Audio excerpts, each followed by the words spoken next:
pandemic in town, and it's taking creators down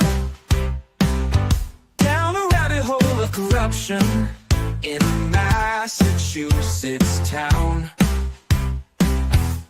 It strikes at the heart of bloggers, no matter podcaster or receiver. It can strike you like a Lexus. Then you've got Karen Red River Fever. While all the symptoms are quite acute, and you'll ask things differently by far. You wonder what, if anything, or you'll be screaming outside back. You'll swear she said I hit him 3 times. While making butt dials as well. No matter how hard you try to fight it, you just can't unring that bell. So once you finally say I'll allow it, like Auntie built the darn diva, you'll find yourself behind that buffer zone, as you got Karen Red River Fever.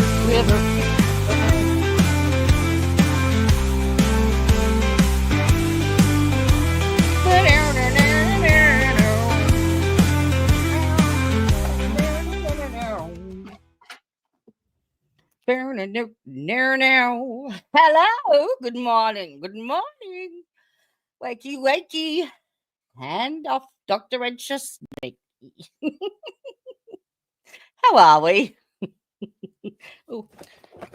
I wasn't running late. I wasn't getting Scooby snacks. Good morning, Christine. Long time no see. How are you, sweetheart? You covering the case as well? Oh, thank you. That's awesome. Good morning, Miss Tricia. How are we? How are you? How are they? How are us? How are them? Yeah. I'm in a silly mood. Sorry. Yep. I can't spell Wednesday, obviously. And it wasn't a Freudian slip with my name. It's silly season. Yep. It's after midnight. You're all in trouble. So,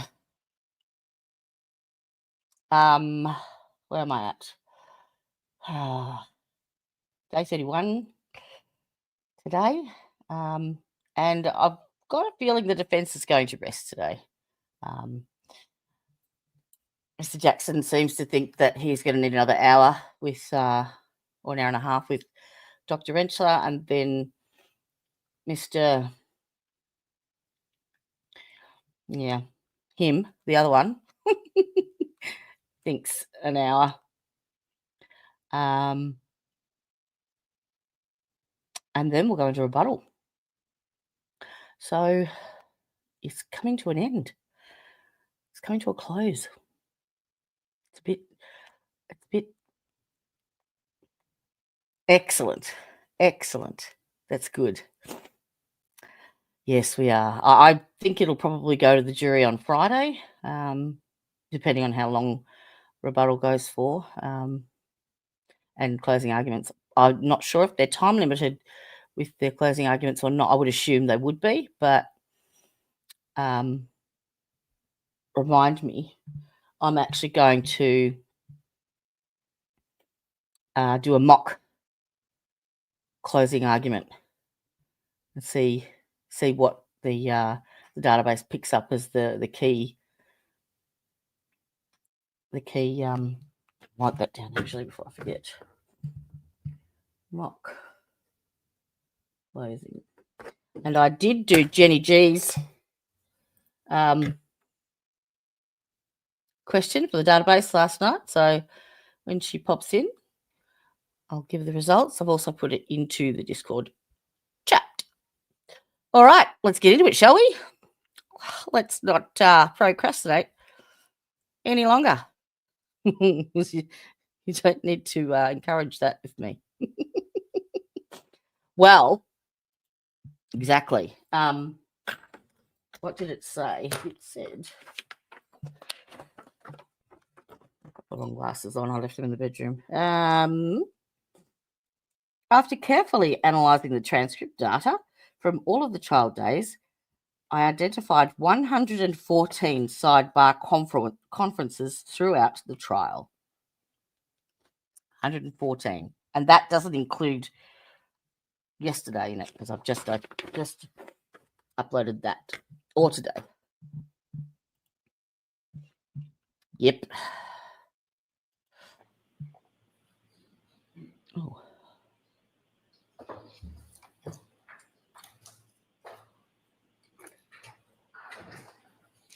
It's my sound, it's not yours.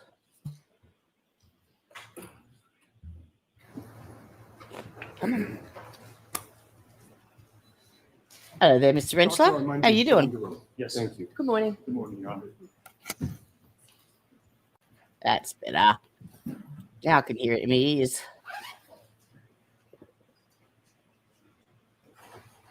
Oh, bugger. I spelled his name wrong. All right, Mr. Jackson, whenever you're ready. Are you ready, Doctor? I am, Aye. yes, Your Honor. Okay. Thank you, Your Honor. R-E-N. Dr. Rentschler, good morning. Good morning.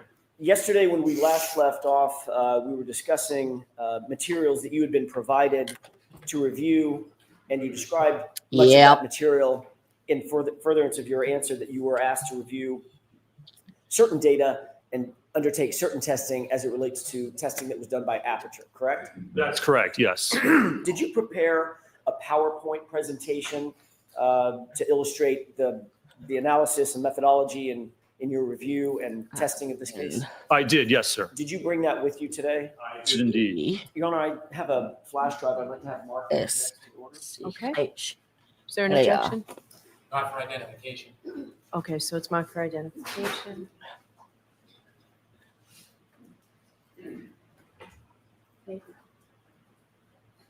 KK for ID.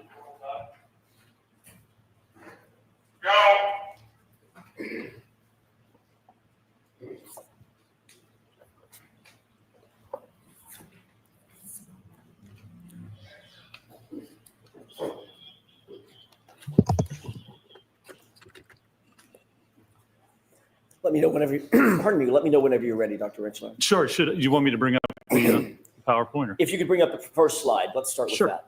Let's see here. There we go. Is this representative of the PowerPoint that you presented, or sorry, that you prepared for presentation for the jurors? It is, yes, sir. Okay. Are there several blank slides, just sort of placeholder slides as we walk through your analysis that the jurors will see? There are, yes. Okay. Let's talk about first of all, what was the purpose of your investigation? What did you seek to undertake? So the purpose of my investigation in this matter was to evaluate the evidence, and particularly as it pertains to the alleged theory of what occurred in this case. All right, What? so I'm going to strike that answer. Ask What's wrong the with that? question again. Sure. Did you seek to undertake an analysis of Apeture's testing or part of their testing? I did, yes, sir. All right. With regard to that testing, what Hey, was good the morning, reason Elizabeth. that you How you undertook doing? to analyze Apeture's testing? Sustained. Ultimately, were you He's in going to receipt object of every a fucking PowerPoint time, isn't he? presentation and a report from Dr. Judson Welcher? Mm-hmm. I was, yes, sir. Okay. Did you have an opportunity to review that Squelcher. PowerPoint presentation in whole? I did, yes. Were you able to look at his report and read his report and review his report? I was, yes, sir. Did And you undertake Damon an is analysis based on his reporting and his PowerPoint presentation? So I'm going to see you both Oh, sidebar for just a for minute, fuck's please. sake. Are you shitting me? What part of that is... Cyber, it's in your sight. Like and subscribe. Oh, don't be shy.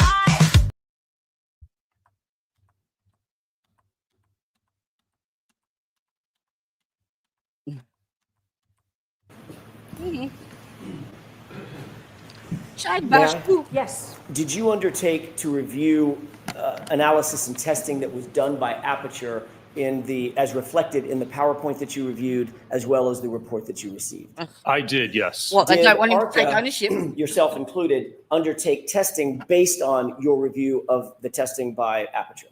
We did, yes, sir. Okay. Tell me, what was the biomechanical analysis?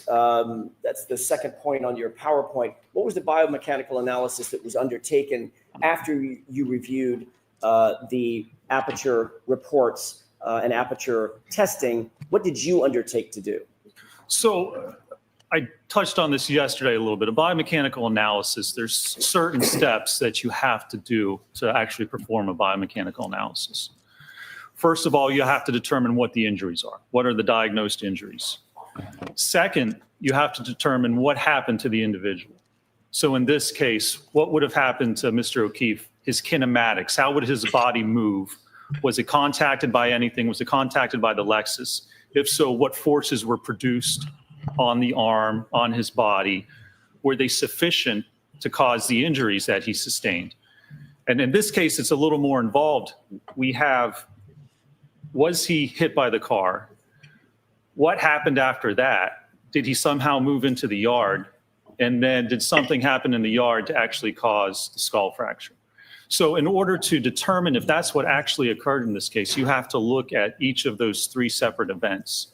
And you have to evaluate that from a biomechanical analysis by looking at the force, looking at the kinematics, looking at a human tolerance, and determining or attempting to determine what happened.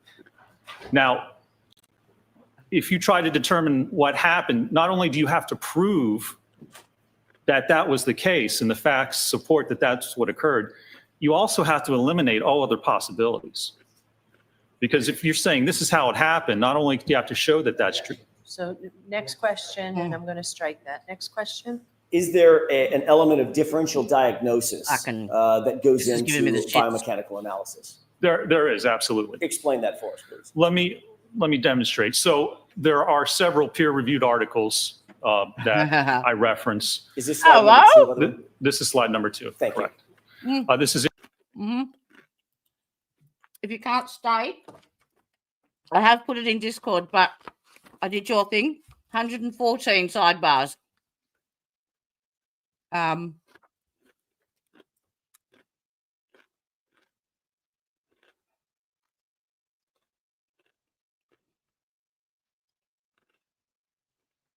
Yeah, 114. It doesn't oh no, it doesn't tell you who. I can go further though. I didn't forget. injury reconstruction Have a good day at biomechanical work, analysis Ellen. of accidental injury. And that sets forth the methodology that I just described. It's well written about, well reviewed in peer-reviewed articles. This is the method you need. If you're going to opine on biomechanics, this is the method you need to do, the steps you need to go through in order to provide an actual opinion. And describe that method just a little bit further. Does that include testing? That includes testing. Does that include both lab testing and field testing if it's possible? Absolutely. Yes. Explain that. In fact, let me explain. Let me get through here. You know, I just had a couple examples here. This third slide, another reference about biomechanical analysis. Again, it's all throughout the literature, very well established how to do this. Now, in other words, it's all based on the scientific method. Okay, and the scientific method, which it was really established back in the 1620s, but this tells you how to do a proper. I think she's finding it very triggering. So, yeah, I don't blame her. But I will reach out to her. How are you, dear? Good? You well? Scientific analysis. So you have an observation, you observe something. So in this case, you might say, all right, there's superficial abrasions to Mr. O'Keefe's arm, and there's a shattered taillight. Are those two things related? Well, the first thing you do is you research the topic area. You look through the literature, you find or look for any examples of that happening. You see if there's any reports or peer-reviewed articles written about this very occurrence. Can you actually demonstrate that if your arm hit the taillight, the taillight would shatter and cause those abrasions. If this occurs or is a common occurrence, it should be in the literature. You should be able to find. That'd be right. Speak of the devil, and she shall appear.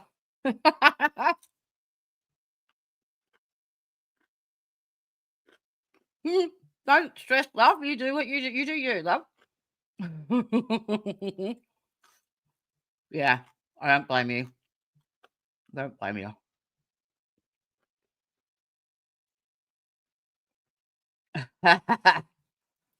All right, darling. Enjoy. Give my love to Miss Shorty and tell her I'm rooting for her. Find information about it. Then you form a hypothesis. Either you say, I think this injury is related to hitting the taillight, or it's not.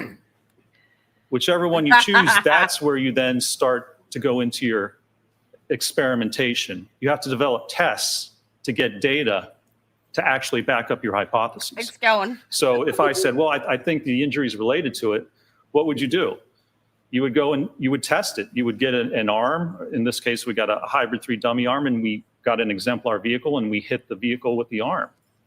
Or we hit the arm with the vehicle. We ran into it to determine what's going to happen when that occurs. Do we get the right circumstances, the right loading to actually occur in that case? So this, and then you go back and you analyze that. And if your results don't match up with your hypothesis, you have to reevaluate. You have to go back and see if we don't get that type of injury, if we don't get the kinematics or the force associated with what we see, you have to reevaluate if your hypothesis or what you think happened is actually true or not. So you have to continuously go through this process. And that's what experts do. That's how you perform an analysis. And that's what's important. You know, I have 3 kids. I have a 9-year-old who's actually. So I'm going to ask you to wait for the next question. Okay, sure. Was there an What example kind of that you could use of sort of a real world example that you might want to use to explain some or part of the scientific method? There is, yeah. And I would like to explain an example of what's important with that. So I was going to say, I have 3 kids, a 9-year-old who's actually turning 10 today. Happy birthday, Kai. And I have 2 older ones. All right. We're going to stop this. Another example. Go ahead. For fuck's sake. Less Really? editorializing. Minus all the personal. I'm sorry. Ron. Jesus. Go ahead. Details matter, okay? Details in an investigation matter, and details matter here. You need details. You have to explain how things happen, okay? As an expert, I can't come in and just say. Sustain. It needs to be more question and answer. Why do details matter? Because your opinions have to be based on the facts and the evidence. Yeah. Why is that? Because that's what determines your conclusions. I can't come in and say, I think. Next question. What if you don't have all the details and facts? If you don't have details, if you haven't performed a proper analysis, then you can't come to a conclusion that something happened. You can't depend just on your experience. You have to have the analysis, the evidence, and the details to come to a conclusion in a case. How do you best get details to come to a conclusion in a case? You need research. You need peer-reviewed articles. You need evidence. You perform testing. You have to demonstrate what you think happened is A, possible, and B, actually did occur. And in order to do that, you need hard evidence to demonstrate that that's what actually occurred in this case. Do you get that through both lab testing and field testing? The form. Ask it differently, Mr. The Jackson. fuck? Can you get that in lab testing? Absolutely. Can you get that in field testing? You can get that in field testing as well, yes. Are those integral to an analysis? They are. If you don't have any other evidence, if you don't have research, if you don't have peer-reviewed articles showing or demonstrating what happens, you have to formulate, you have to get that evidence. And the way to do that is through field testing, if you have no other evidence and no other source of information to provide that type of evidence. Let's go to the next slide. Did you undertake, and this is a placeholder, did Yes. you undertake the scientific method in this case? I did, yes. What was the hypothesis of the incident that you utilized in furthering your analysis? So the first step, the first part of this event is contact between Mr. O'Keefe's arm and the vehicle. Could you describe for the jurors what hypothesis you used based on your review of the information you got from Apeture? Sure. So the hypothesis that I looked at, Apeture, their testing and report indicates that Mr. O'Keefe had his arm out at a 90-degree angle. What do you see? By the way, where are these from? These two slides. These two slides are from the PowerPoint I'm going to stab this. presentation that Apeture provided. All right. So you didn't create these? I did not, no, sir. Describe the angle of the arm in the left photograph with the drinking glass in the hand. He just needs to So block them. the angle of that arm is approximately 90 degrees. The other photographs in the PowerPoint demonstrate that for someone the same height as Mr. O'Keefe, the arm would be about 90 degrees with an individual standing erect. That's what was demonstrated in their PowerPoint. Do you note anything in their PowerPoint, the Apeture PowerPoint, related to the clothing worn in that left photograph? Yes, they have the surrogates wearing a hoodie or a sweatshirt, which is the exact same type and brand that Mr. O'Keefe was found wearing at the time of the incident. Did that play a part in your overall analysis? The fact that the individual, the surrogate, as you use the name, was adorned with the same type of sweatshirt that was found on Mr. O'Keefe? It did, yes. I mean, that's one of the details that we have to look at. Details matter. So we look at the clothing that was worn and the evidence found with respect to that actual sweatshirt. I'd like to stay with that for a second. Why is that important? Why would the clothing matter? Well, because that tells us, that gives us evidence of what. Are you trying to earn your Rentschler? Are you my Rentschler wenches?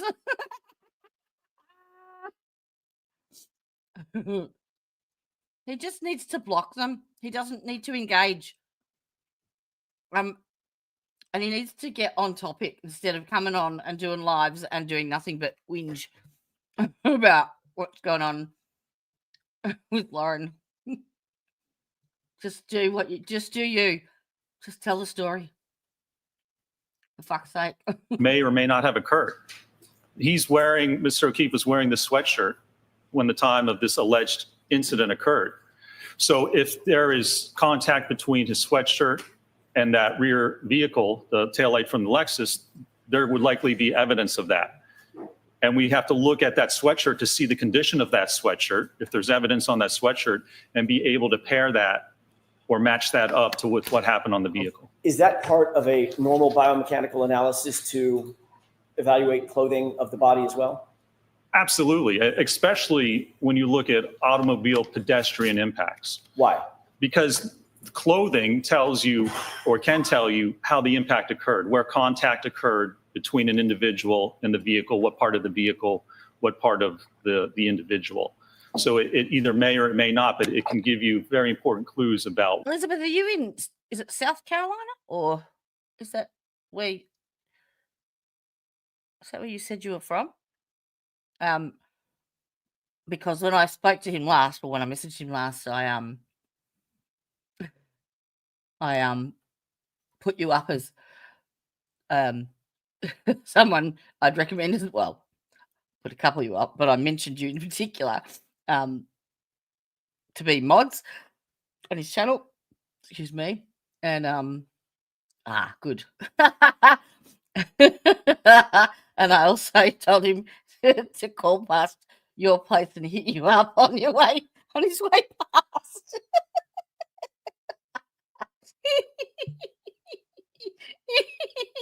What may have occurred during the incident. Is that part of You're the normal welcome. methodology that's utilized in the field of biomechanical analysis, especially as it relates to pedestrian motor vehicle incidents? It absolutely is. Yes. Look at the damage to the clothing. Look, if you compare it up to the vehicle, to the ground, to other sources. It's another tool, another detail, and part of the evidence that allows you to try and determine what occurred. Do you have experience in reviewing clothing of individuals that may have been involved I told in him to vehicle pedestrian Pick incidents? you up. I do, yes. How often has that played a part in your biomechanical analysis, the methodology that you employ? It happens quite often when we look at automobile pedestrian impacts. That's really one of the steps that you need to do. You need to look at the clothing, you need to look at that evidence and see if that matches up with any other evidence in the case. Would it be a proper methodology to just ignore the clothing in a vehicle pedestrian incident? It would be, yes. I mean, it's really one of the first things you should do. I'm sorry, my question was, would it be proper if you just wholly ignored it? No, it would be improper. It would not be proper. It would be improper if you just ignored it.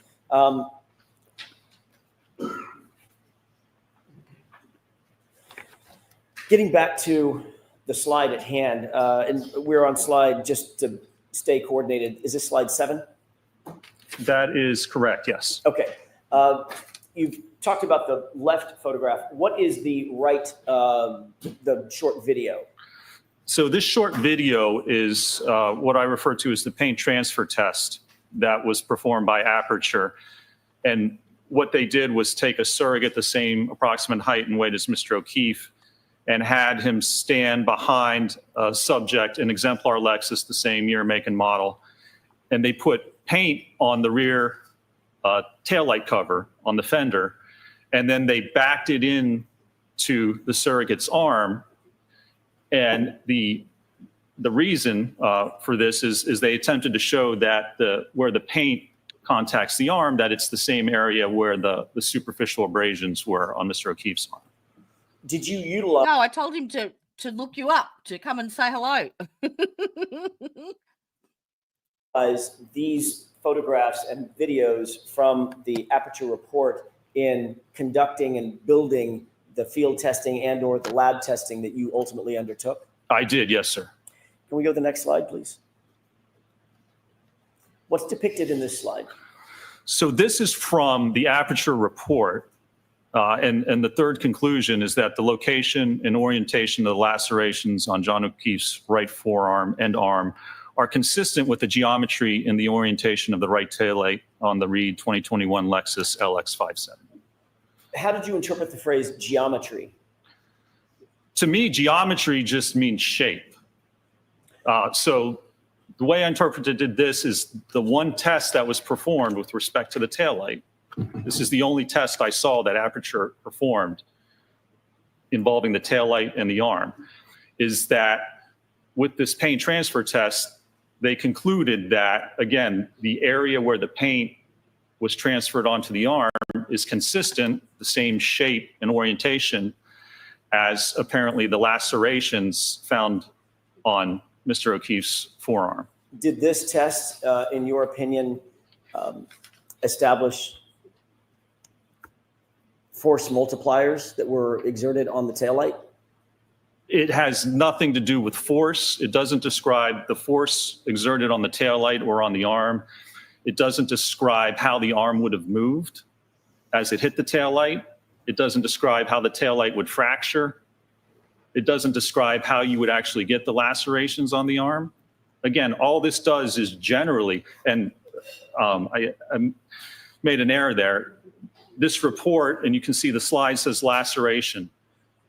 Mr. O'Keefe did not have lacerations on his arm.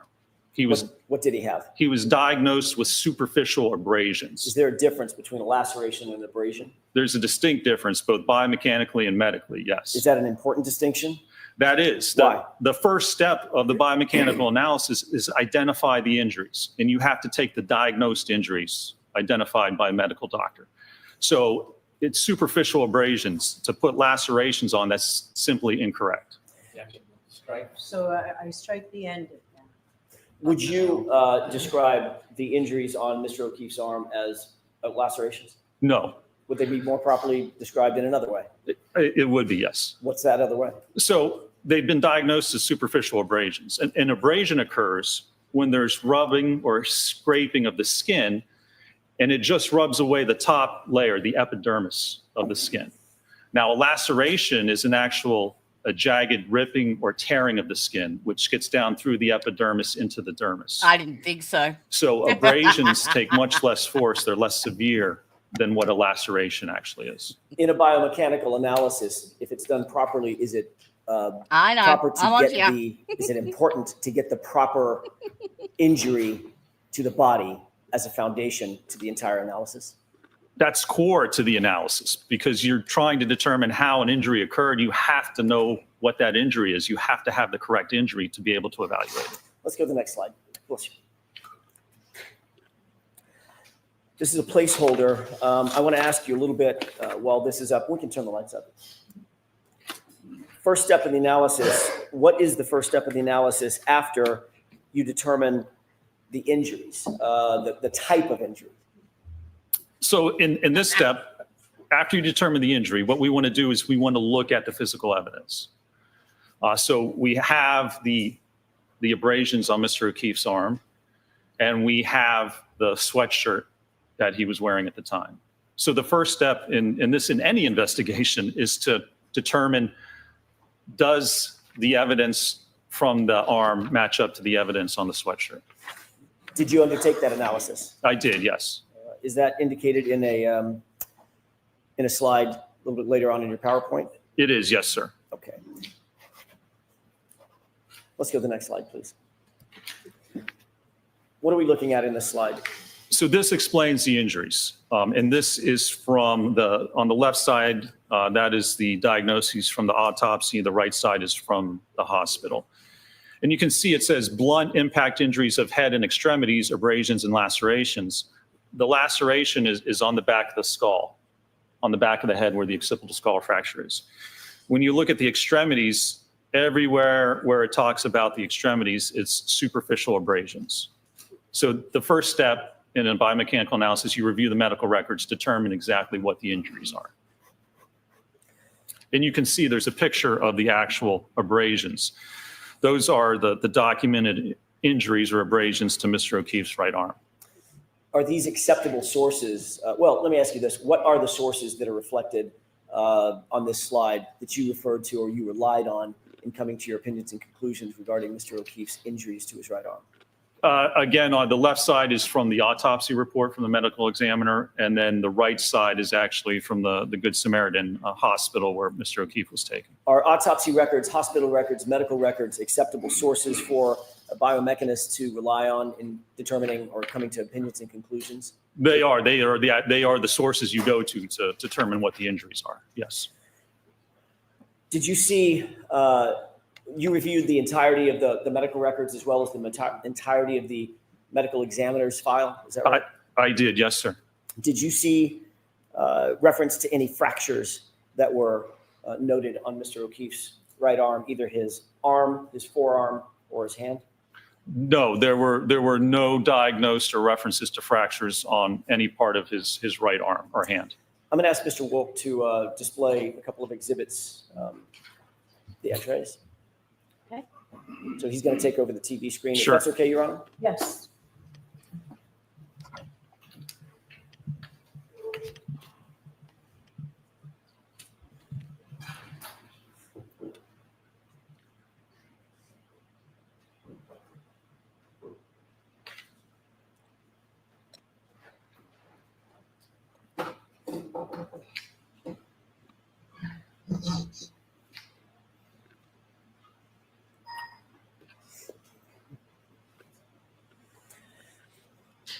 This is an exhibit that was marked yesterday.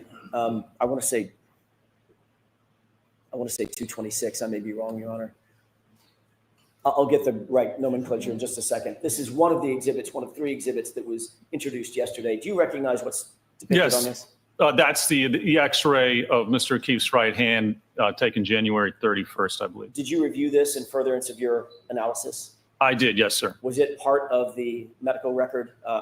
Medical records or these records? It was a series of the X-rays, yes, was attached. It was part of the medical records that were provided to me and that I reviewed in this matter. Thank you. Just for the record, so I can clarify, this is Exhibit 229A, as in apple. Do you see? Have you looked at X-rays before? I have, yes. Have you interpreted x-rays in furtherance of your analyses in years past? I have during my biomechanical analysis, yes. Are you trained to look at x-rays and determine whether there are fractures, hairline fractures, broken bones, things of that nature? I've been doing this for 20 years. In graduate school, I worked with surgeons and doctors to look at x-rays. Is that part of the normal methodology that biomechanists undertake in furtherance of injury analysis? It is part of what we normally do, yes, sir. Would it be an important part of a biomechanist's ultimate analysis and conclusions as it relates to an injury analysis? It would be, and especially in this case, if we're talking about impact to the arm and the hand, very important to determine, as I said, not only what the actual injuries are, but what injuries did not occur. Would it be appropriate to come to any opinions and conclusions in an injury analysis if you were to ignore x-rays, if they existed? No, if x-rays exist, you need to review them. You need to determine what they represent and what injuries either did or didn't occur. You absolutely need to look at them. Do you see any injuries represented or any defects represented in this x-ray of Mr. O'Keefe's right hand? I do not, no, sir. Can you describe what you do see or what you would expect to see if there were injuries, broken bones, torn ligaments, things of that nature, swelling? What would you expect to see? You could actually see the fracture lines on the bones. They are evident along the hands or along the ulna and the radius. Any dislocations you see, there would be a difference in the space at the joints between the bones.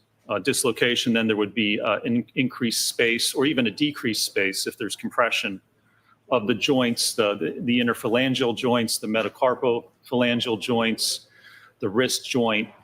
There's no indication on these x-rays of any fractures or any trauma or any type of injury to the bones or the joints. Can we go to 229B as in Bravo with the court's permission? Yes. You see what's depicted in this photograph? I can, yes, sir. What is this? So this is a x-ray. The forearm shows the ulna and the radius, which are the two bones in the forearm.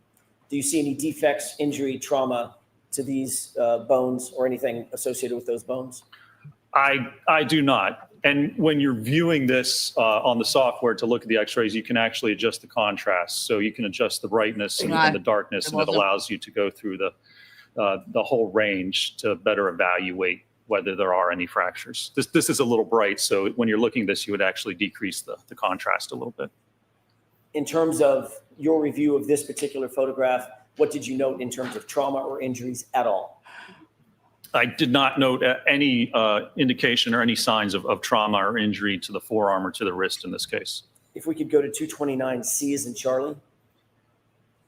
What are we looking at in this photograph? This is the right humerus, the right upper bone of Mr. O'Keefe's right arm. Do you notice, or did you note, did you review this in furtherance of your analysis? I did, yes, sir. Did you note any defects, trauma, injuries at all with regard to the bone is the humerus. The humerus? I did not, no, sir. What about the joints associated with the humerus, top or bottom? I did not note any injuries or damage to either the elbow or the shoulder joint either. What is your opinion and conclusion, having reviewed all three of these x-rays, with regard to the condition of Mr. O'Keefe's right arm, starting from the arm, the forearm, and the bones in the hand? There's no indication of any type of acute injury from the x-ray to Mr. O'Keefe's right arm, either his hand, his forearm, or his upper arm. Thank you. We can switch that back. And if we can go back to your PowerPoint.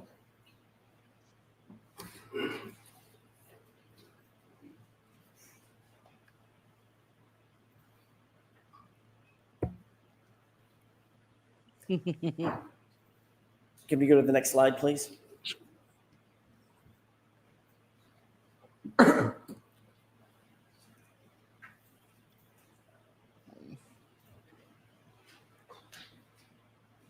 Maybe. Let me see if I can start back in on it here.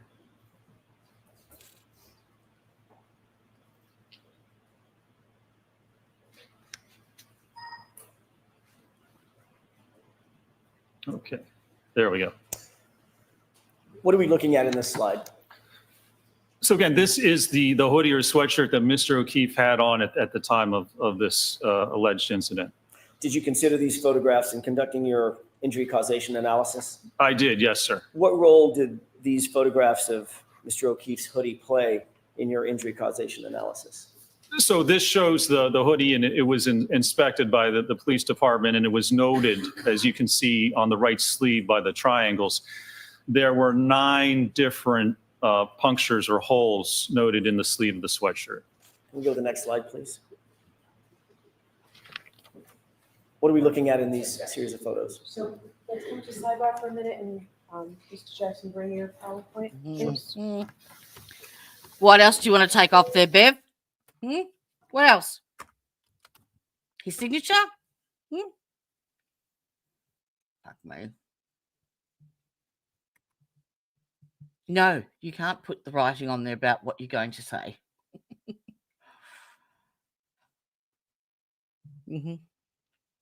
I have opinions.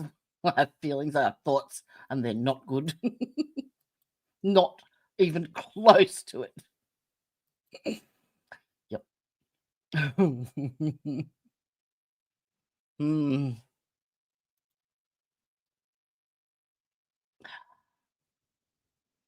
Just listening to her.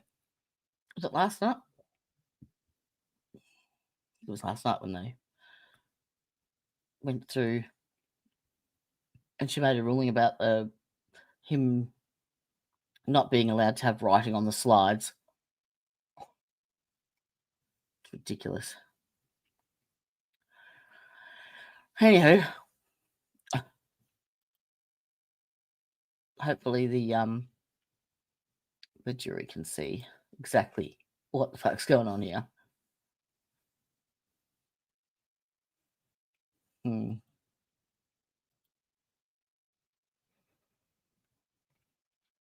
So what do we all think? Do we think that oh, hello, Jody.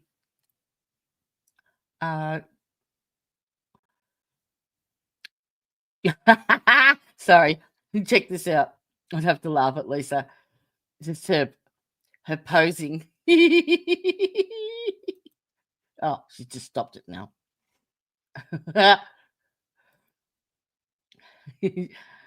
She does the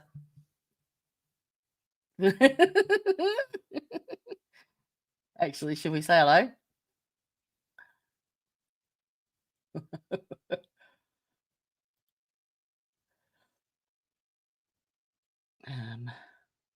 Get out of this shit. See? I love the posing.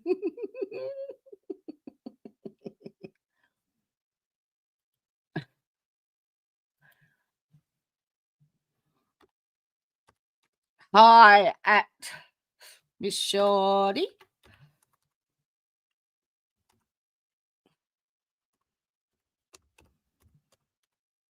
From the Defense Rests crew. Let's put a couple of big hearts in there so that she sees us.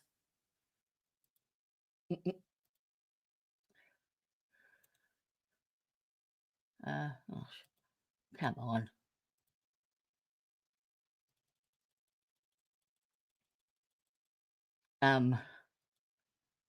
Princey's in there. Simmy's in there.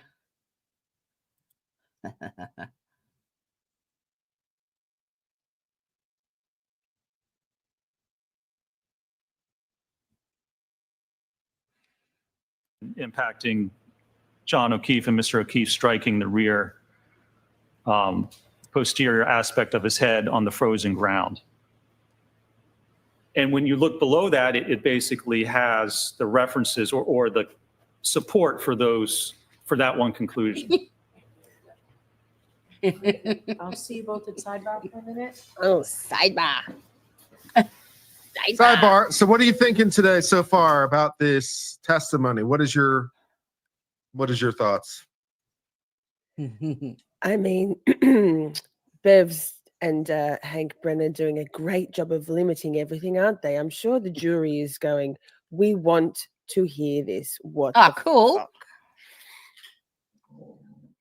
Yeah, I'm surprised the defense that's a has real gotten in factor. as much as they have. yeah.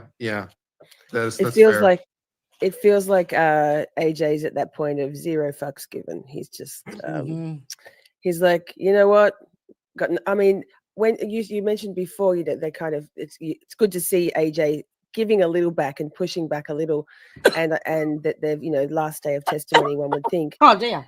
in the defense case in chief, but there's still How the fuck is she going to be able to go? Oh, it's still sidebar. Go to work. a lot there, so Like, there's still room I for think she starts at 5 a.m. So that means she's having no sleeps and going to work. the Commonwealth to make trouble for Karen and the defense. It's risky. Yep. 100%. All right. Oh, is that us? Now I'm confused. Nope. Move to slide.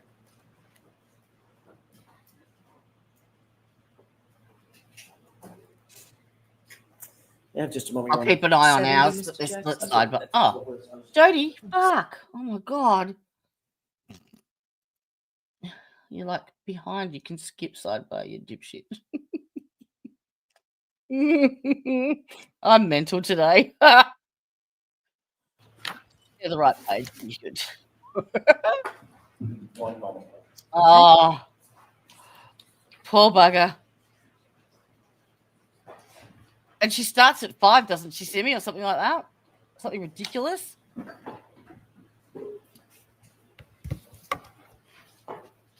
Answer me. Dr. Rentschler, my eyes aren't good enough to see the upper right-hand corner. What slide number is this? That's Number on- 12. Number 12, thank you. Did you look at these photographs and consider these photographs in furtherance of your ultimate conclusion? I did, yes, sir. Can we move to slide 13, please? Did you also look at and consider these photographs in coming to your ultimate conclusion? I did, yes. We move to slide 14, please. Just about welcome Did you to look my at and world. consider these photographs in coming to your conclusions and opinions I regarding did. this case? Yes, sir. Can you move from slide 14 over to slide 18, please? Can I switch through real quick? Sure. Yeah. So we 18. Let's go to 18. What are we looking at in slide 18? So this is Mr. O'Keefe's right arm at autopsy, and they're holding up a ruler to demonstrate the size and dimensions of the abrasions. And what are the yellow indicators? Those are indicators I added based on the length of the ruler to show the approximate size, length, and width of those abrasions. Was it important in your biomechanical analysis to measure and denote all the injuries? It was, yes. Did you actually count the number Tell of her she needs to do a follow-up interview with me. Now she's got the day off. injuries on Mr. O'Keefe's arm? I did, yes. How many injuries did he have? How many distinct and separate injuries did Mr. O'Keefe's arm present? Conservatively, I counted 36 different superficial abrasions on his right arm. And did you go through all the photographs in an effort to count and distinguish one abrasion and one defect on his skin from another?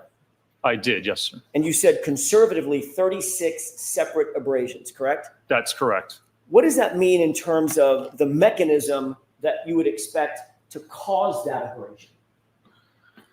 Well, you need 36 different points of contact to get through the sweatshirt and get to the skin to actually cause abrasion to the skin. 36 different separate points of contact to the skin. How many defects, remind us, how many defects were noted by the crime lab in Mr. O'Keefe's right sleeve? 9.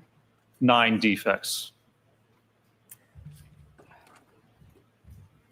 Can you scroll to slide 22 quickly, please?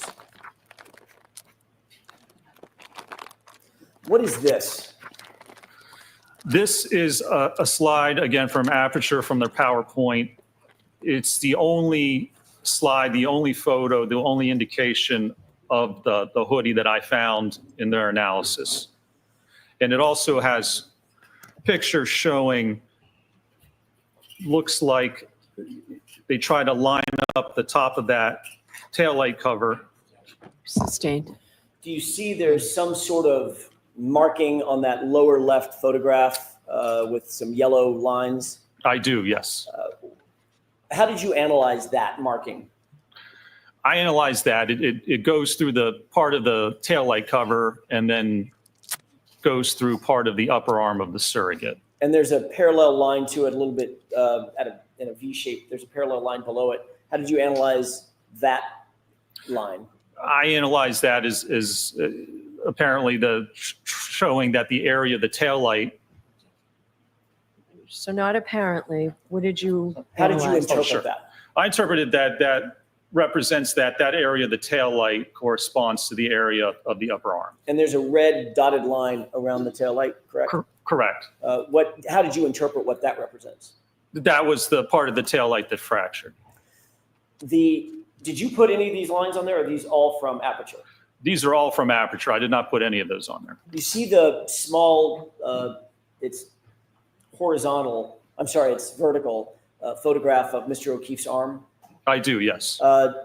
Did you note anywhere in the Apeture report a denotation of the number of abrasions, counting the number of abrasions on Mr. O'Keefe's arm? There's no denotation, no indication that the number of abrasions were ever counted. No, sir. Ultimately, based on your review of all of your testing, did you come to an opinion or a conclusion as to whether or not the abrasions on Mr. O'Keefe's arm are consistent with striking the right rear taillight of the Lexus? I did, yes. And what is that conclusion? That they're inconsistent with striking the taillight or being produced as a result of contact with the taillight. Why did you come to that conclusion? There's a number of reasons that I came to. First of all, the abrasions, the numbers don't correspond to the number of holes or. Sustained. Did you consider, without counting the number of abrasions and the number of holes, did you consider the abrasions? I did, yes. Did you consider the sweatshirt? I did. Was that an important part of your analysis? It was, yes. What else did you consider? I considered that it was not possible to line up 36 different abrasions with So I'm going to strike that answer, ask it to. You know what? He can finish his answer. You know what? He's being a dickhead because he's only drawing more attention to it from the jury. The jury are just going to go, why are they stopping him? Why can't they say that? Why is he objecting all the time? And they're going to just draw more attention to whatever the answer is going to be. And he's going to look like an even bigger douche. Fuckwit. He was about to say contact with the taillight. Yep. So ask it differently, Mr. Chair. Sure. What did the 36 abrasions, conservatively, and their interaction with the taillight have to do with your ultimate opinion and conclusion? Well, that you have to, if those abrasions came from contact with the taillight, you have to be able to correlate them and line them up with 36 different contacts from the taillight. And ultimately, based on your understanding of Apeture's review and the photographs that you saw, you were presuming, based on Apeture's testing, that Mr. O'Keefe was wearing that hoodie. Is that correct? Sustained. What was the condition? Let me ask it this way. There's a photograph in the Apeture report that we're looking at with blue paint on an arm, right? Correct. Is that your understanding, or did you test that Mr. O'Keefe could have been hit wearing short sleeves? No. What did you test? What was your presumption and assumption in your testing? That he was wearing the hoodie that was found on him at the time. With the 9 holes in the right sleeve? With the 9 holes in the right sleeve. Watch the form of the question, Mr. Jackson. Sure. Let's go to the next slide, please. What is this? These are the top 2 and bottom right slide are from the Apeture PowerPoint. How did you interpret the 2 photographs on the right, the parallel lines and the red lines in that slide? The parallel lines correspond to an area of the fractured tail light, and then the red dotted line corresponds to an area of abrasions on Mr. O'Keefe's upper arm, and there's a red arrow pointing to part of the fractured tail light. Can we go to the next slide, please? What are we looking at in this slide? Again, this is the paint test. This is the only test that was conducted by Apeture to look at the tail light and the arm in this case, and the interaction between the two. Did you note whether in all of Apeture's data that you reviewed, whether or not Apeture was allowed to have writing on their slides. Look at that. But no, not you, ARCCA. there was any measurements to determine whether the abrasions were consistent with contact with the Lexus? I did. There were no measurements at all taken with respect to that test. No measurements with respect to where the contact happened on the car or on the arm itself. There was no indication of where that blue paint extended on the surrogate's arm, say from the wrist up to where the laceration or the abrasions would have occurred. Is that important? That's very important. Why? Because you can't say that the area where the blue paint is corresponds to the area of the abrasions if you don't take measurements. If you just eyeball it, all you can say is by eyeballing it, it looks approximately the same. But that's not scientific. You can't come to an actual conclusion that where that paint covers the arm is where those abrasions actually were. They could lie outside, they could lie forward, they could lie above that painted area. You can't say with any scientific certainty that that area. All right. What do we reckon in Hank's cross-examination? Do you think he will bring up a 1998 tax return on Dr. Rentschler? Of paint corresponds to where the abrasions are. In this motion video and the still photograph to the left in slide 24, is that what we're on, 24? We are, yes, sir. What did you note with regard to the positioning of the surrogate's arm? I think that's Mr. Welcher, as it relates to the taillight and the back of the SUV. Yes, the positioning of the arm in the photographs as well as the one test that was performed, the arm is approximately 90 degrees, level in line with the rear taillight of the vehicle. Did you seek to do any testing approximating the positioning of the arm as you saw it, as you interpreted it in the Apeture data? I did, yes, sir. What were you seeking to determine when you did your testing? Well, if we want to determine whether the orientation and the position of the abrasions on the arm correspond to the tail light, you have to have the arm in the position that you claim it struck the tail light and then look at the abrasions. Because if you're looking at orientation and the direction of the abrasions, you can't look at how they exist with the arm. The only pictures of the arm of the abrasions are with Mr. O'Keefe's arm extended. But that's not how he would have had it according to the test. It would have been at a 90-degree angle. Dr. Rentschler, were there any peer-reviewed articles cited in connection with Apeture's paint transfer test? I did not see, I was not provided a single peer-reviewed article with respect to the paint test or any indication of any test or article looking at arm contact with a vehicle or a taillight cover. Can we go to slide 25? What are we looking at in this slide? So in this slide, the picture on the far left is the photographs provided from the autopsy in hospital with Mr. O'Keefe's right arm fully extended. Again, those are the only photographs we have. What about the photographs in the middle and to the far right? In the middle and the far right. Looking at that.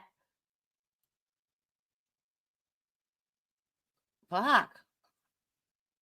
That shows way more clearly how that it could be like the jaw and two claws. Wow.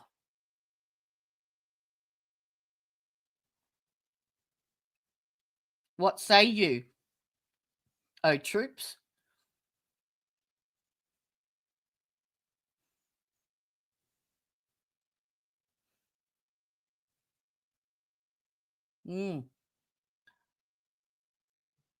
Very interesting. What I did was actually take that arm and then rotate the forearm to put it in a position that it would be in, as demonstrated by the paint test, with the arm at approximately 90 degrees. What was the import of this this undertaking? Well, if you look at the paint test and the way the arm's at 90 degrees and having the car come and essentially contact and push the arm out of the way, that's going to give you or tell you the directionality or the direction of the abrasions. Because if you have your arm at a right angle, and the vehicle comes and pushes and slides against it on that forearm, you would expect those abrasions to be horizontal, to be in line with that forearm. Hey. They're not. Hello. You think, Brian? I actually, now that they've put it in like a 3D picture and bent the arm, it actually makes it a lot clearer to try and establish how that went down. How are you, sweetheart? How's married life treating ya? And you moved it. I still say too much focus on. Yeah, absolutely. Yeah. Yep. Correct. But it's it'll be nice to just put the icing on the cake and just go to Brennan.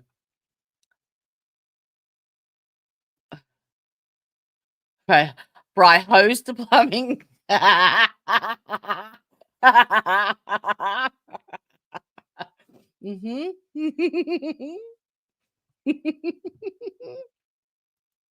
She's been hanging around with Elizabeth too long, Bry.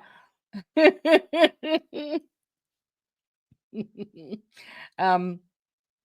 I going to say? I was going to ask something. Oh, have you been watching or listening to the shenanigans?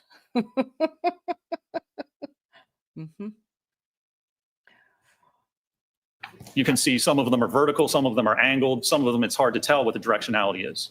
But if your arm, again, is being struck and pushed this way, as it's pushed and as the car goes by, if this would occur in this manner, you would expect those abrasions to be horizontal in the direction that the vehicle is actually traveling. When you say horizontal, do you mean horizontal from the elbow to the wrist? Correct, or parallel, yes, with the forearm. Can we go to slide 26, please? This is yet again the same video that we saw earlier. That is correct. This is the paint test video, yes. And what has to happen in order for the paint in this test to reach the upper forearm? Well, in this case, to reach the other forearm, there has to be contact between the forearm and the taillight cover. Can we go to the next slide, please? What is this slide showing? Again, this shows, you can see on the right, I added arrows to kind of show the directionality of the different abrasions. And on the forearm, they simply do not line up with the type of kinematics or the type of motion shown in the paint test. Again, of the arm getting pushed out of the way and the car traveling past. If there were going to be abrasions from the fractured glass as it moves along, again, it would be lengthwise parallel to the forearm. Yeah, but did you watch yesterday was it yesterday? With Brennan's stunt and the hoodie, the holes in the back of the hoodie? No. Arm was positioned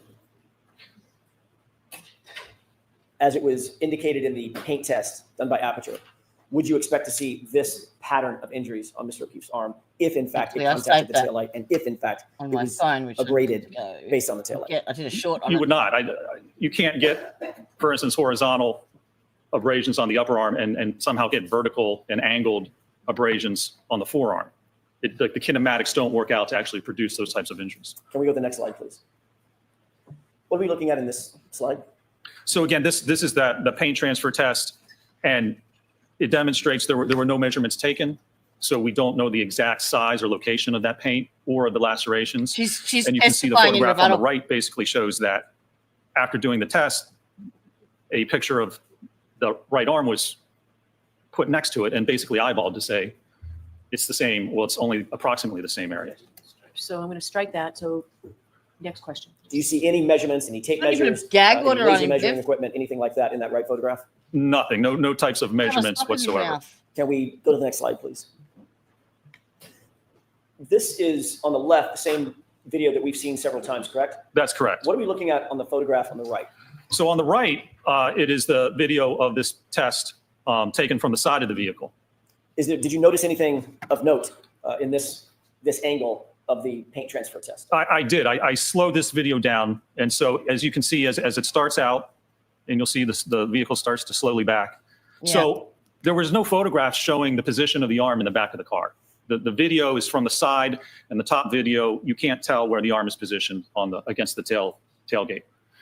But whatever position it's at, you can see as the car backs up here. I'm pretty sure he said the other day that he was going to call, they weren't going to call Crosby because the defense agreed not to call their other dog bite expert. He was going to call Cohn, Hartnett, and Gulliver, is it? I'm pretty sure that's who he said. Could be wrong, though. It's happened back in 1969. Here, look at the elbow and the upper arm. If the car backed directly in this direction, there would be no contact with that elbow or the upper arm.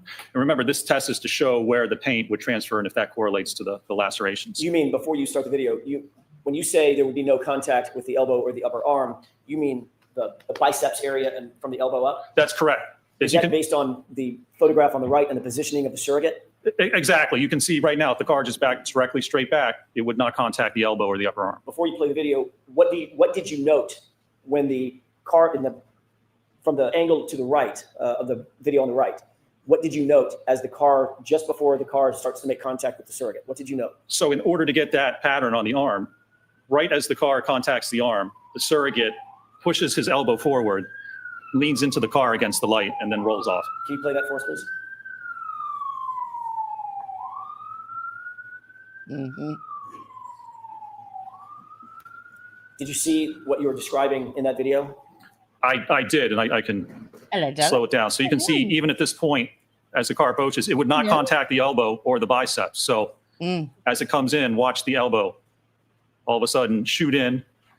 Surrogate turns his arm in and then leans against the light cover. So this is not indicative of someone standing there and having a car back into their arm. In order to get that pattern of paint on the arm, someone would have to stand there, and as the car approached and contacted their arm, they would have to actually push their arm forward and lean into it to get that paint pattern. Yep. Is that, in your view, proper scientific testing? Sustained. You didn't need to make them look like a Dylan. That their testing wasn't even. And so close this is to that making same criteria. event, and you can see I slowed it down even more just so you can see the actual movement of the elbow and the upper arm to get that pattern.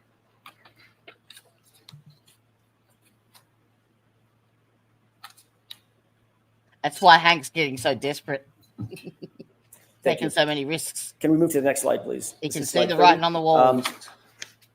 And let's go to 31. Yeah, this is 31. I'm sorry, 31. What conclusions or opinions did you reach or could you reach after reviewing the totality of the results of the paint transfer test? The paint transfer test, all it can show is the approximate area, of where the arm was covered in paint.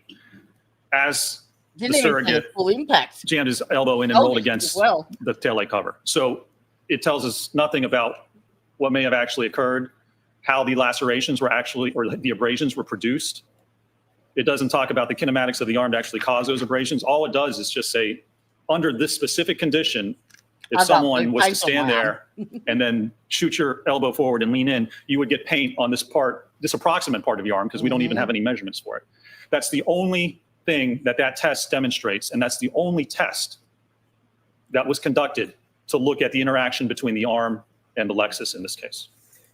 Did you reach any opinions and conclusions regarding whether the physical evidence is consistent or inconsistent with the injuries to Mr. O'Keefe's right arm? I did, yes. And what are what's the basis? The basis is looking at the number of laceration or the number of abrasions on the arm, as well as the orientation and direction of those abrasions. And they don't correspond to how the arm would interact with the vehicle if it was at a right angle and struck by the rear of that vehicle. Do you hold that opinion to a reasonable degree of scientific certainty, Doctor? I do, yes, sir. Can we move to the next slide, please? Actually, slide 33. I may have just a moment, Your Honor. Yes. I was saying before, Bri, Hank had to go back 20 years to some audit on Dr. LaFasada to try and just Did any of the credit testing her. that you saw in terms of the paint transfer test or any other testing that you saw included in the Apeture report and the Apeture PowerPoint presentation indicate that there was any consistency or any results that were consistent with Mr. O'Keefe's right arm being struck by the taillight, causing 36 plus abrasions to his right arm while wearing the shirt, the sweatshirt with 9 holes in it?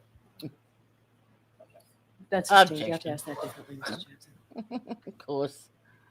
Did you determine, based on the testing by Apeture, whether or not it was consistent, that paint transfer test was consistent with Mr. O'Keefe's arm being damaged by the taillight? at speed. I did. Okay, and what is that conclusion? That does not represent that at all. The evidence from that test, again, is it's only puts pain on the arm. So in no way does that determine or demonstrate how, if the arm struck the taillight cover, how the taillight cover could shatter, how the movement of the arm could interact with the cover to produce those abrasions. Did you go, I'm sorry. There's just no evidence of that.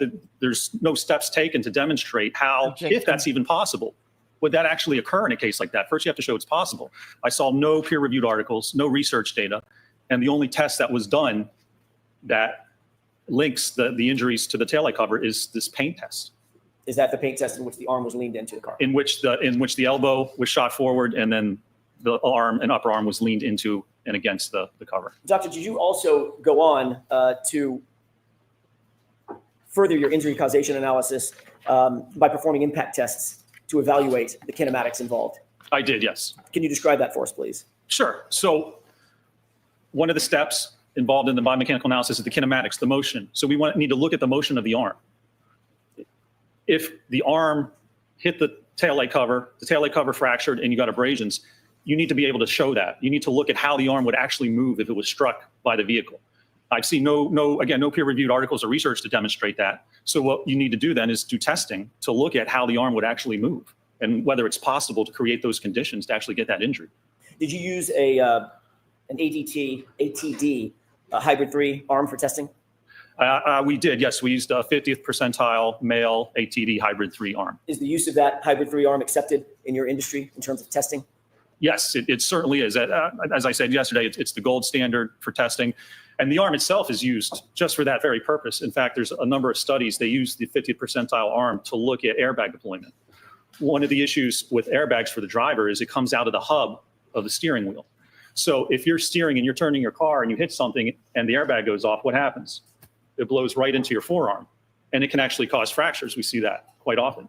So they perform testing with the 50th percentile arm to look at the forces and acceleration on the arm as airbags go off. Very similar. So if your hand was hit by the back of the arm was hit by the back of the car and propelled forward, that's very similar to having an airbag deploy. Actually, this would probably be more severe. An airbag's almost like a giant pillow enveloping the arm, and here we have an SUV actually contacting the rear of your arm.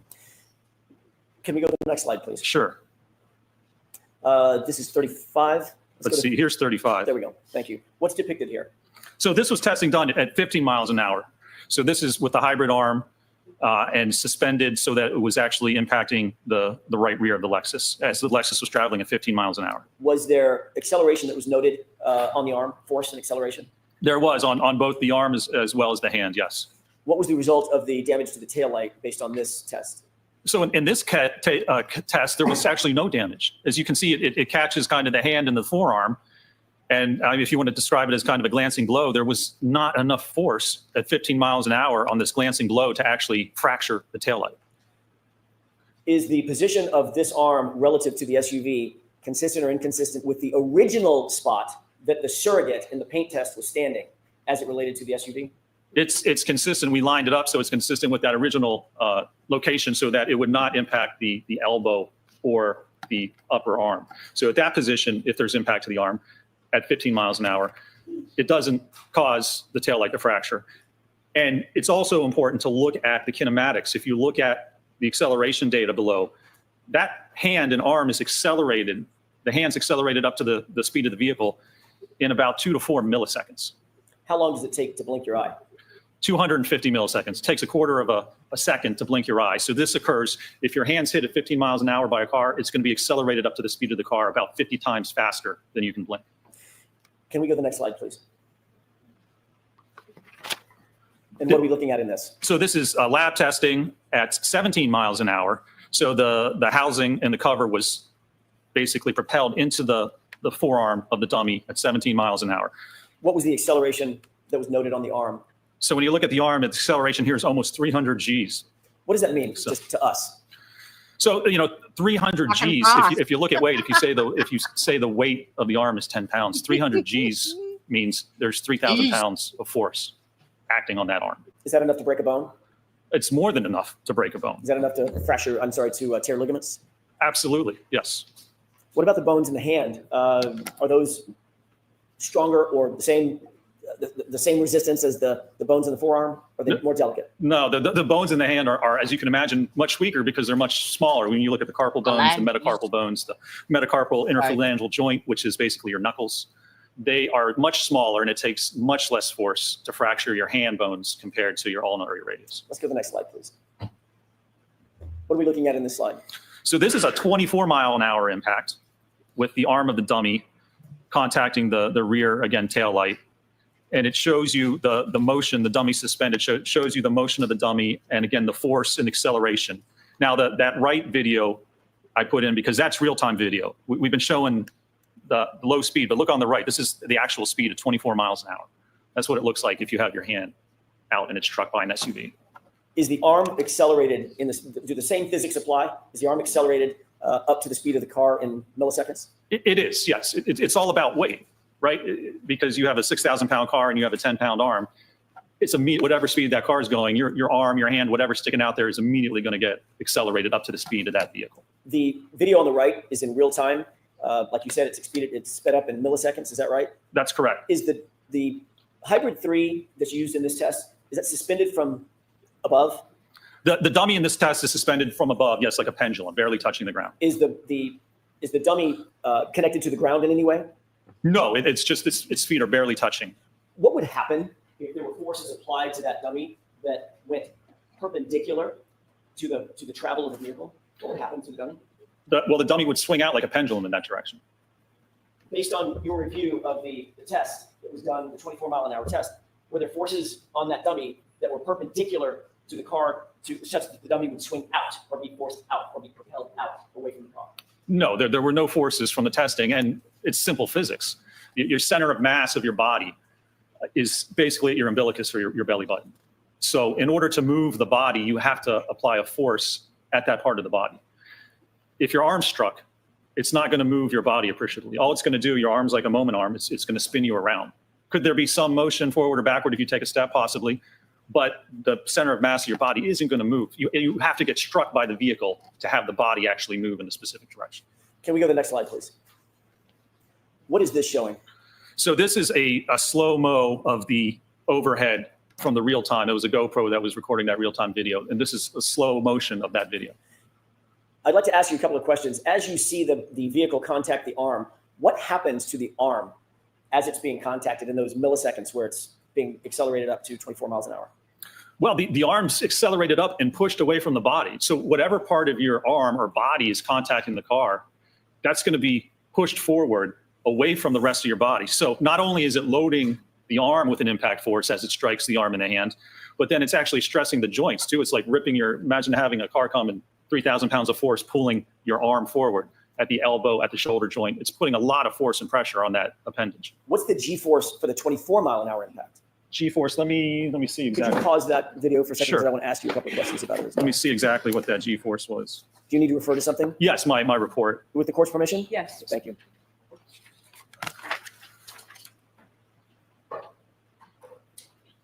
So at 24 miles an hour for the arm, the acceleration is 302 Gs. And for the hand, it's about 435 Gs. Does that translate to over 4,000 pounds of pressure? Well, for the arm, it's close to 3,000 if you say a 10-pound weight, and for the hand, that can be anywhere from 800 to about 1,600 pounds of force acting just on the hand itself. Understood. Can you back this up a couple of frames? Sure. Pause it where I ask you. One more frame back. One more back. Right there. What's happening physically to the arm, to the right arm at the point of impact?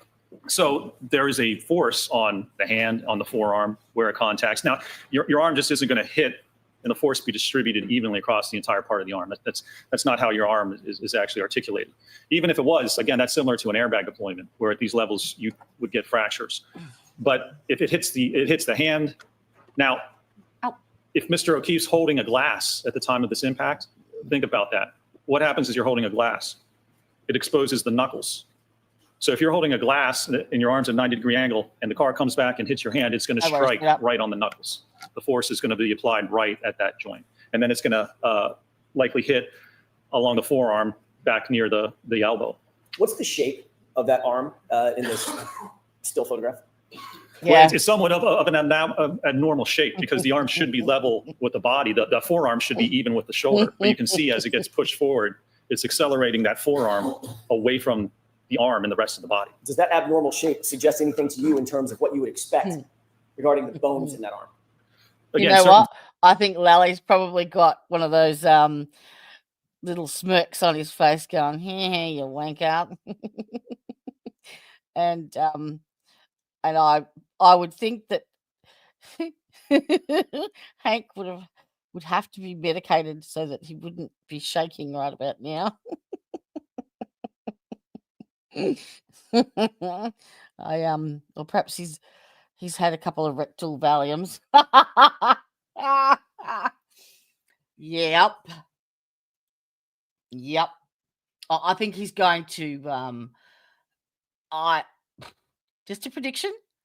He can see the writing on the walls. So you watch him come at him like a banshee and make a dick of himself. You watch. There's thousands of pounds of forces And even acting bigger on the dick of arm himself. and also on the joint itself, not just the arm or the bones we have to consider and how much force to fracture, but think of the elbow joint and think of the shoulder joint. It takes much less force to dislocate an elbow than it does to actually fracture it. Did you see any evidence based on your review of the medical records, including your review of the x-rays, any evidence of any dislocation? There was no evidence or indication or diagnosis of any dislocations or fractures to the arm at all. Fractures or broken bones at all? Correct, nothing. I want to know why they wouldn't let the photographs in that the PI took in the garage, and there was not allowed to be any testimony from Dr. Lapasada either about that. So, you can just apparently, if you've been there before, you can just be gifted them. That's awesome. Good shit. Can we go forward another? You're friends with Miss Shorty. You subbed to Miss Shorty. Miss Shorty's on uncivil at the moment, so that's probably why. Frame. And at this point, the arm has already been struck and accelerated. Is that right? That's correct. Do you see the taillight material? I do, yes. Okay. It's basically now broken. Is that correct? That's correct. It has now been fractured, yes. All right. Let's go one more frame forward. And the taillight material, did you make note of that in this frame? I did, yes. What direction is that taillight material going relative to the vehicle? It's going forward. And where is the arm? The arm has been pushed away. Now, you have to remember, as that arm, if it contacts and fractures the taillight, it's not exposed to the fractured pieces that still exist on the taillight itself, because those pieces that fracture haven't gone anywhere because they're against the arm itself. And then as the arm moves away, the pieces then move with the vehicle. Are the taillight pieces upon fracture moving at the same speed as the arm upon contact? That's correct, yes. Is that a matter of physics? That is a matter of physics, yes. Is there any possible way? That's why they did the speed test, the acceleration. To out-accelerate the arm upon contact, and the arm's being deflected away from the vehicle. It is not, accelerometer. I don't believe it's physically possible. That was not demonstrated in our testing, and I've never seen that demonstrated in any peer-reviewed articles. Now, you can see here again also the light and the fragments are being propelled forward. So you also have to consider where Mr. O'Keefe was found. He was found in the yard about 10 or 20 feet from the road. There was no exact measurements. But if you look at the motion of the taillight, it's going forward. Now, if Mr. O'Keefe has to move diagonally to the top left of that corner, and if he's not hit with the center of mass, he can't get to where he ends up before the taillight fragments have already gone forward and been deposited on the ground. Average running speed is like 4 to 6 miles an hour. Even if this SUV is going 10 miles an hour, it shatters, the lights fracture, they're dispersed on the ground, and then Mr. O'Keefe somehow ends up to his point of rest. But you wouldn't find the fragments on him because they've already been pushed forward, come to rest before he even has a chance to get to where they find him. Let's go to the next slide, please. And what is this slide showing? So this is just frames taken from that actual video showing the interaction from the top left, then you go down to the bottom left, and then the top right and the bottom right. Just shows you the progression of the contact and the movement of the arm. Is the bottom left frame the same frame that you stalled on just a second ago at my request, showing the deformation of his right arm? That's correct, yes. Thank you. Next slide, please. And is that just a close-up of the same? That's just a close-up of the same, yes. Okay, next slide. And is that a final close-up of the arm after it's been deflected out of the way? That's correct, yes, sir. Does this also illustrate what you just described in terms of the trajectory? Wrong at school is how great Marcia is at this, or how wonderful Marcia did that. ARCCA, ARCCA, ARCCA. The broken tail fragments? It does, yes, sir. Do you see any defect at all in the right sleeve of that hoodie? There is no defect in that right sleeve of the dummy. No, Was sir. the dummy's sleeve examined following this test? Closely examined up close rather than just a photograph? It was examined and photographed, yes, sir. Was there any defect in that right sleeve at all? No defects at all were noted in that sleeve. No. Next slide, please. What are we seeing here? This shows some of the photographs taken of the sleeve and the arm to show that there's no defects whatsoever, and it shows the damage to the Lexus. And again, at 24 miles an hour, not only do you get damage to the taillight on the fender there, but you also get damage to the taillight on the liftgate.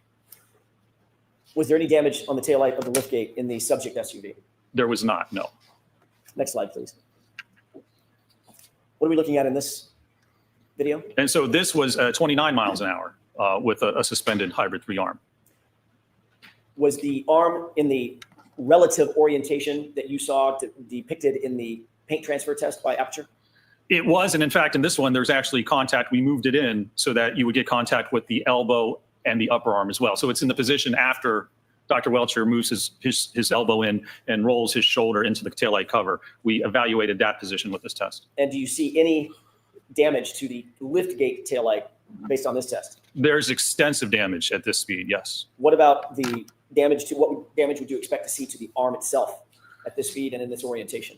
Yeah, at this speed, I mean, we're talking 4,000 pounds of force on the forearm, and with the hands, 1,400 to probably 3,000 pounds. I mean, well above levels where you would get fractures.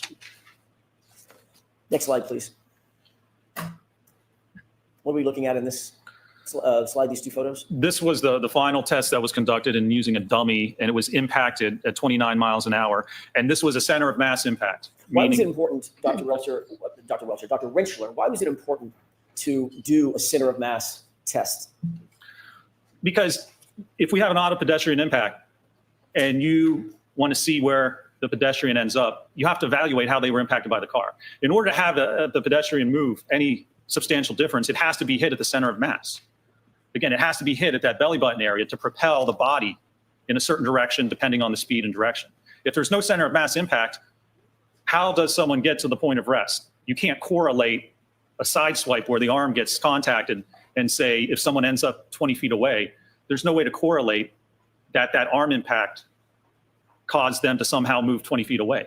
It wouldn't be as a result of the actual incident. It wouldn't be a result of the impact pushing their body in that direction. From a physics standpoint, is it reasonable to believe that your arm could be struck, just your arm could be struck as it's out in front of your body, and you could be propelled backward, say 7, 8, 10, 12 feet as a result of that strike? No, it's not reasonable. That's not physically possible. And you look at the arm itself, and we're looking at talking about the injuries and the abrasions compared to fractures. So if Mr. O'Keefe's arm was hit at 24, 29 miles an hour, what this suggests, and there were only abrasions, what this would suggest is that if the taillight doesn't cover or fracture, you can have your arm hit at 24 miles an hour and you wouldn't have any injuries at all, which from a biomechanical standpoint doesn't make sense. If the claim is that the fractured taillight's the only thing. So I'm sustaining the objection to that. I'm going to strike that portion, Mr. Jackson. Let's go to the next slide. What are we looking at in this video? So here's the video showing that strike at 29 miles an hour with the center of mass impact to the dummy. What's the import of this particular test? Why was this important, and what did you conclude following this impact test, the center of mass impact test? There's a couple of reasons. It shows there was extensive damage to the rear of that Lexus. So if you had a center of mass hit, you would have damage to the liftgate, to the fender, to the sheet metal. You would have substantially more damage than what we had in this case. And secondly, which I believe is just as important, it shows the post-impact trajectory of the dummy. So again, if you're struck on the corner by the Lexus, the dummy goes straight back in line with the vehicle. There's no force and no direction to actually cause that dummy to move off into the side of the vehicle. So you can't be hit center of mass with a vehicle going straight back and somehow end up 10 or 20 feet to the side of where the vehicle is traveling. So in this circumstance, would you expect the taillight material to be distributed straight back in the same center line as the vehicle is traveling? Yes, absolutely. Would you also expect the body to be struck and moved in the same center line as the vehicle? Sustained is too far. Sure. What about the body? What directionality would you expect on a center mass hit? The body's going to move in the direction that the vehicle is moving. That main direction, that main force moving straight back, the body is going to move primarily straight back. Did you reach an opinion or conclusion regarding whether the right arm kinematics are consistent with fracturing the taillight cover and sustaining the abrasions that you saw on John O'Keefe's arm? I did, yes. What is that opinion? My opinion that it is not consistent with contacting and fracturing the taillight cover. Do you hold that opinion to a reasonable degree of scientific certainty? I do, yes, sir. Can we move to the next slide, please? And I can just only on. Sure.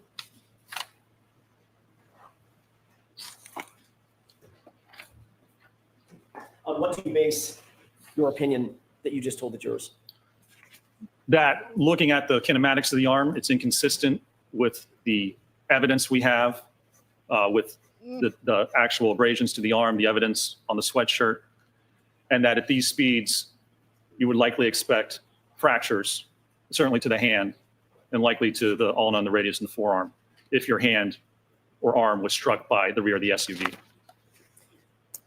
Can we move to slide 48, please? What are we looking at in this slide? This was a study where they used an impactor and they contacted the dorsal or top part of cadaver hands. And they looked at the force that was exerted and they looked at how many fractures were produced as a result of that. Did you review scientific literature regarding hand injuries under this sort of impact loading? Is this representative of that? It is, yes. Next slide, please. What is this? So this shows the position, and this is taken directly from the Apeture paint test. You can see the position that Dr. Squelcher had his hand against the tailgate right at the time of impact. And you can see that corresponds, the contact areas correspond to the areas of the hand that were actually tested in this case. Next slide, please. What is this showing? So this shows the forces produced during the test as well as the forces produced during our testing. And maybe the next slide here actually better. If you look at the knuckles, which are the blue middle region, and then the metacarpal bones, which are the lower one. So for the metacarpal phalangeal joint, the knuckles, on average, it took 397 pounds of force to fracture that joint. Well, the 15-mile-an-hour test produced a minimum of 483 pounds. And more realistically, that's just with the hand weight. There's going to be more weight because it's attached to the wrist. More realistically, it's twice that, so it's around 900 pounds of force. But what these tests show is that the force produced on the hand, as represented by the PowerPoint from Apeture, even at 15 miles an hour and likely below that, you would expect to get fracture of the hand bones, of the knuckles, metacarpal interphalangeal joints, and the metacarpal bones if you contacted the rear of that vehicle at that speed. Did you see any indication in the x-rays you saw or the medical records that you reviewed that Mr. O'Keefe's hand was damaged in such a way that you would expect? There were no indications whatsoever of that, no, sir. Next slide, please. What are we looking at in this slide? This was a test where they actually looked at the force on the elbow. So this is a direct longitudinal force against the elbow. Now, there's no indication of exactly, the paint test has the arm horizontal, but there's no indication, there's evidence of whether maybe it would be angled or if it's straight horizontal. But even if your arm's angled a little bit at the point of impact, the forces, again, on the right are what we determined from our testing, and those are minimum. Again, that's just with the forearm. If you include the entire arm, it's about twice that. So even at 10 miles an hour, you're going to have 600 to 1,200 pounds of force acting on the arm. Is that enough to break it? That's enough. If you strike the elbow, that's more than enough to actually fracture the different bones of the elbow. If an arm was hit at that speed with those forces, would you expect the x-rays to show no trauma, no broken bones, no fractures, no hairline fractures? I would not expect that, no, sir. Next slide, please. What are we looking at in terms of this slide? So these are just more articles that I referenced, and they look at impact force on the forearm, so the ulna and the radius. It takes, just to have a transverse blow right against the bone, it takes about 1,100 to 1,200 pounds of force to cause a fracture. We're at that level already at a 10-mile-an-hour impact. What about a 24-mile-an-hour impact? 24, we're at 1,400 to 2,800 pounds of force. Did you see any trauma on John O'Keefe's arm that was suggestive of an impact of that nature, of that size, of that force? There was no trauma. There were no fractures. There wasn't even an indication on the arm of where it would have contacted the vehicle. So if there's fracture at the taillight, there's going to be a force at that point on the arm where it actually contacts the taillight and causes that, right? There's going to be a force riser to cause that damage. There was no bruising. There was no lacerations. There was nothing at the alleged point of contact which would indicate an impact that produces thousands of pounds of force on the arm. No evidence of it whatsoever. You just mentioned this in your answer, but I want to ask a little bit further. We've talked a lot about bone fractures and ligament damage, et cetera. What about bruising? In any of these tests, would you expect to see bruising, at least bruising, all over the arm at the points of contact? Absolutely. Bruising occurs when the blood vessels just below the skin are ruptured, and it causes blood to flow into the arm. Was there any indication that John O'Keefe suffered even a minimum amount of bruising on his arm at all? No indication of any amount of bruising whatsoever on the forearm. Next slide, please. And let's go to the next slide. I think we want to jump to slide 50. What slide are we on? Is that 53? This is 55. Let's go to the next slide. There we go. That's what I'm looking for. What are you looking at here? So this again is from the paint test, and it shows, even as the arm gets pushed in, the vehicle's not in line with the center of mass with Dr. Welcher here. So it's not a center of mass impact. And this is important because we've just looked at the arm, and we've looked at the kinematics and the force and whether that's consistent with what happened and the injuries. The next step is to look at what happens if the arm gets hit. How does Mr. O'Keefe end up where he does in the yard? So that's post-impact movement or trajectory of the body. You have to evaluate that if you want to link all these events. If you want to link the head injury to contact with the car, you have to know what happened in between. You have to know the details. And so the next part was to evaluate that. Is there any indication in any of the testing that you did or any of the review of the medical records medical records of John O'Keefe, including the autopsy records, all of the autopsy records, the x-rays, and the hospital records, any indication that John O'Keefe was struck center of mass? None whatsoever. No indication at all that he was struck center of mass. Do you have an opinion or conclusion to a reasonable degree of scientific certainty about whether he was struck center of mass? I do. And what is that opinion? I don't believe that he was. The evidence indicates that he was not. If he was struck center of mass, imagine that. You're getting hit at the pelvis. You're getting hit on the thigh. You're getting hit at the knee. And then the body's being propelled forward. Your arm would get pushed into your body, into your ribs, into your torso. You would have very significant and substantial loading to your body, initially the right side of your body, as that impact occurred. And there's no evidence whatsoever that occurred. Switching to a glancing blow, a blow of just the arm, not the center of mass, but just the arm. Do you hold an opinion and a conclusion as to whether or not a glancing blow or a blow to the arm only would propel Mr. O'Keefe 7, 8, or 10 feet perpendicular to the line of travel of the vehicle? I do. What is that? It would not be possible. Our testing demonstrates that. Peer-reviewed articles demonstrate that. I've seen no evidence anywhere in this case that would suggest or even indicate that if you get a glancing blow or a sideswipe blow, that somehow would produce enough force to push you 8 to 10 feet into the yard. I don't believe it's possible. I've seen no research that would indicate that would occur. Do you hold that opinion to a reasonable degree of scientific certainty? I do, yes, sir. Can we move to the next slide, please? And let's go to the next slide. Let's keep going. Okay. What are we looking at in this slide? So this slide, it's a paper that describes how to evaluate vehicle pedestrian impacts and how someone moves in the projection of that body. Did you seek to analyze a fulsome understanding of whether it was possible that Mr. O'Keefe was hit on his lower extremities? I did, yes. Why did you do that? Why was that important? Well, because with automobile pedestrian impacts, the lower extremity, your legs, your ankles, your knees, that's the most injured part of the body during auto-ped impacts. So if he's going to be impacted at that speed, especially center of mass, there's likely going to be injuries to his leg, to his knee. The bumper lines up with the knee. That's one of the most commonly injured parts, as the bumper pushes into the knee, fractures the tibia, the fibula, or damages the knee joint. She's got to push. Did John O'Keefe suffer any injuries to his lower extremities suggestive of a vehicle impact? No, I believe the only injury was a 0.5 centimeter abrasion on the outside of the right knee. Could Mr. O'Keefe have suffered a 0.5 centimeter abrasion on the outside of his right knee by being struck by an SUV at 24 miles an hour? I don't believe so. I don't see how those kinematics would work. Sustained. Do you have an opinion as to whether or not that injury was from being struck by an SUV at 24 miles an hour or somewhere around 24 miles an hour. I do. What is that opinion? I do not believe that injury is consistent with being struck by an SUV at approximately 24 miles an Do hour. you hold that opinion to a reasonable degree of scientific certainty? I do, yes. Did Mr. O'Keefe suffer any other injuries to his legs or his lower extremities other than that small, how big was it? How many centimeters? Half centimeter abrasion. That small half-centimeter abrasion. Did he suffer any other injuries to his lower extremities indicative of being struck by a vehicle? I don't believe so, no. Let's go to the next slide. Oh, I just remembered. I've got some ice Taking a cream. look at the photograph on the right, concentrating on that for a second. I had to buy some today after How did you, that Tricia. SUV get in that condition? That was by striking the dummy at 29 miles an hour, and that was a center of mass hit with the dummy. Were you able to review photographs of the subject SUV, Ms. Reed's SUV? I was, yes. Did her SUV suffer or suggest any kind of damage anywhere close to this? No, the only real damage was to the outer taillight cover on the fender itself was fractured. Next slide, please. We've seen this. This is the video. It's pretty darn quick, isn't it? Was the center mass impact? That's correct, yes. The photograph that we just saw previous, what relationship does that photograph have to this field test? That was the condition of the SUV after it struck the dummy here at 29 miles an hour. Can we go to the next slide, please?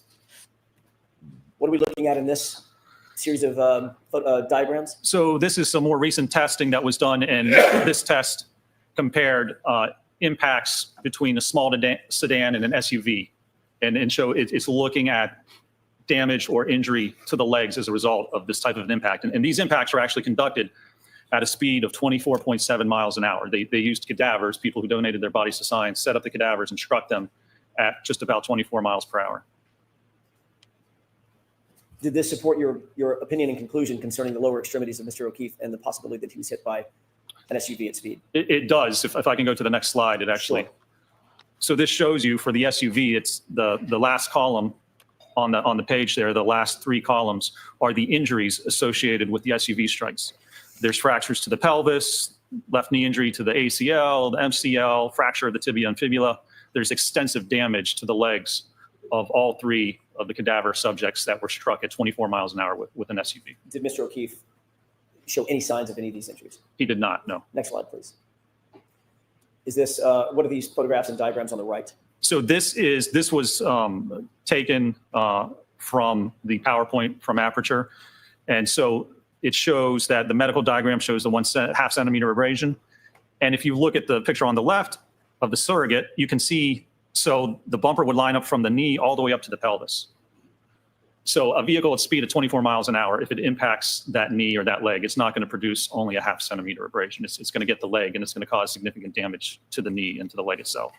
When you say from the knee to the pelvis, are you talking about the width of or the height of the bumper itself being from the knee to the pelvis? I am, yes. Would that be the contact area that you would expect if there was even a glancing blow to the knee and the hip? That's correct. You can see on that picture there where that bumper, the rear corner of that bumper, where the bottom reflector is, it extends from the knee all the way up to the pelvis. Can we go to the next slide, please? What are these diagrams? Again, these are just reports, peer-reviewed articles demonstrating that auto pedestrian impacts result in lower extremity injuries and fractures. Did you review all of these peer-reviewed articles that you told the jurors about, these academic articles, in furtherance of coming to your opinions and conclusions? I did, yes. Did you see any reference in the Apeture report that you reviewed and the PowerPoint slides that you reviewed that the concomitant peer-reviewed articles were sought in the paint transfer test? No. Or cited? There was only one article that was cited in that report with respect to automobile pedestrian impacts. Did it have anything to do with the paint transfer test? It did not, no. Next slide, please. And let's keep moving until we get to the, yes, there we go. What is that slide today? So this is the opinions that were offered in the Apeture report. And if you look at the top, number 4, it says the totality of the evidence is consistent with the right rear corner of the Reed Lexus, again, impacting John O'Keefe and Mr. O'Keefe striking the rear posterior aspect of his head on the frozen ground. And when you look below that, it basically has the references or the support for that one conclusion. I'll see you both at sidebar for a minute. Mm-hmm. Mm-hmm. Mm-hmm.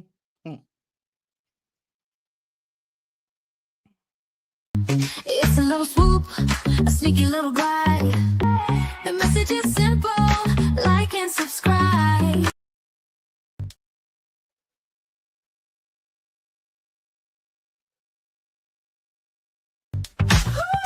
Sidebar Swoop, it's in your sight.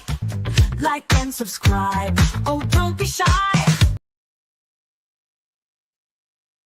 Swoop that sidebar, feel the groove. And one more. Sidebar Swoop.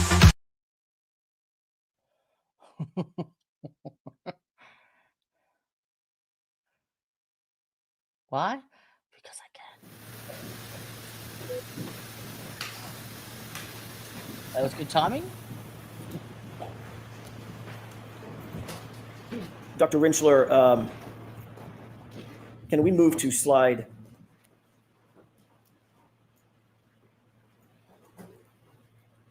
Yeah, just a moment, Your Honor. 70, Mr. Jackson? That's what was, I was just looking at. 7, thank you. I wish my eyes were better.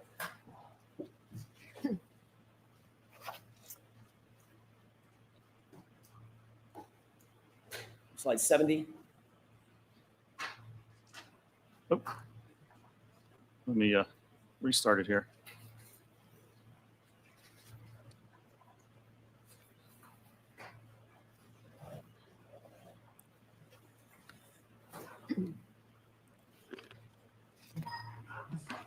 Thank you. Okay, what are we looking at in slide? This is slide 7. Yes. What are we looking at in slide 70, Dr. Rentschler?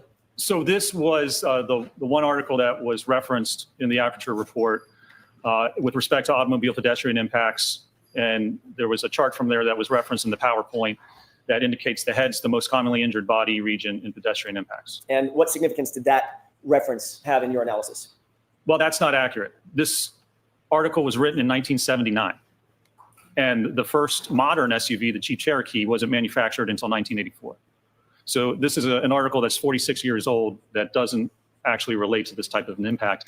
And that's the only peer-reviewed reference with respect to automobile pedestrian impacts that was cited in the entire Apeture report. Can we move to slide 71? Do you recognize what's depicted in this slide? I do, yes. What is depicted here? So this was hybrid. This is the 50th percentile hybrid 3, the same dummy that we utilized. And Dr. Squelcher performed a test where Can I interrupt you? Sure. So this ATD, anthropomorphic test device, was not a 95th percentile test device? It was not, no. Is it 50%? It was a 50th percentile, yes. Is that the same exact, not the same exact, same exact size ATD that ARCCA utilized in all of its testing? It was, yes. Okay. And to get the forces on the head, Dr. Squelcher scaled the acceleration results based on the weight, which is what I was talking about yesterday. You scale the results from the 50th percentile. That's exactly what Dr. Squelcher did in this case. Is that an appropriate way to adjust for the size of an ATD? It absolutely is, yes. Okay. Go ahead. So this test, what he did, he took a 50th percentile dummy, stood it up, and then let it drop backwards and strike its head on a concrete surface. Next slide, please. By the way, Dr. Rentschler, did the last slide include a video? I believe it did, yes. Can we go back?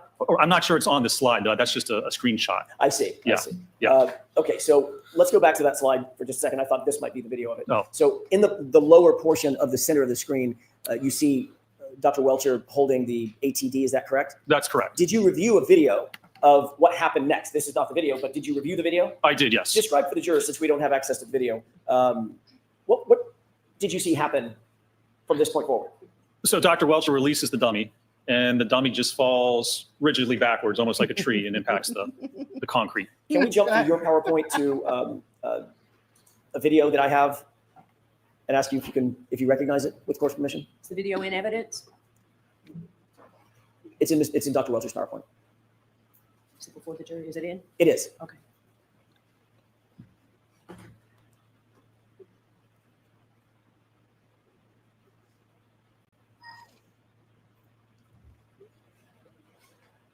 Okay.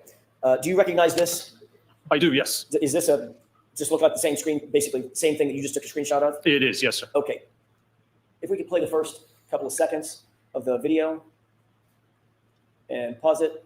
As that video began to play, did you recognize this as being the same video that you reviewed earlier? It is, yes, sir. And did you utilize this in coming to your opinions? I did, yes. Opinions and conclusions in this case? I did, yes. Thank you. Let's go ahead with the court's permission. Can we play the video? Thank you.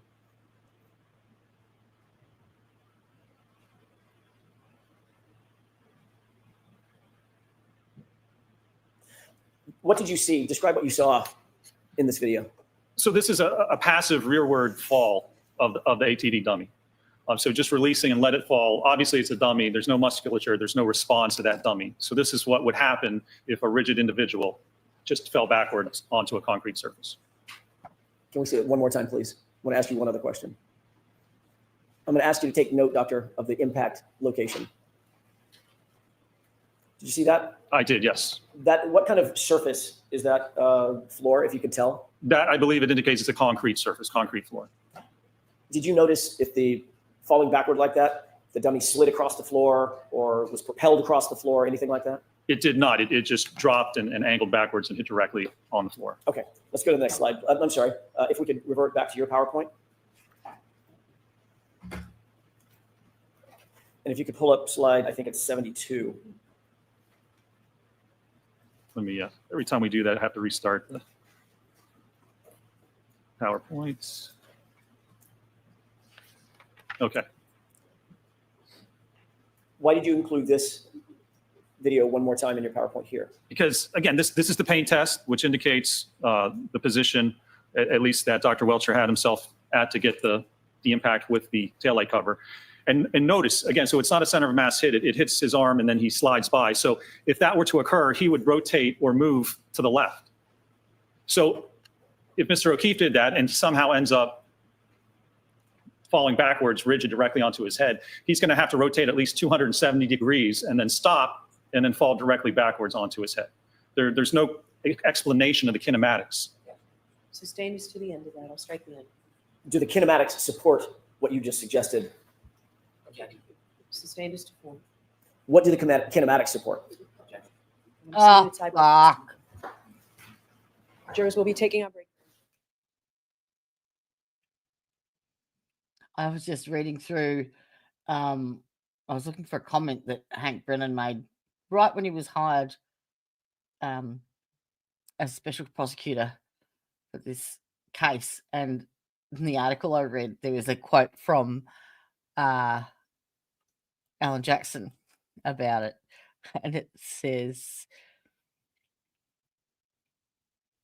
okay, so the news that Michael Morrissey has decided to use taxpayer funds to hire an outside lawyer to prosecute this case speaks volumes about his confidence in his own team, defense attorney Alan Jackson said in a statement. They can bring anyone they want to court. We will beat this unjust prosecution just like we did the last time. Like we've said to Mr. Morrissey previously, do your worst, he added. We'll see you in court. Love it. Love it. Yep. And if I wasn't going to get copywritten for it, I'd be playing the song, Signed, Sealed, Delivered, I'm yours. Just saying. Sorry, not sorry. Yep. Yep. Can anyone hear that little hammer? Yep. It's happening. It's a happening. Shot by swoop.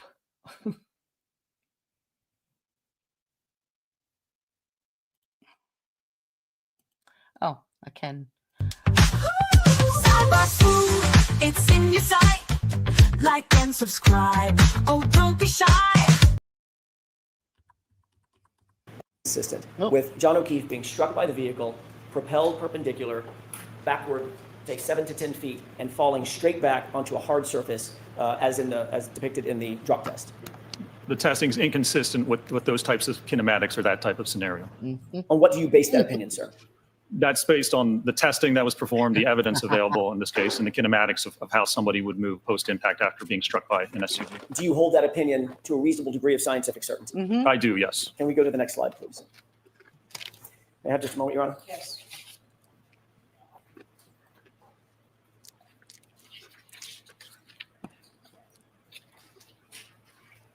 Oh, starting to get chilly again.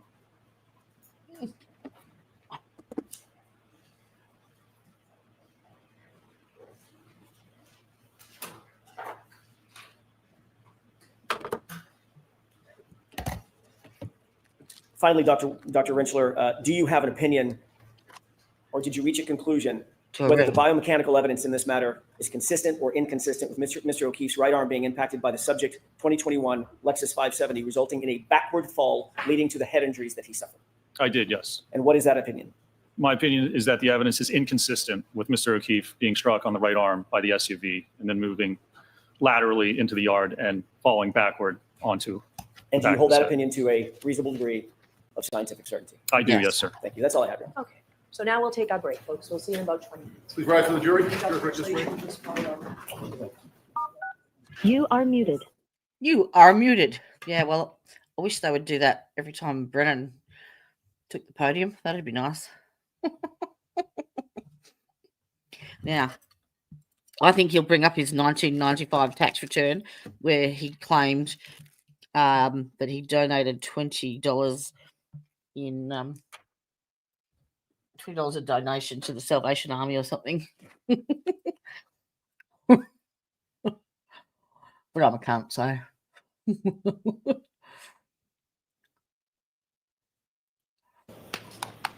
All right, let's do it. Cross-exam.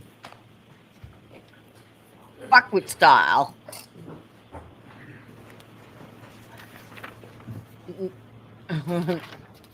The face. Before you testified last How week, about good morning? you were receiving information, not from the defense, from your employer, about other witnesses' testimony during the event, weren't you? So I don't know if they told us about witness he's testimony. going to focus on the whole communication thing and the nefarious text messages that organized their fucking Testimony. They told us about certain evidence. I had no contact with the court, with the prosecution, with the defense. I had no idea what was going on. We were retained by a certain organization, and they contacted the court. They were in talks with the court about, I guess, what we could or couldn't do. Anything I got was from that organization.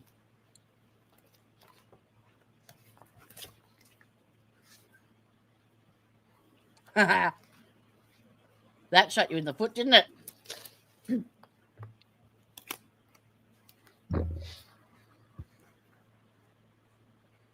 Voir dire 2, 118, line 15.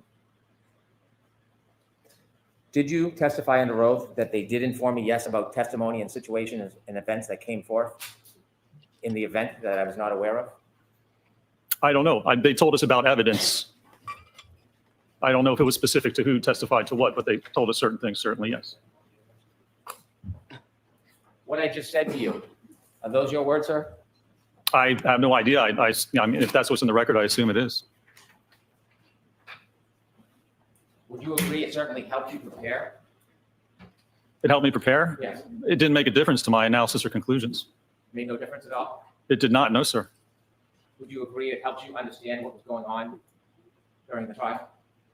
I don't think it made a difference at all. No, it doesn't change the facts that I evaluated or the analysis I conducted or the conclusions I came to.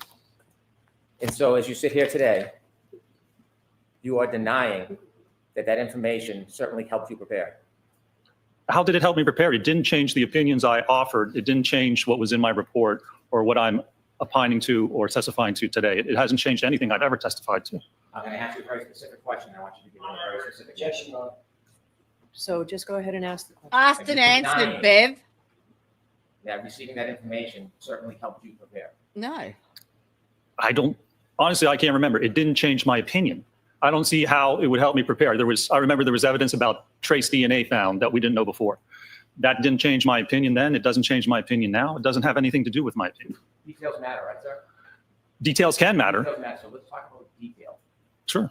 You're denying that receiving that information certainly helped you prepare. Oh, fucking hell. I'm going to allow it. Oh, I don't think that it did. It's been a year, but It's certainly been it asked didn't and change any of answered. my opinions or what I opined to. It didn't change anything with my testimony. I'm going to ask you one more time. I'll ask you a different question. fuck. Receiving that information from your employer, Are you denying it helped you understand what was going on during the trial? I'm gonna allow that. Of course you are. You I fucker. don't even think that it did. I don't understand it. I understood what was happening. I understood what the theory was. So saying that there's trace DNA doesn't change anything.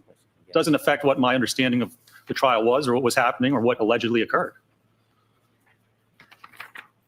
When you were traveling out to testify last year, you had phone conversations with the defense, didn't you? Right. So I think this is a biomechanical engineer who has given a testimony about how a vehicle and John O'Keefe's arm and head injuries did not occur. They didn't cause it. And Hank chooses to cross-examine fucking messages and shit between the defense and him. Not his statements, not his opinions, not his conclusions, because he knows they're all fucking right. So let's have a dig at some messages, shall we? Fuck me. Oh. I had like 2 phone conversations, 2 or I 3. told you he'd So come that out. sounds with like a the yes, you did. Yeah, there was one right before my qualification, my voir dire, where I talked to Mr. Jackson, and that was it. Other than that, I think it was just planning and scheduling. Was there any discussion on how you could portray yourself as independent? What? I don't believe there was. So you don't believe? Yeah, there was no need to. That's not the question. Details matter. Oh. Was there any attempt? So the objection's sustained. I'm gonna strike that, folks, okay? Questions, Mr. Brennan? Was there any attempt in your conversations to portray yourself as independent as far as your arrangements were concerned and coming out here? No, I don't think so, because there was no need to, because it was independent. When you had conversations with the defense, did they offer to give you transportation assistance getting here? They provided a ride to and from the airport, yes. Did you tell the defense that you prefer to take an Uber so that it would appear What the fuck? independent to a jury? No, because I didn't take an Uber. I took their ride. If I wanted to appear independent, then I would have taken an Uber. Did you have a conversation about that you were thinking about taking an Uber? It didn't even cross my mind, sir. Can you even And then like after you really? testified, did you stay independent? What do you mean independent? Well, did you have any bias warning you? Any bias? Bias, yes. What do you mean? Did I have any bias? Well, after you testified, where did you go?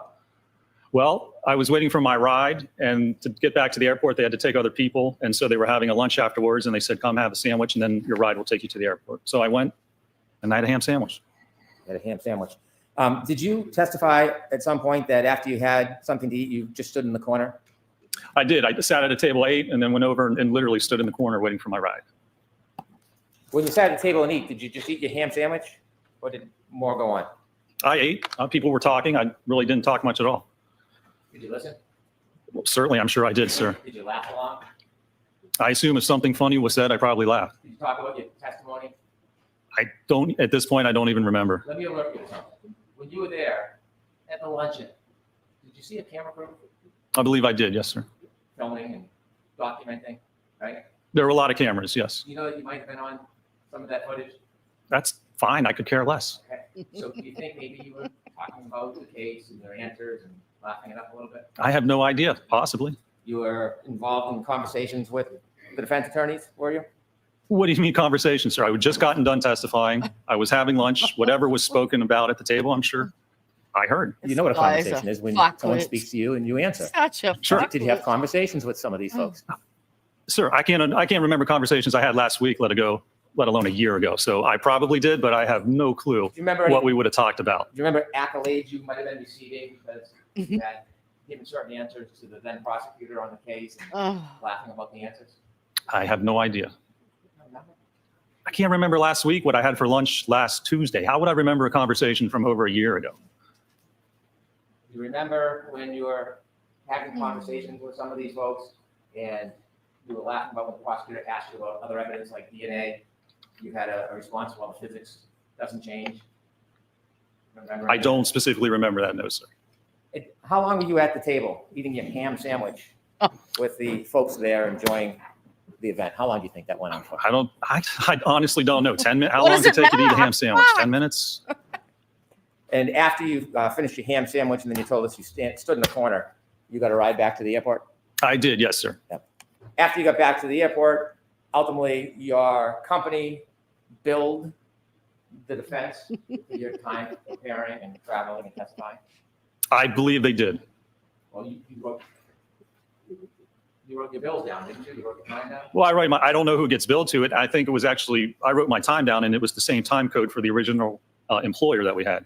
I'm not involved in billing. I don't know who the bill goes out to. I just put my time in and do my work. Do you know that the defense paid that though? I have no idea if they paid it or not. And then I would have a new contract with the defense. Or I should say you have a contract with the defense, don't you? I assume Market does. Again, I'm not involved in that. I don't do any part of the financials. I just do my job. Do you keep your billing? I enter my billing every week, yes. Do you know how much you've been paid so far in this case? I haven't been paid Not- anything. I'm a not salaried employee for ARCCA. 325. I have no idea how much ARCCA has been paid. How much has ARCCA been paid because of your work so far? I have no idea. I'm not You involved just in said that, financials. sir. dickhead. You have no idea how much time, how much compensation your company's going to get for the work that you've done and continue to do on this case. You have no idea. Yeah, it's not my concern. It's not my department, so I don't. That's a no? That's a no, sir. Now, when you communicated with the defense, you texted, didn't you? When? At any point? There were some texts, yes. And at some point, there was a court order for you to bring a copy of your text? I believe so, yes. Well, when you say you believe so, details matter. No. Do you know whether there was a court order for you to bring your text? I believe there was, yes. Did you comply with that court order? I complied with, yes, with whatever I had. Did Yes. you have any of the text messages? I don't believe so. What happened? Well, there were like 2 text messages about where I could get my ride and what time. And so after that day, like I do many times, I'd probably erase those texts. Wouldn't say probably. Did you delete the text that you had with the defense last year during the trial? This is so Again, I had like 2 texts about scheduling, and I'm sure I deleted them like sometime around that time, like I do with most texts. Did you ever use Signal? I did not, no, sir. Why not? I have no need to. Why would you have a need to? he said I no. wouldn't have a need to. That's why I said I don't use it. What Signal for? It's for, I think, for encrypted messages. Do any of your colleagues use Signal to have conversations with their clients? I'm going to allow that, Oh, that you're of course aware. you are. I have no idea what my fellow employees or cohorts do. One of your fellow employees is a gentleman by the name of Dr. Wolf. Yeah. You worked very closely with him on this case, didn't you? I've worked with him on this case, yes, sir. And working with him on this case, were you aware of his habits and whether or not he used encrypted apps like Signal? I'm going to allow it. I'm not That's aware right. of Dr. Wolf's habits, no, sir. When you worked on this case, when you began, you worked with a gentleman by the name of Mr. Klein? But Scott Klein is another engineer at ARCCA that worked on the case, correct? And Why you worked with wasn't Dr. he Wolf. chosen? That's correct, yes. Why You wasn't worked he as a group? chosen? Well, I mean, we all worked on the project together. I'm located in the Pittsburgh office, and Mr. Klein and Dr. Wolf are in the Philadelphia office. So we didn't physically work together, but we worked on the same project, obviously. When you first began your testimony yesterday, you said that you were restrained in what you could do. Do you remember that testimony? I do, yes. And when you said you were restrained, were you attempting like a preemptive strike because of certain things you didn't do to try to ward off any questions about that? Sustain. Let me ask it this way. Were the rules different regarding your initial investigation for you as opposed to Dr. Wolf? I don't know that they were. I don't believe they were. Did Dr. Wolf have free reign to do whatever he wanted? Sustain. Were you given free reign to do whatever testing you wanted? I don't believe we were, no. You though, were you? Was I? Yes, were you given free reign to do whatever testing you wanted? I mean, there was budgets, and we had to stay within certain values. So I wouldn't say I was given free reign because I couldn't do whatever I wanted. Can anybody tell you what tests you could or couldn't do? I don't think there was a list of specific tests or not, but you would discuss what would be done or what we could not do and what the cost of those tests would be. Were you free to suggest any tests that you wanted to? I'm assuming I could suggest whatever I wanted to, sure. Were any of your suggestions denied? I can't remember. I don't know that they were. I mean, what we were constrained is what the client wanted to know. And so we tailored our tests to do that and tried to keep the budget and the cost of what we did in our analysis down for that very purpose. Could you have suggested crash tests? Probably could have suggested whatever I want. Did you suggest crash tests? Honestly, I don't know. I mean, it might have been brought up, but pretty sure that would not have been within the budget. So I want you to be detailed. I don't want you to guess. So without that preempt, go ahead and just ask the question, please. Did you suggest doing crash tests last year? I can't remember. We obviously didn't, but I don't know if that was brought up or not. Great Marcia is at this, or how wonderful Marcia did that. ARCCA. One look at you, and I know that you are an idiot. Do you, since your memory is difficult, Sustained. Oh, okay. And this, ladies and gentlemen, is what you do when you don't have a fucking case. It's a little swoop, a sneaky little glide. The message is simple, like and subscribe. do you write down things so you don't forget? Depends what it is. Okay.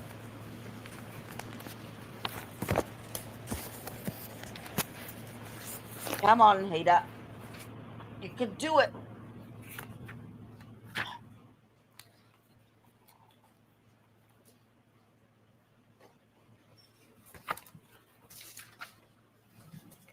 You provided a CV, which is a resume. That's correct, yes. And he didn't Resume want it. outlines your education, Yes, sir. areas of specialty, Correct. and then it highlights your accomplishments as far as the focus of your specialty or the focus of your profession, what you like or what you do a lot, right? Some of it, yes, sir. So, for example, you have a number of publications that are peer reviewed. I've already played it on screen. And peer review publications mean that you've written something that's been evaluated and considered by other experts in the industry I'll play it again. and have been adopted or recognized, correct? Well, that it's been published, yes, sir. You have a long list of peer reviewed melting. articles dating back to 2003. Is that correct? Yeah, as I said yesterday, most of my peer-reviewed articles are all written when I was in graduate school, correct? Have you had any peer review articles since 2003? Probably I'll do not, it no. again. And your peer review articles, 2003, deal with the evaluation of selected electric-powered wheelchairs. That was one of them, yes, sir. The next one, intelligent walkers for the elderly. Correct. Comparison of fatigue life for 3 types of manual wheelchairs. Yes, sir. Evaluation of a pushroom activated power-assisted wheelchair. Correct. Displacement between the seating surface and hybrid testing dummy during transitions with a variable configuration wheelchair. The hybrid 3, yes, sir. Assessment of manual wheelchair ride. Correct. I was looking at forces and accelerations on the body. Yeah. Fatigue life of 2 manual wheelchair this got to do cross-brace with designs. John Yes, O'Keefe's sir. arm Evaluation of O'Keefe's selected ultralight manual wheelchairs. and a Yes, sir. Lexus. Augmentation of 100 key ISO wheelchair test dummy to accommodate higher mass. Yes, sir. And so you would agree that all of your peer review articles deal with wheelchairs. Well, wheelchairs and the kinematics and kinetics forces associated with propelling wheelchairs and injuries associated with that. Yes, sir. Do any of them deal with pedestrian collisions? No, they don't. You've written a book chapter, Yes, sir. Smart Technology for Aging, Yes, sir. and again, nothing on pedestrian accidents. That's correct. Expanded abstracts, you've written a few. I have, yes, sir. Suffice to say, dealing with wheelchairs. And assistive technology, that's correct, yes, sir. Any have to do with pedestrian collisions? I don't believe so, no. Looking at your CV, you can note any area of specialty you'd like, correct? You can put down whatever you like, I suppose, sure. Sure. Have you listed any specialty as pedestrian collisions? Well, not specifically. That actually falls under impact biomechanics, biomechanical injury causation. So I didn't list it specifically, but it certainly falls under the actual expertise I perform. Uh-huh. That one backfired, didn't it? Now, Doctor, when you worked with Dr. Wolf, did you have a chance to look at his report? I did, yes. If you saw anything in the report that was off or mistaken, would you have an opportunity to discuss that with him? I'm sure I would, yes, sir. Did you find anything about his report that was wrong as far as data? I don't recall. If I did, I probably would have talked to him, but I don't recall. You and Dr. Wolf were collaborating together, weren't you? Yes, sir. And when you collaborate, you relied on each other's data at the time, didn't you? To some extent, yes. Some things Dr. Wolf did, you relied on ultimately for your interpretation and your conclusions. I did, yes. Did you write a report and talked about the acceleration of the ATD, the test dummies, regarding its hands and arms? I did, yes. When you wrote your report talking about this very specific data, do you remember what weight of you the arm. determined was the acceleration for the ADT right hand at 29 miles per hour? How many G's that was? Let's see. Accelerations for the right hand. Page 6. Yeah, it looks like 863 Gs. And when you were comparing data with Dr. Wolf, if something was different or off, would you correct it? Oh, I talked to him about it, sure. Okay. Did you ever talk to him about his collection of data regarding peak acceleration that the arm and hand experienced at a 29 mile per hour collision?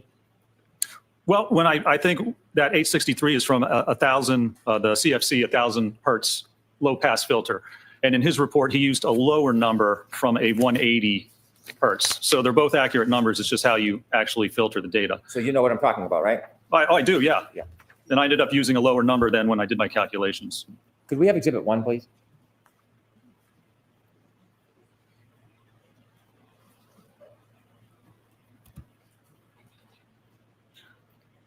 You've talked a lot about this photograph. Do you see it? I do, sir, yes. And you described, well, you didn't describe, you read that these were superficial abrasions, correct? That's the diagnosis, yes, sir. Any of those wounds a puncture in your mind? I don't make medical diagnoses, so I'm not going to comment on that, sir. Well, you talked about x-rays and injury. I know you don't make medical diagnosis, but you were very careful to be detailed about what this was. Not a laceration, right? It is a superficial abrasion. That was what was diagnosed by the medical records, yes, sir. And you were very careful to make that distinction when you were critiquing Dr. Welch. Sustained. And so you also looked at x-rays, didn't you? Yes, sir. And when you look at them, did you try to give the impression that you've read them, even though you're not a doctor and you can interpret them? Sustained. Were you trying to interpret them for us? No, it was actually interpreted by the medical examiner that there were no acute injuries. So when you were giving all that information to the jury about the x-rays, was that your personal opinion, or were you just regurgitating something you had read? That was the medical examiner's opinion, but certainly you can look at the x-rays and see that there are no actual fracture lines or space displacement between the joints. But it's the medical examiner and his diagnoses that I rely upon. So when you were going through an explanation of all these different photographs and x-rays, you weren't trying to portray that you were giving your own personal opinion about it? I don't give diagnoses, but if there's no fractures on an x-ray is diagnosed by an MD or physician, you can look at the x-ray and then you can see why there are no fractures. You can look at the x-ray and see where the fractures are if there's a diagnosis. So the diagnosis was no fracture, no acute injury, and that's certainly consistent with looking at the x-ray itself. So when you were looking up the x-ray and holding it up, was that just a prop? I mean, were you simply just regurgitating what you read in the report? Or were you doing a certain kind of, were you doing any kind of analysis yourself when you were sharing with us what those x-rays showed or didn't show? The analysis is that there's no fracture or acute injury. And that's what the medical diagnosis is, and that's what the x-rays showed. Are you giving us your opinion, or are you regurgitating what you read in a report? That is what the medical diagnosis is, that there's no fractures and no acute injuries. That's what the medical opinion is. So you're regurgitating what's in the report. Sustained enough. Did you see any MRIs?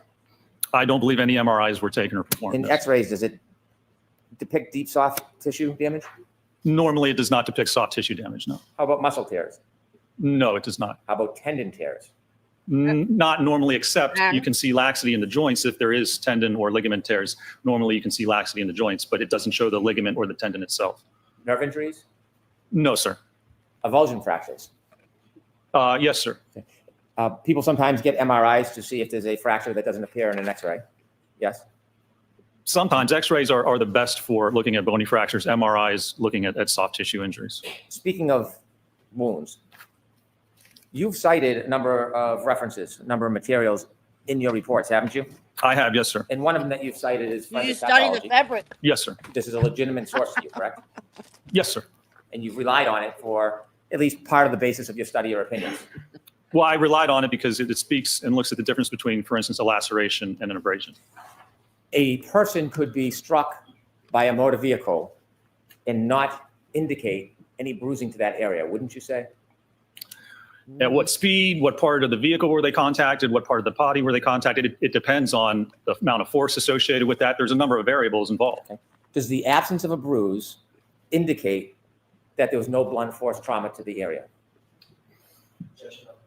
I'm going to allow it. Can you That's answer that? too much of a Well, general. the absence of a bruise, can you repeat that again? You were talking about bruising. Yes. Does the absence of a bruise necessarily indicate there was no blunt force trauma to an area? No, you have to look at all the evidence and you have to look at the force. If there's 4,000 pounds of force applied to the body or to the arm, then certainly you would expect a bruise. And if there's no bruise, then you would have to question if that impact or contact actually occurred. You don't just look at that by itself in isolation. You look at all the variables and facts involved with the case to determine if an injury occurred. Have you ever seen collisions where more than one person was hit or struck by the vehicle? Multiple pedestrians, you mean? Yes. Yes, sir. And have you ever seen in a collision where the vehicle's going the same speed when it hits multiple different people, there can be multiple different injuries? That is so vague, and you'd have to go back and look at a specific case, look at the injuries, look at the vehicle, look at the people. You can't just say, is it possible this could occur? You have to look at a specific case and demonstrate that that could actually happen. Well, I'm not asking if it's possible. I'm asking in your experience. Have you I'm going to allow that. ever been involved in evaluating multiple pedestrian crash where there are multiple pedestrians hit by one vehicle and they sustain different or in some cases no injuries? Has that ever happened in your study? Sure, because it depends where they're hit, what part of the body they're hit on, what the force is for that hit. The people aren't going to be hit the same multiply by one vehicle. You can certainly have multiple people in different types of injuries. Have you seen people hit by a vehicle at a particular speed and have certain injuries, and then you've seen other cases where people are hit by a vehicle similar speed but have no injuries? Have you ever seen that? I'm going to allow it. So what do you mean by injuries? Have you ever seen in any of your cases pedestrian hit at a certain speed and have injuries in another case where you look at whether He hasn't elaborated. He just repeated the question again.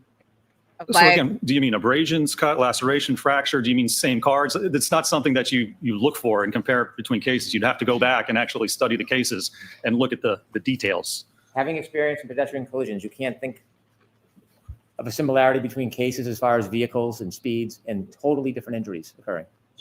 I'm going to allow that. Can you? Do you mean hit the same way with the same type of car at the same speed with the same force?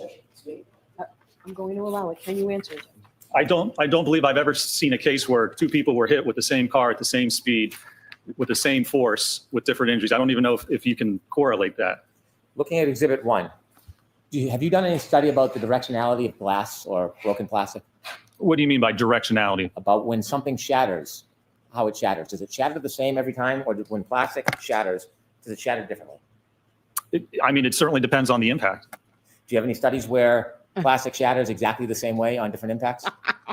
I doubt that it shatters exactly the same way. It has a lot of different variables, doesn't it? It could. Depends on a number of different equations, doesn't it?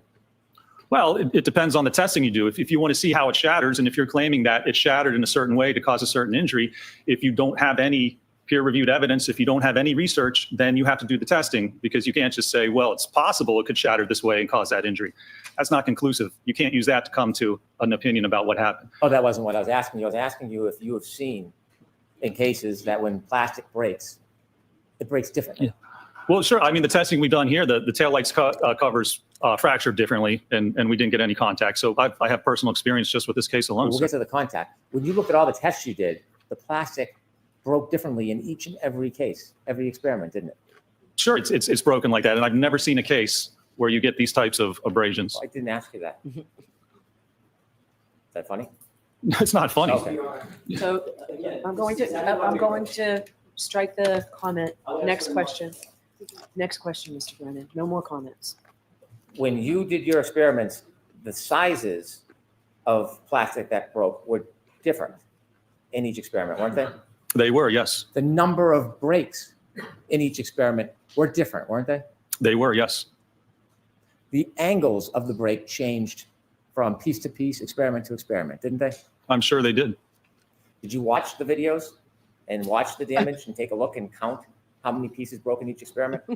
I didn't specifically count, no. We looked at contact to the sleeve and to the dummy itself. You never counted the broken pieces in each experiment? I did not. There was no need to. Not matter if there's a need, did you? I did not, no, sir.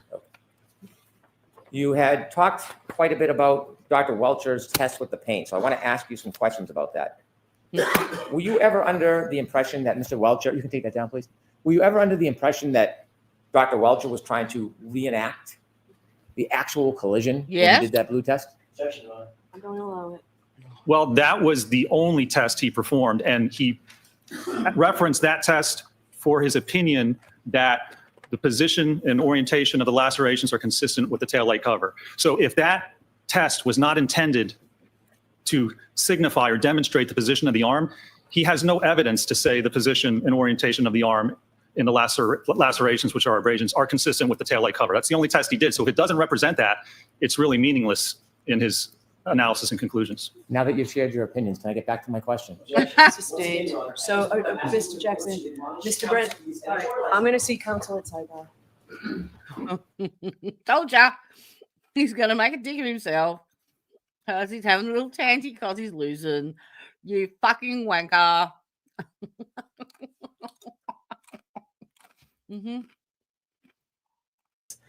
They said, hey, you have to open this. Wrong one. Sorry. This is the one I wanted. Objection, dipshit.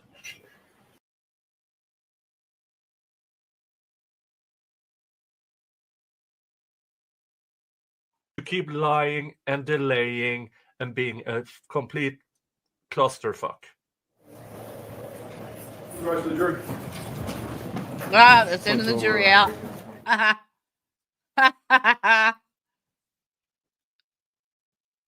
Oh dear. They're going to have big ups.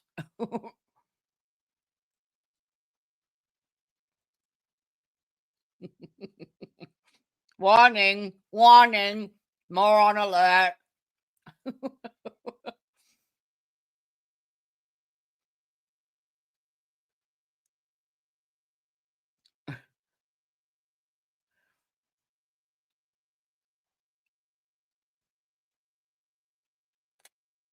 It's just so fucking obvious what's going on and what she's doing, and it's just fucking ridiculous.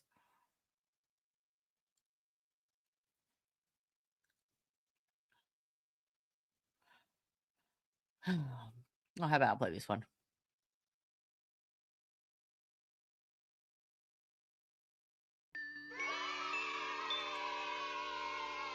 I try to live my life every day. Keep out of strife, come what may. I try to do unto others as I'd have them do to me. But it can't be done for everyone, and now it's plain to see.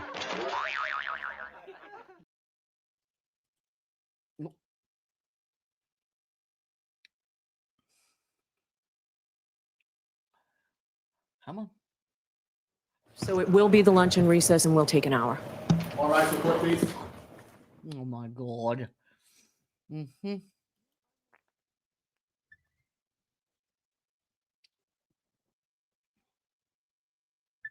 We're up to date. What are you doing?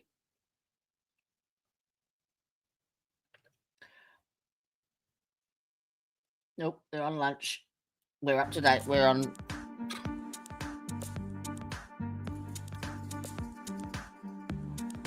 All right. Well, I'm going to get myself sorted whilst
You are unmuted.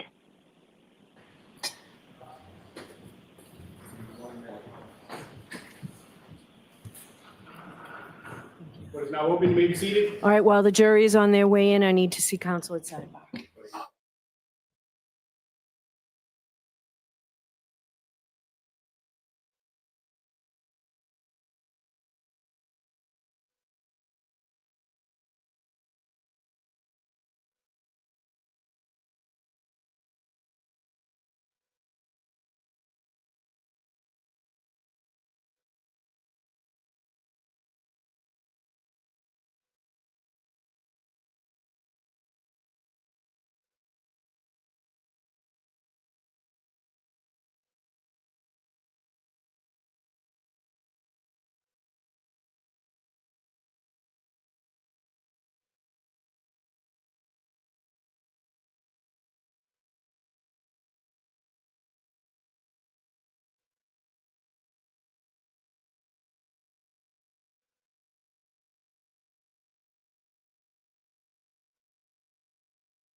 Please rise for the verdict.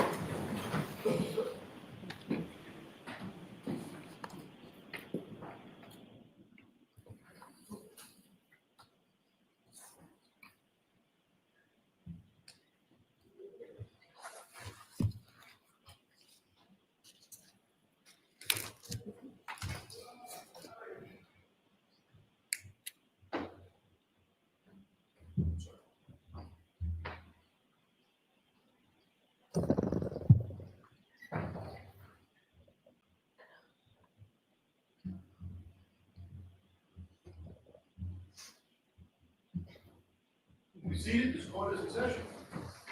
All right, Mr. Brennan.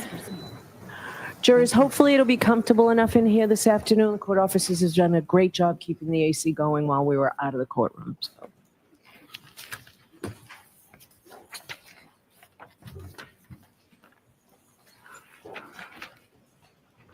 Dr. Rentschler, you wrote a report back in February 2024. That's correct. Yes, sir. And in that report, you provided a number of opinions, didn't you? I did. Yes. Do you remember if you opined or had the opinion that the injuries on Mr. O'Keefe's arm would not result from impact with a non-damaged tail lamp cover? I believe that's correct. Yes. And the amount of force required to fracture the tail lamp cover would result in extensive soft tissue and likely bony injury to Mr. O'Keefe's right arm. Correct. And so your opinion back in 2004 was that if a person's arm were to cause the damage to that taillight on that Lexus, you would expect to see extensive soft tissue and likely bony injury. Yes, soft tissue referring to ligaments and tendons of the elbow and shoulder, correct, and the wrist. And so you're saying not superficial abrasions, but in the arm? Yes, when you look at, and you can see from the testing we did for this case, for this round, that the arm extends and you have contact with the arm, you would expect at those speeds damage to the tendons and the ligaments, the elbow, the shoulder, likely the wrist. And the x-rays that we looked at or that we saw, and you offered the words of the medical expert, there is no MRI studying any ligament damage, is there? There are no MRIs that I'm aware of, no, sir. And x-rays wouldn't fairly depict some of those internal injuries that you're referring to, would they?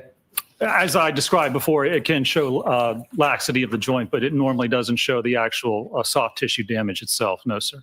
And a crash test dummy is different than a person, isn't it? Certainly it is, yes. No sir. muscle. That's correct. No ligaments. That's correct. The crash test dummy does not react or respond like a human being. Well, it does to a certain extent, yes. There are differences. Certainly there are, yes. And so when you're looking at a crash test dummy, you can agree that there are significant differences between what you might see on the dummy's arm and what would maybe happen to a human being's arm on the inside? There can be. That's why you have to look at the acceleration and the force, and that's primarily what the ATD is utilized for. But focusing on the actual observation of the arm, you would agree, doctor, that looking at a crash test dummy arm is not comparable to actually looking into a human being's arm with an MRI and seeing if there's any damage on the inside? No, of course, that they're not the same. No, sir. You were speaking about references earlier. You did have a chance to see Dr. Welcher's report, didn't you? I did, yes. And in his report, there were a number of references, weren't there? There were different references, but I think maybe 26 within his report.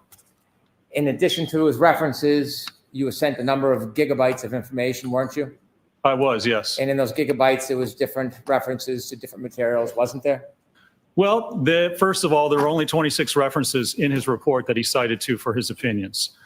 There was material contained within the batch of documents that they sent over. There was a bibliography or CV of different papers that he had submitted, I think 20 pages of papers that weren't referenced in the original report. And the most recent paper in that AutoPed packet was from 2004. Most of them were from the 60s and 70s, but there was an additional packet of information. When you read his report and saw his references, did you look up the references? I did, yes, sir. Okay.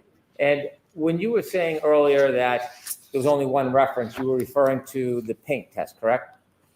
Well, I was referring to, there's only one reference specifically with respect to automobile pedestrian impacts. When you looked at his references, sir, did you have an opportunity to read any of the articles? I did, yes, sir. And many of them are peer-reviewed? Yes, sir. In addition, when you looked at the 20 pages of materials he sent over that were not in his report, how many references did you read out of those 20 pages of references that he offered? Well, I didn't read any because they weren't referred to in his report for his actual opinions in this case. Do you know whether or not he considered those references or whether he read those references? We're not allowed that. He didn't cite to any of those references in either the PowerPoint presentation or in his report. That's the knowledge I have of whether he reviewed those. So you don't know what he considered or thought, do you?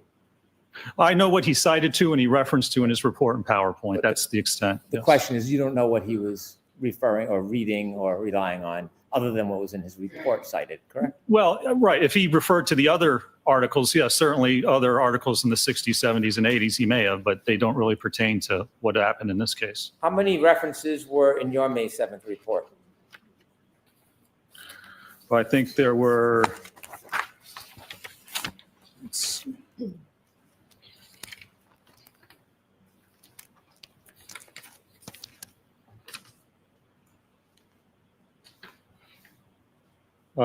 26, I think. Those 26 references, are they offered in your report to suggest some type of support for the proposition that you're promoting in the report? Well, they support the opinions or the methodology or both with respect to what I've offered in this. The reason why you put a cite in is suggesting that it supports whatever proposition you're footnoting on that. To some extent, or the methodology or some information pertinent to that opinion, yes, sir. Regarding crash test dummies and prediction in soft tissue injury, you provided 3 sites, didn't you? And soft tissue injuries? Yes. Can you show me where it says that, sir? Footnote 11 of your report, Mr. O'Keefe's right arm kinematics during impact with the Lexus are inconsistent with producing the documented cuts damage to his right sleeve, as well as the abrasions to his right arm. Did you write that? Yes, and which one was that again? I just want to make sure. What was the number? You cited footnotes 24, 25, and 26. Yes. And when you cited 24, 25, 26, did any of those 3 sites, in fact, those are the only sites that you cited for that proposition, correct? Yes, sir. So your entire basis of sites is limited to those 3 articles or 3 papers, yes? For reference, it's not, the testing obviously proves differently, but yes, for that one comment there, those were the 3 that were provided, yes. Starting with number 24. When you looked at 24, did it ever suggest, this paper, did it ever suggest that it was appropriate to use a crash test dummy in the material of a crash test dummy to make an analysis or determine whether or not there would be documented damage to someone's skin? No, it didn't. And that's not what I did in this matter. In this article you cite supporting the claim that you made, there is nothing in here that would suggest that a crash test dummy is appropriate to use in making that determination, is there? There is not, no, sir. In fact, in this article, it gives you details on what actually should be used to make that analysis, doesn't it? No, sir. It tells you certain ways to look at sharpness and how lacerations are caused. This is titled Skin Tissue Cuttability and its relation to lacerations, severity, indices. You know that, you cited that. That's correct. And it looks at specifically, I think, laminated glass and its ability to cut the skin. Number 24 in your site, correct? Yes. And it tells you 3 types of skin were examined and used for this type of study. Post-mortem human skin from 2 different body sites, Cameos leather, and Napa goat skin. Is that correct? Right, to look specifically at laminated glass and it's the cuttability of that type of glass. And the reason why the study is giving those suggestions is because a crash test dummy's arm and fabric, the way it's made, is different than how real skin would respond. Yes? Well, it is different, sure. Yeah.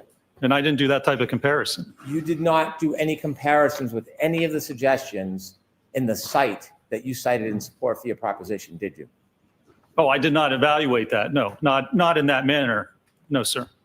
And then you cited number 24 or 25. You cited a book, Forensic Pathology, correct? Correct. And in this forensic pathology book, in the entire book, it never suggests that crash test dummies are appropriate to use when making this type of analysis, does it? Correct. And that's why I would not do that type of analysis with respect to lacerations. That's not what my analysis involves, sir. My question was, nowhere in that book does it say that crash test dummies are appropriate for analyzing skin lacerations on a collision, does it? Sure. I mean, for that sake, it doesn't say it's inappropriate either. And then you also cited an article, your third article, Understanding the Acute Skin Injury Mechanisms Caused by Player Surface Contact During Soccer. Did you cite that? I did, yes. And again, there's nothing in there that talks about the appropriate use of a crash test dummy when you are trying to support the proposition that someone's arm is consistent or inconsistent with producing cuts and damage in a collision. That's correct. Are you aware of literature relative specifically to the use of the hybrid 3 crash test dummy, which was used in this case? There's a lot of literature with respect to the hybrid dummy, yes. Have you ever heard of the person by the name of Stanley Bakatis? I don't recall that I have. Okay. How about Harold Mertz? Isn't he a leader in the field with crash test dummies? He is, yes. Right. Would you agree that we also do not believe the current instrumented arm configuration is suitable either for prediction of soft tissue injuries? Would you agree with that? Well, for laceration, sure, it shouldn't be used for that. It shouldn't be used in that manner. That's why I don't use it in that manner. Do you have any source that says it's suitable for determining superficial abrasions? I do not, no, sir. You have no other sites whatsoever supporting that proposition, which led inevitably to one of the opinions you gave to this jury, true? No, not true. That's a misrepresentation of what I performed, the testing that I performed, and the results that I analyzed in this case. Now, you've talked a lot about Dr. Welcher's pain test. You don't have any information that Dr. Welcher ever claimed that his test was intended to represent exactly how Mr. O'Keefe's arm was when he was hit, do you? Well, the evidence I have for that is that in his report, he says that the orientation and position of the lacerations are consistent with the orientation position of the taillight cover. And then right under that, he has reference to that test that he performed. So again, if he didn't intend to do that, then there's no evidence that he can provide with respect to the arm impact at all. That's the only test that was performed to look at the arm and the taillight cover. If it doesn't represent the actual position, then apparently he has no idea how the arm was positioned or how it was impacted. Let's get back to my question. Yes. Is there anything where Dr. Squelcher has informed you or written that he is intending to represent the actual arm angle of John O'Keefe when he was hit by Alexis? Again, I just described what he has in his actual report. So he didn't write specifically that that's what it's intended to do. It seems he's inferred that. And again, that's the only test that he's performed or referred to in this case. You inferred that? Inferred that that's how he believes that the arm was positioned? I think we understand your perspective is that the only test he performed. But what I really want to get at is your conclusion, your assumption that Dr. Squelcher was suggesting that there was a specific arm angle that occurred in this case that he was identifying. You don't see that anywhere in his report. Well, it would be pretty odd if the one test he ran didn't actually represent what he thought happened. I don't understand what the value of that would actually be. Did Dr. Squelcher ever represent that he was trying to describe the actual body position of John O'Keefe when he was hit? Actually, he doesn't state that. He states very little in his report or in his PowerPoint. He demonstrates through the video of his arm like that and contacting it, and then he holds his arm up to a picture of Mr. O'Keefe's right arm to compare and apparently demonstrate that it's in the same area. But again, he doesn't actually state that opinion. He doesn't state any opinions that the contact actually occurred, except in one point, and has no evidence or foundation for that. Would the answer to my question be no? You would have to ask Dr. Squelcher, I suppose, but if it's not, again, then I'm not sure what that test actually accomplished or represented.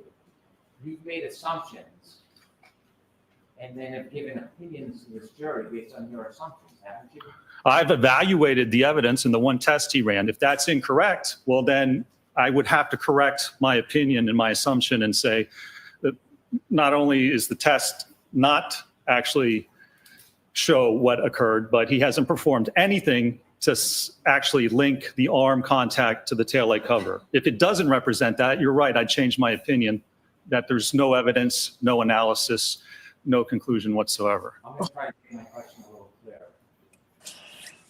Is it just me, or is he an absolute fucktard? I stated that the arm angle in the demonstration was in any way attempt to replicate exactly how John O'Keefe's arm was when he was struck by Alexis. I don't believe anything's written in the report with respect to that, no. Is there anything in the I've got report the that states there's three of them having breakfast. Squelcher was stating or claiming that he knew the body position of John O'Keefe when he was And I made myself some porridge because I'm fucking freezing. So no, I guess there is no opinion or conclusion that he knows how Mr. O'Keefe was actually positioned at the time of this alleged incident. You're correct. You know whether Dr. Squelcher has been clear that he does not know? Let me say this a different way. Yeah. You would agree, Dr. Squelcher has never stated in his report. that What he the fuck did you do the report for then, you dipshit? At which Mr. O'Keefe This is semantics and it's bullshit. I'm not He the only does one not that's fucking state what he saying thinks that. the speed is. That's correct.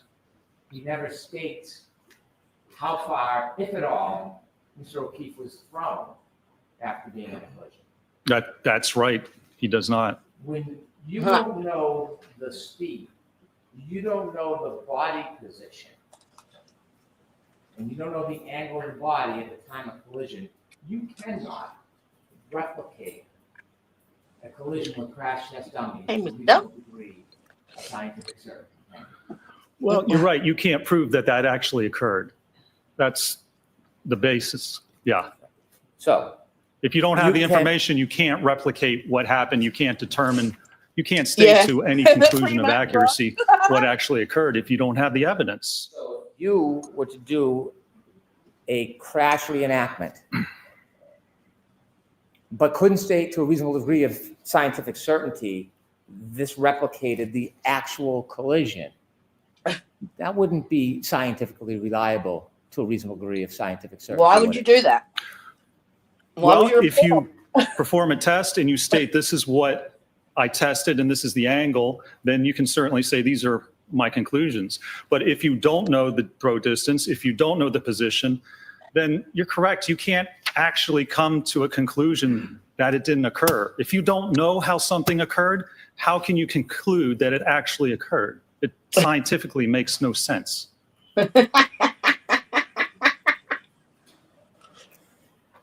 So if an expert does a crash test and they can't determine to a reasonable degree of scientific certainty that it replicates the actual collision, then they wouldn't submit the that report. would not be a reliable test to present to a jury, don't you? I'm gonna very briefly. He's talking hypothetical bullshit.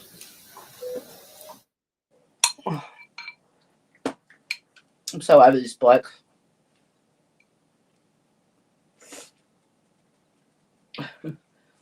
It's like he asks circular questions that you can't answer, that you have no answer for, because it makes no sense.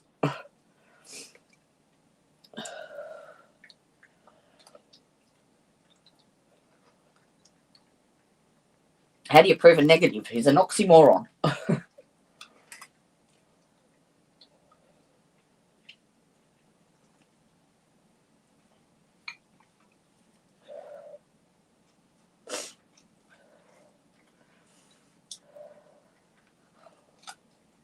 Oh, that was cold.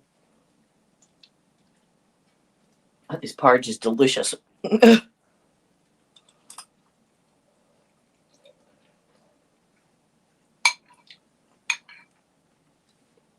That was just in the lunch break. I went over and had a look at Uncivil's stream to see what Lisa was doing, and it was so fucking awkward. Kurt's there doing his banking. Oh, Shorty's there trying to keep things moving.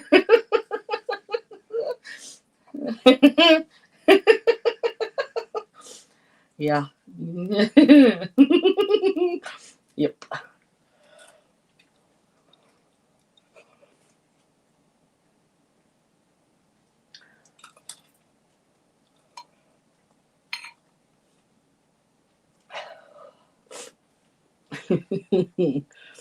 Yeah, she looked so awkward. It was so I sent her an email.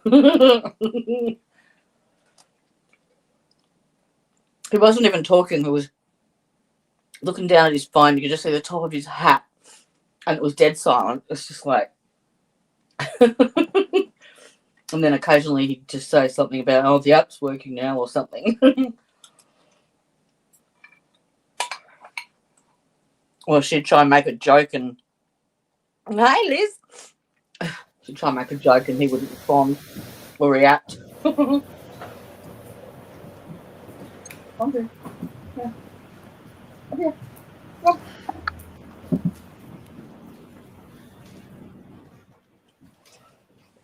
In reading the reports and evaluating the PowerPoint, would you agree there is no statement by Dr. Squelcher ever in anything that you reviewed that he is claiming or stating that his paint test was supposed to be a reenactment, identifying the details of how Mr. O'Keefe was standing, moving, or holding his arm at the time of a collision? He did not state that. That's correct. So when you've made your criticism Who's Cara? that you've done testing regarding Dr. Squelcher, you don't have any evidence, any statement by him that he was trying to reenact the actual collision. When I did that, there's one test with the arm like this. That's the only evidence that was presented in his opinion or in his case. I evaluated that. I have not seen any other explanation of what happened or how it occurred. Specifically, Dr. Welcher said in his report on page 9, he said, I have conducted an accident reconstruction and biomechanical engineering analysis of this matter. If he did not recreate how he was positioned, if he did not determine the speed of impact, if he did not determine how Mr. O'Keefe's body moved, if he did not determine where he ended up, then he did not conduct either an accident reconstruction analysis or a biomechanical causation analysis. He did nothing of the sort. Other than your opinion, let's get back to my question if I could. I believe I answered at the beginning of that, sir. I'm going to ask you again. Oh my God. My detailed question is, there is nothing in Dr. Welcher's report or any of his presentation that states he is trying to represent the exact posture, movement, and stance of Mr. O'Keefe. Well, what was the when point there was of a hiring him as collision. an expert? It's not anywhere in there when he engineer stated that. Is it? It's not stated. I'd be curious to find out what that, if that wasn't the intent of the test, I'd be curious to see what the actual intent was. Is the answer no, it's not in there? I think I just said that at the beginning of my answer, sir. I'm going to ask you again, is the answer no? The answer is no.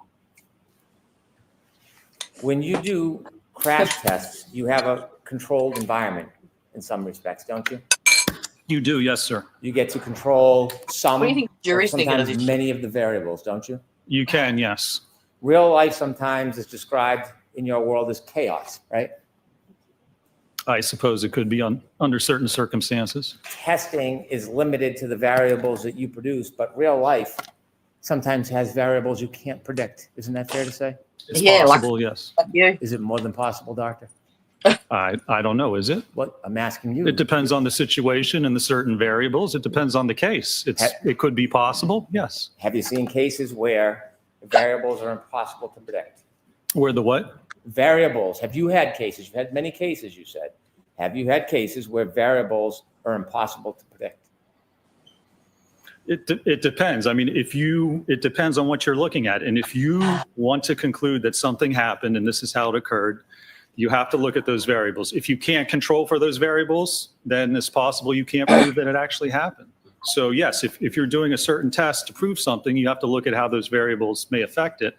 But there's basic information you have to know to perform that type of an analysis. So my question again is, are there scenarios where variables are impossible to predict?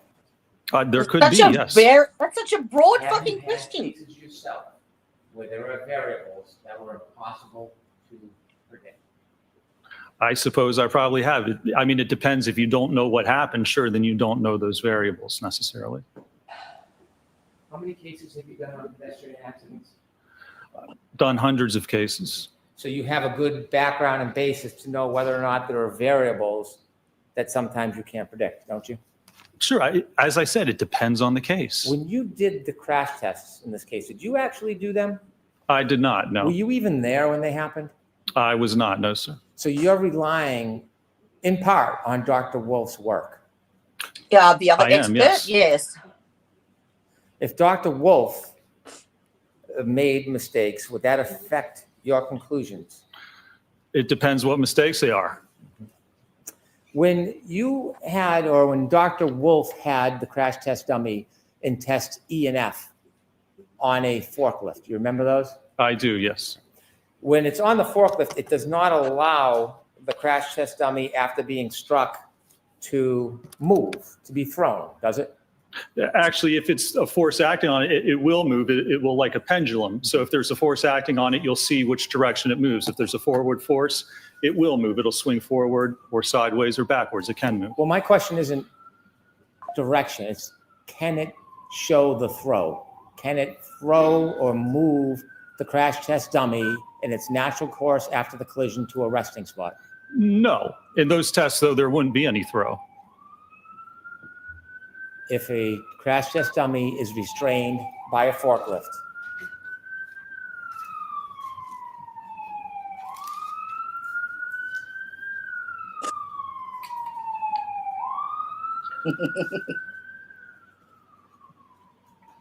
If a crash test dummy is restrained by a forklift, it does not allow the crash test dummy to be thrown, does it? Assuming there is throw, that's correct. It doesn't. It doesn't allow an observation of the crash test dummy to turn or fall, does it? No, it does not. Well, no, actually it turns, sure. I mean, it can spin. How about fall? No, and a crash test dummy would just fall down anyway. Have you seen crash test dummies where it is held in place electromagnetically, and when the collision happens, then the dummy can move? Have you seen that? I have, yes. Have you seen, excuse me, have you seen crash test with crash test dummy where there is a light? I'm sorry. Have you seen crash tests with crash test dummies where there is a light string and somebody cuts the string moments before the impact or a second before I the have, impact? yes. That wasn't done in this case, was it? What? It wasn't necessary. Was that done in this case? It wasn't. I'll speak slower and a little clearer. If you answer my question. I just did answer it. I said it wasn't. When the crash test dummy is held by a forklift and the car hits it, it doesn't replicate the drag that the car will have on the crash test dummy as it would a real person, does it? You can see if there's any drag because it's on like a pendulum. So if there's any drag pushing it forward, it's going to sway that way. It's going to move the dummy. It's not going to move at the distance that it actually would. If there was any distance, it would move it. But you can actually see the motion, and you can see in the testing, the 24-mile-an-hour testing, there was no motion, which is not unexpected for that type of a test. There is a difference between a crash on center of mass and a fender vault, isn't there? There is, yes. A fender vault is a different type of collision than a center of mass collision. Isn't that true? That's correct. It is impossible to replicate all of the different scenarios with a crash test dummy on a fender vault collision, isn't it? I mean, it depends on what you're trying to replicate, and it depends looking at the injuries or how someone was positioned. So if you know how they were positioned, you can try and replicate that, yes. Could I have 59 of Dr. Rentschler's PowerPoint, please?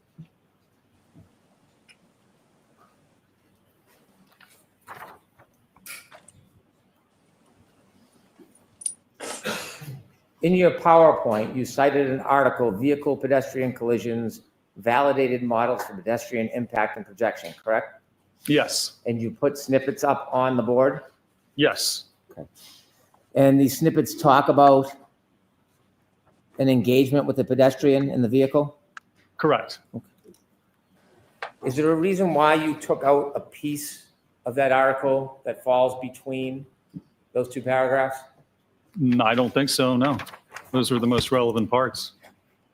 Did you cut out the part that says some frontal collisions are with the corner of the vehicle where the pedestrian is deflected to one side without secondary impact of the upper body with the vehicle front? Alternatively, the transverse velocity of the pedestrian at impact may be sufficient to prevent head contact as the body rotates sideways off the bonnet. And these situations are known as fender vault. The models presented here do not apply to fender vault.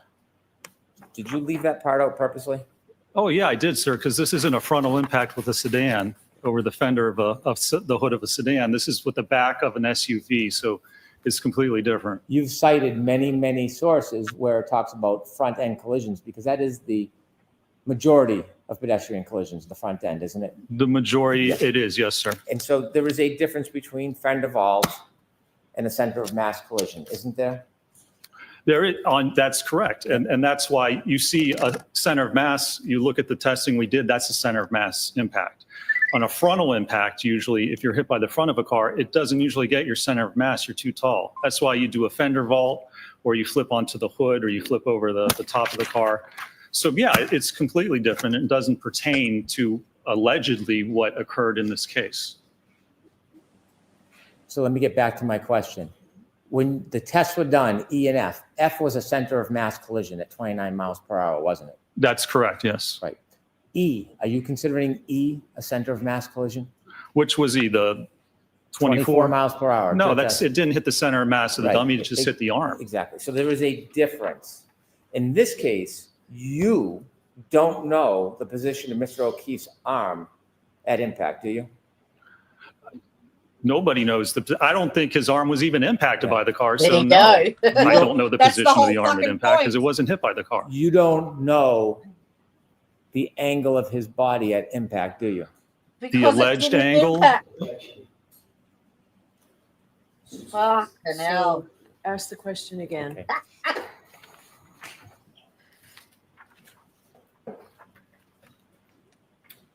You have no information about the angle of Mr. O'Keefe's body at the time the defendant's Lexus was traveling backwards on January 29, 2022, do you? We have no information that he was even hit by the Lexus. So there wouldn't be any information on the angle if his body wasn't hit. When you talked about force equations with this jury, you cited a number of pieces of literature, didn't you? I did, yes. When you cited the literature, you cited all literature regarding concentrated forces, didn't you? No, that's not true. There's a difference between concentrated and distributed force, isn't there? Yeah, I talked about that on my direct, yes, sir. When you showed your slides, for example, the hand. Yes. Could we see slide 8, please?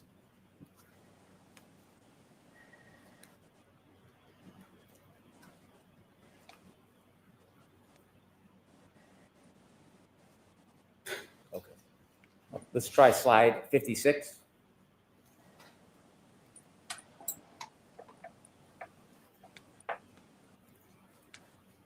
You would agree with me, doctor, there's a difference between a concentrated and a distributed load, wouldn't you? I would, yes. When you gave your opinions in this case, it was based on concentrated load, wasn't it? No, sir. When you gave your force equations, was that distributed load or concentrated load? That was the load at the center of mass. And so you can evaluate that on a distributed load. You look at acceleration and you look at bending moment. So you can do both. When you gave your charts and numbers, was that based on concentrated or distributed load? No, that was based on the distributed load with respect to the center of mass of that arm and where the accelerometer was. But this was not a center of mass impact. But we're assuming a center of mass is the most dispersed impact. So if we want concentrated, then we look at a focal point, and you can do that with a hand. So But center of mass, acceleration, and distributed across the entire arm, that's where it's the least amount of pressure if we're talking about force over area. And that's what I evaluated in this case. When you gave your demonstration about the hand with the different hexagons on it, do you remember that? I do, yes, sir. Okay. There's a difference between taking a small object and putting pressure on the body as opposed to a larger, wider object, isn't there? Well, it depends on what it's contacting. And certainly not a difference when you look at the size of that impactor and the size of the knuckles and the metacarpal bones. So for example, if somebody took a book and hit somebody off the forehead, it may or may not leave a mark. But if they use the same force and they took a high heel, the heel of a high heel, and hit somebody, there would likely be more damage with the high heel than there would with the book. Isn't that fair to say? Well, soft tissue, but if the force is the same, you would expect the fracture to occur. You have to look at the distribution, you have to look at the strength of the bone, and you have to look at the overall force that's being applied. Now, you said in your differential diagnosis, you considered all evidence. Did you say that on direct examination? I don't believe I did. I believe I considered evidence for a biomechanical and accident reconstruction analysis in this case. So you didn't consider phone data? Has nothing to do with biomechanics or accident reconstruction. Did you consider text stream data? What do you mean it was I'll getting strike it. totally unhinged? Did you consider Apple Healthcare data? No, sir. Did you consider phone temperature, battery temperature data? There's nothing to do with Has nothing to do with biomechanics, sir. I'll ask again, did you consider it? I did not, no. You said it would be improper to ignore evidence. Are those your words? For a biomechanical analysis, yes, sir. Have you been to the scene of an accident before or a collision? I have, yes. Do you know what a debris field is? Yes, sir. And you've seen in your videos, E and F, there's debris fields after the collision and the taillight brakes, isn't there? So first of all, there's debris in the yard. What that's from, is there a collision? Was there a collision? Where did that come from? Where it was positioned? That's all conjecture and supposition. Those aren't actual facts, sir. Can you hear my question about debris field? I'm asking. Yeah, and I think it's Excuse me, sir. Oh, you think it's weird that he wouldn't? In a collision. You don't think there's anything weird about these questions? I have, yes. Nothing. Have you seen debris fields where a taillight is shattered? I have, yes. In fact, in your video, yes or no, after the collisions, in video E and F, there are debris fields, aren't there? There are at a certain point. Yes, sir. Absolutely. And so when you're looking at your studies, do you consider debris fields? It depends on the evidence. It depends on how it was collected. It depends if it is accurate or reliable. But from a biomechanical standpoint, no, you don't need to look at the debris field or alleged debris field of a taillight cover. That has nothing to do with the injuries or the position or the movement of Could I an have Exhibit individual. 73, please? Oh.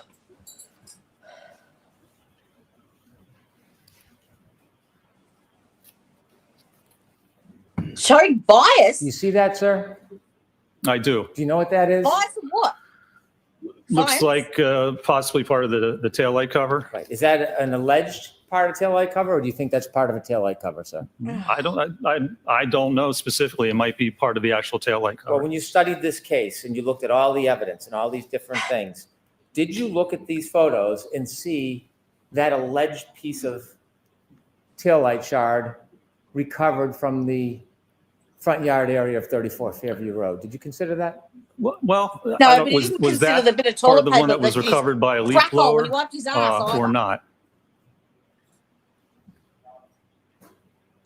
That's how When ridiculous. you were doing your is. ample study, sir, Yes. what I'm asking you is, when you were looking at all the available evidence, did you look at this photo?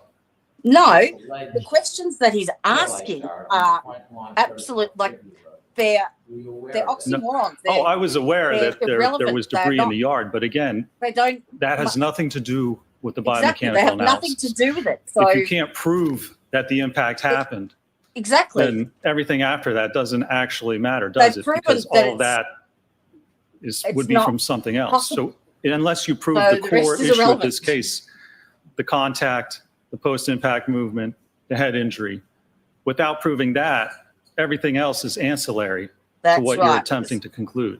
Do you have any evidence in your biomechanical studies how this alleged piece of taillight shard ended up on the front lawn of 34 Fairview? I don't know, sir. I didn't evaluate or investigate that. Could I have Exhibit 76A, please? Oh my fucking god, he's going to go through every one of them, isn't he? He is.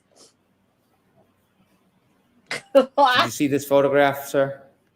I do, yes. Is that part of a red taillight shard or an alleged piece of a taillight shard? It looks like it, yes. Did you consider this in your biomechanical studies that this taillight shard was found No, because it's got nothing to do with it. in front of 34 Fairview Road? Was found. Can you give me a precise distance from where the body was found and where that was found with respect to Mr. Exactly. O'Keefe, with respect to a reference point? Exactly. Who Did you measured consider it? this, sir? There is none. So, no, I did not consider that.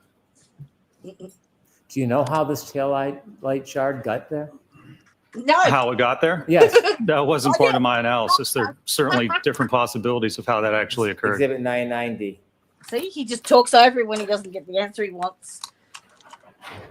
Because he's searching for bullshit. Do you know what that is, sir? It looks like part of the light assembly. Mr. O'Keefe's hat? Oh, Did you that's look at his this hat. photograph? I see now, yes. Did you know he was wearing a hat that night? I did, yes. Was that going to And did affect you the trajectory of your consider how body? that hat ended up on the ground in front of 34 Fairview? No, sir, that was not part of my biomechanical analysis. There's a number of ways a hat can end up in a yard. Is one of those ways being in a collision with a Lexus? I suppose that's a possibility, or someone could put it there. I mean, there's a number of different possibilities as to when It's or not how about a hat may deciding appear whether in a you're yard. going to go with not guilty.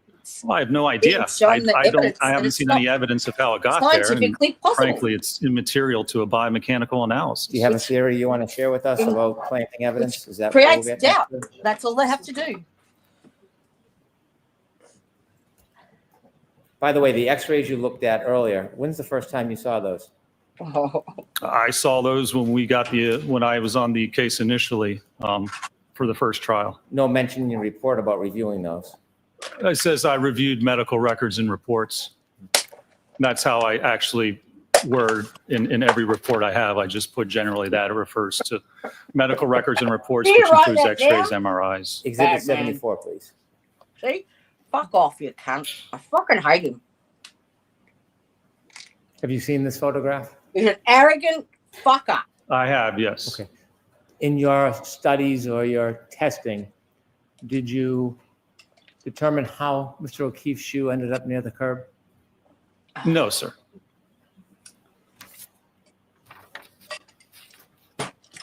Exhibit 201A, please. Oh, please.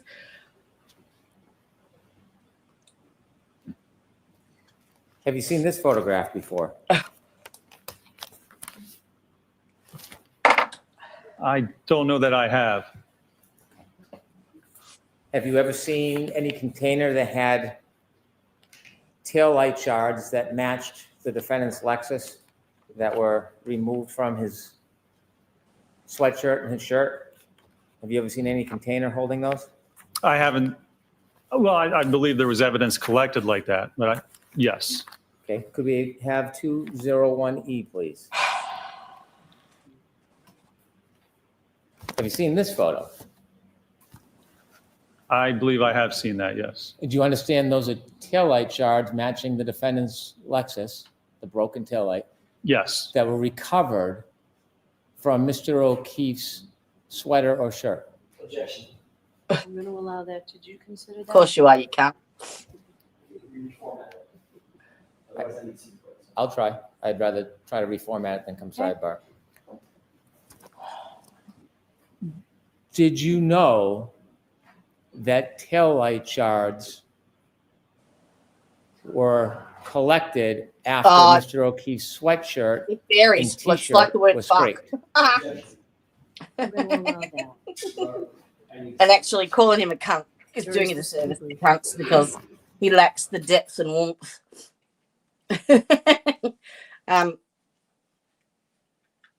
Generally, it's a derogatory term for the female genitalia. But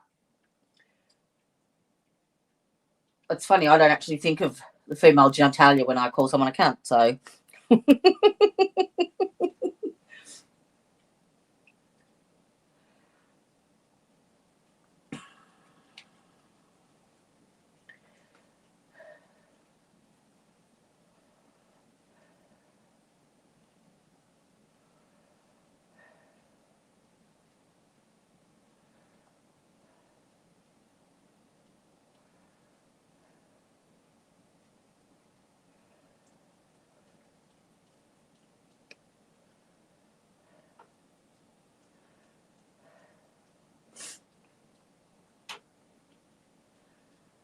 I think it's time for me to lie down.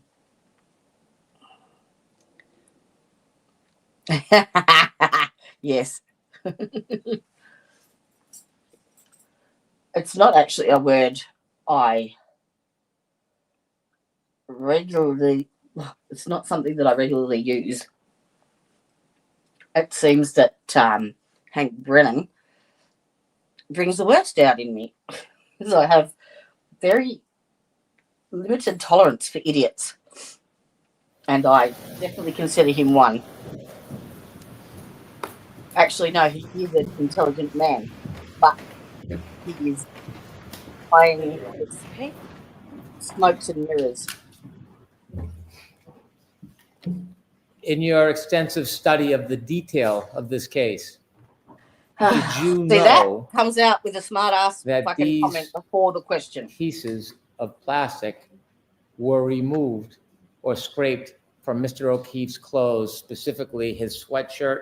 Why would he care about Did you know that? microscopic fucking? I was aware that samples were recovered, yes. Were you aware that these samples were consistent with the broken taillight of Miss Reed's Lexus? Were Did you know aware that he took a shit this Yes. morning? It's the same relevance. Did you do any analysis how these broken taillight shards got into Mr. O'Keefe's clothes? No, he's not a crime scene No, I analyst. did not. The first step involved with that would be to actually perform a biomechanical analysis to look at the movement of the body, how the body was positioned, where it ended up. So without that knowledge, you can't determine exactly how or if those types of shards were deposited there as the result of an actual impact.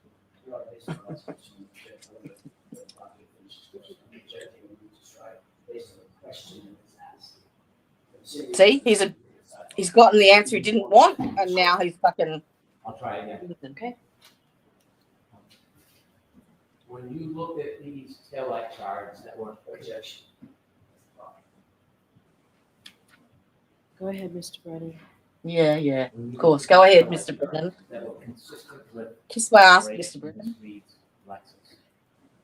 Did you consider how they got into Mr. O'Keefe's clothes? Objection. Same objection. I understand the objection. But you're going to allow it anyway. You can't.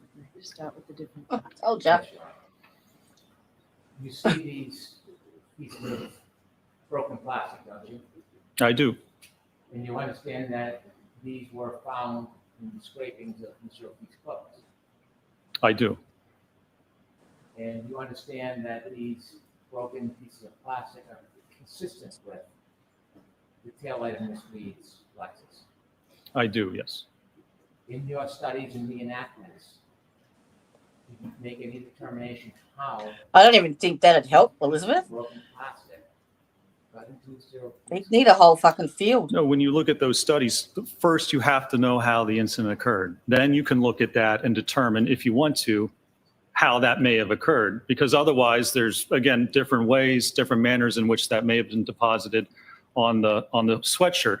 Without knowing how this happened, you can't just then look at other evidence and try and predict how it happened. You need the actual evidence to look at the event. This all goes to the event.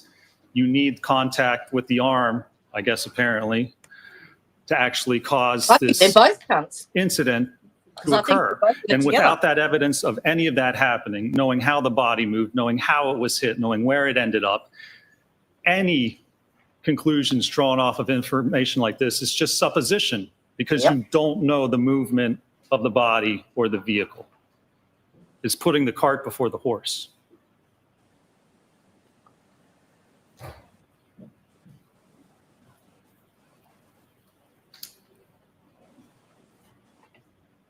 She's been an Exhibit experienced 201D, please. trial attorney. She knows exactly what the fuck he's doing, and she's allowing it. Do you understand this is broken pieces of plastic Ugh. consistent with the broken taillight of the defendant's car? Do you understand that? I believe so, yes. Do you understand? Do you understand this is a photograph of these broken pieces of plastic under a microscope? Okay. Well, I'm asking you, do you understand So that? if that's what you're telling me, then I don't want you to rely on me. If you didn't see them, it's okay. I don't recall if I saw those or not. Have you seen this picture? I don't recall seeing it now. Now looking at this photograph and seeing these broken pieces of plastic under a microscope with fibers near the plastic, is that something you would want to have considered? No. In your analysis, forming your opinion whether or not there was a collision between Miss Reed's car and Mr. O'Keefe? It's the same fucking questions he asked Wolf. If you can't do a proper biomechanical analysis, then that evidence is not consistent. You can't determine how it occurred. You can't say that that's consistent with it. You can't just look at certain evidence and not do a proper analysis. If you can't even tell that an impact occurred, you can't look at tertiary evidence and say, well, this proves that it occurred. in order to say from a biomechanical and accident reconstruction standpoint that an impact occurred and here's how it occurred, you have to understand You have to the establish mechanics that and fact first. dynamics before it. This could certainly support that finding and those conclusions, but by itself, I don't know of any methodology in any study or peer-reviewed article that says you can just look at alleged evidence and then form an opinion as to whether an impact occurred. Correct. Can you see with your eye that parts of those broken pieces of plastic are sharp? They look sharp. Do you disagree? Do you think they're not sharp? I don't have an opinion as to that, sir. We'll take a look. Objection. Sustained. If you look at that for me kindly, you tell me whether you think those pieces of broken plastic are sharp. Objection. I would allow that. I guess they look sharp. I have no idea if they are or not. It's under a microscope. When you actually put things under a microscope, it looks much different, and it is much different than Okay, let's go back when to looking at the normal 20E. eye. Perhaps that can help. Not under a microscope. If you pay particular attention to the larger one in the middle, that looks like a shark's tooth. Do you see Yes. that one? Yes. Do you think, doctor, that some of those appear sharp? Some of those appear sharp, could possibly cause a laceration, sure, as opposed to an abrasion. Do you think that any of those could cause an abrasion? I don't think that you could get a consistent level of superficial abrasions along the entire arm of minimal depth of less than 0.5 millimeter through impact with the glass. To have that minimal force on every part of the arm to only cause superficial abrasions would be highly unlikely. Do you think some of those sharp pieces, if they were lodged in Mr. O'Keefe's sweater, could cause an abrasion? Not like that, no. It's possible if you had enough punctures and holes in the sweater to correspond with the abrasions on the arm, that would be, I suppose, that could be a possibility. See, that's misrepresentation of the facts. You didn't tell In him your how big testing, those not to things belabor were. it, I'm just going to show you one. I want to show you video E. Could we go to video E, please? Oh, absolutely, Coburger, yes. Stop. They put the death penalty back on the table, didn't they? In video E, the arm that is sticking straight out, who determined that angle, Dr. Wolf? Yes, well, we positioned it so it would impact in the general area of what was shown in Dr. Welcher's paint test study, which apparently is irrelevant and doesn't show the alleged position of how the arm was at impact. But yes, we positioned it in that manner. When you say we, did you have input on the positioning of that, or did Dr. Wolf do it? Well, I had input into how we were going to position it. It would probably be both of us, I would say. So you and Dr. Wolf chose to position the arm straight out, correct? In that test, we did, yes. Is there a glass in Randy's hand? There is not, no. A drinking glass, no? No.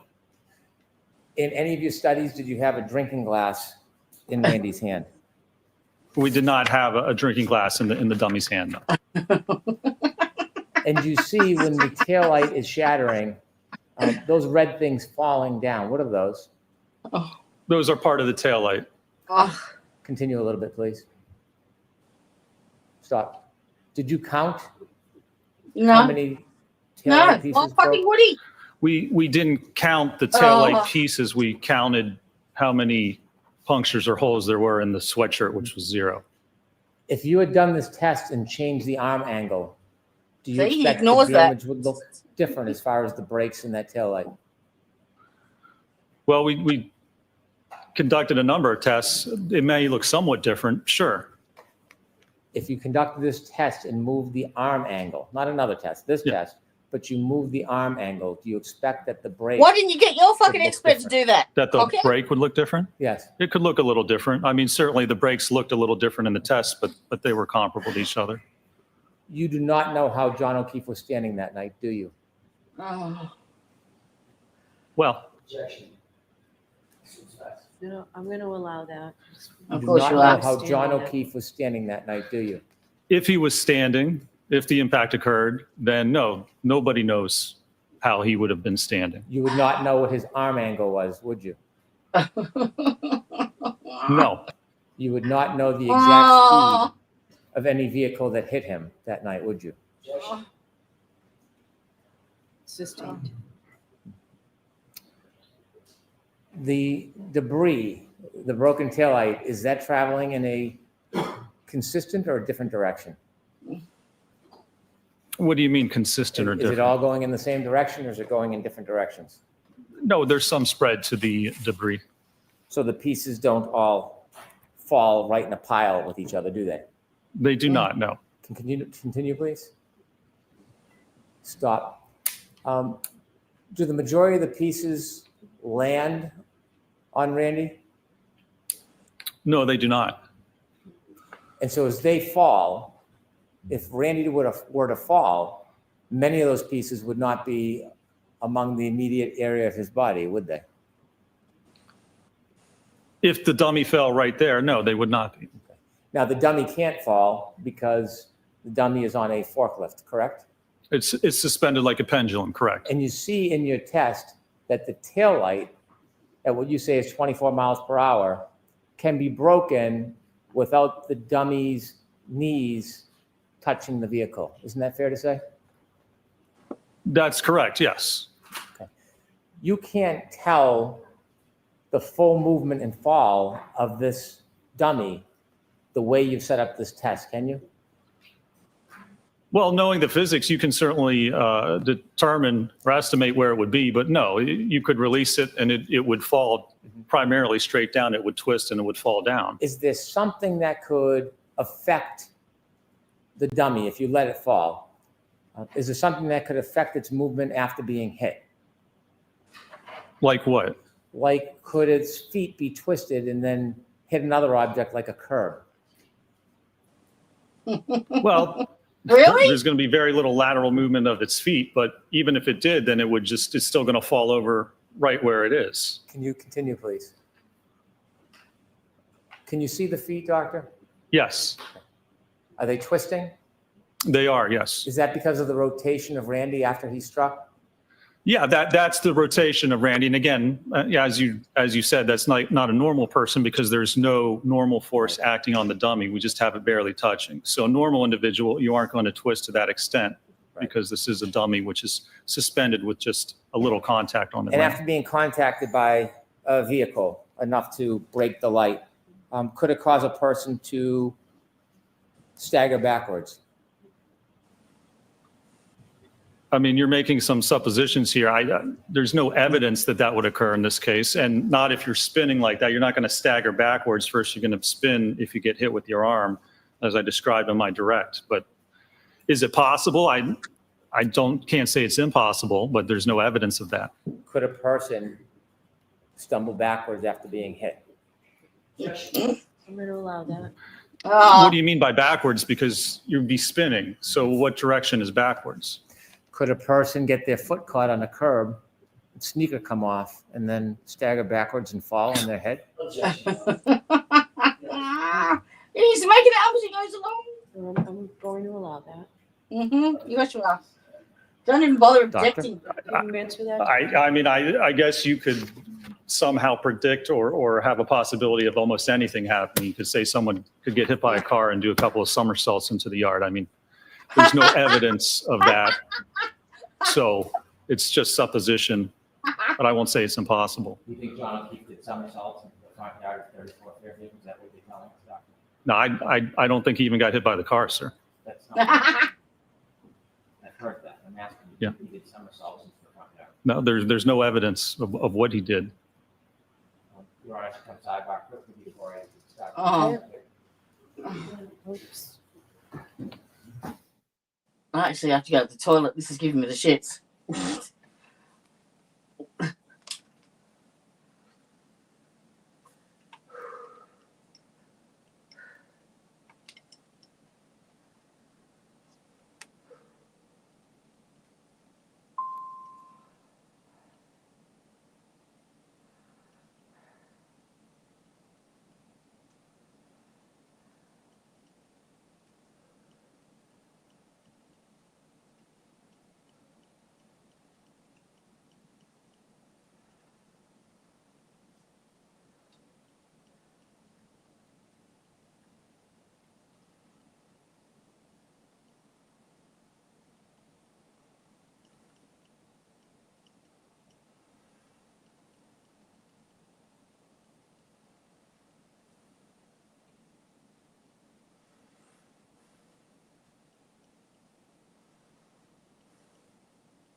Oh, yep, gotta go. Oh.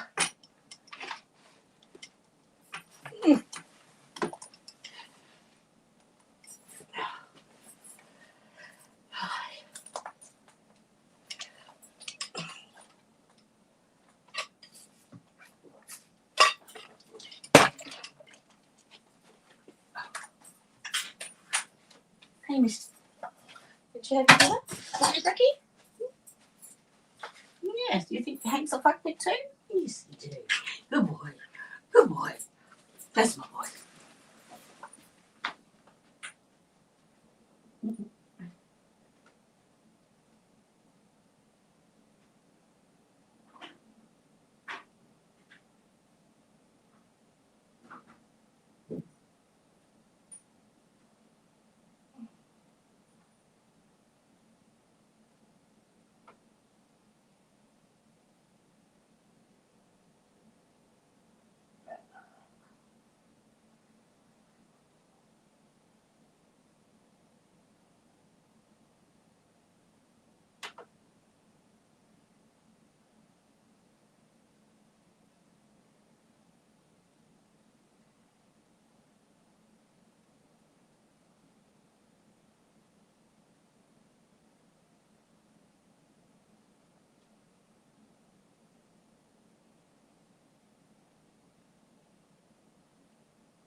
Could I have exhibit 166, please?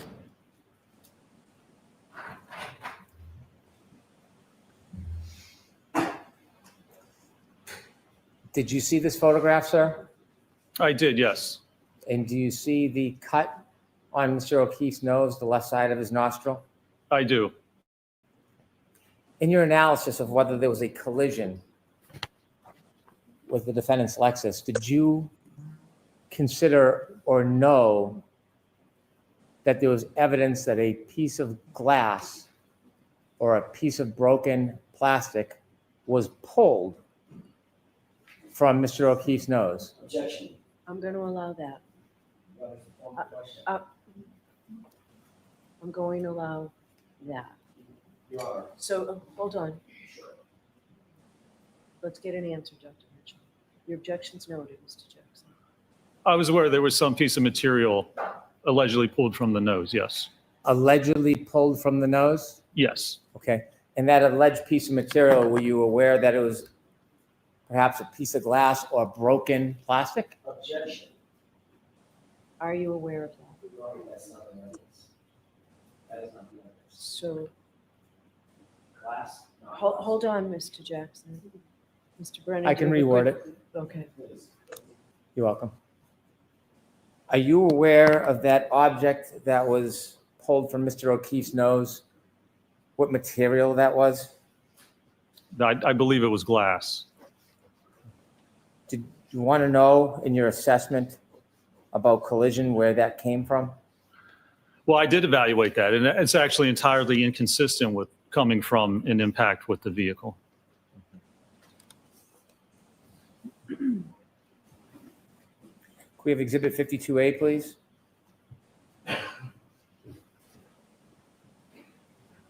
Do you know what that is, doctor? It's hard for me to see from here. I believe that's the drinking glass. A drinking glass. Do you Yeah. know where that is in relation to where Mr. O'Keefe was found? I believe it was found in the vicinity of where he was found. And could I have exhibit 195, please?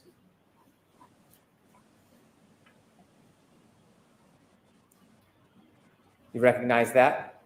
That is another photograph of the drinking glass, yes, sir. 197A, please.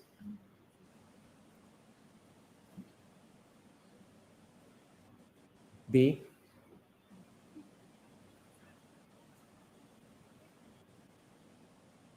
C. D. And in your assessment, did you know that a piece of glass that fit the broken drinking glass was found in the street area in front of 34 Fairview Road? Yes, sir. Okay. 98, please.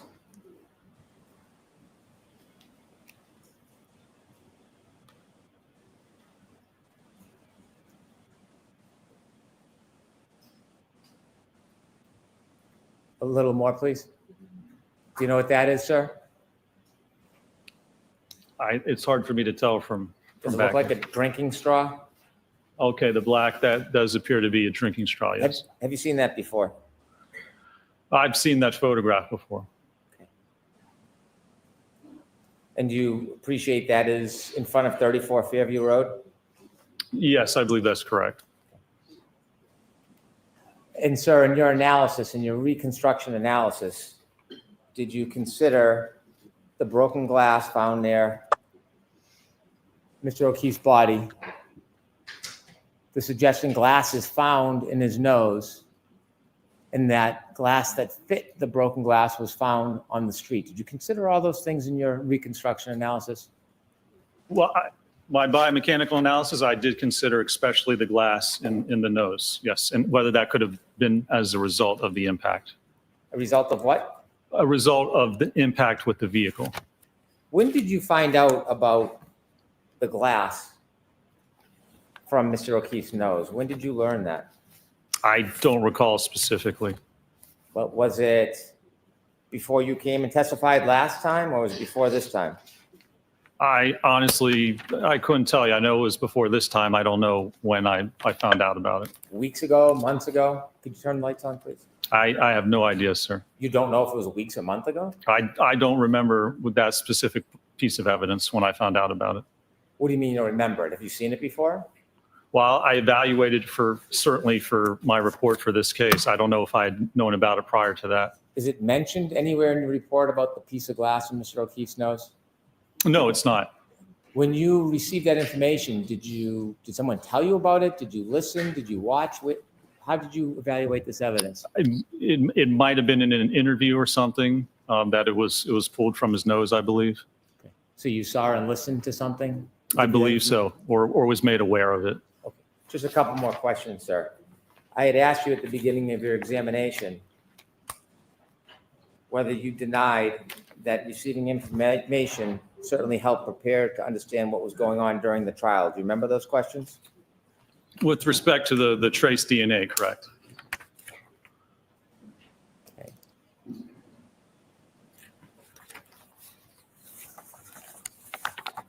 And approach. Yes.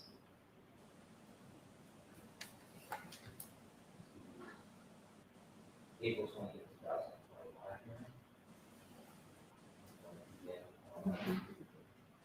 2025.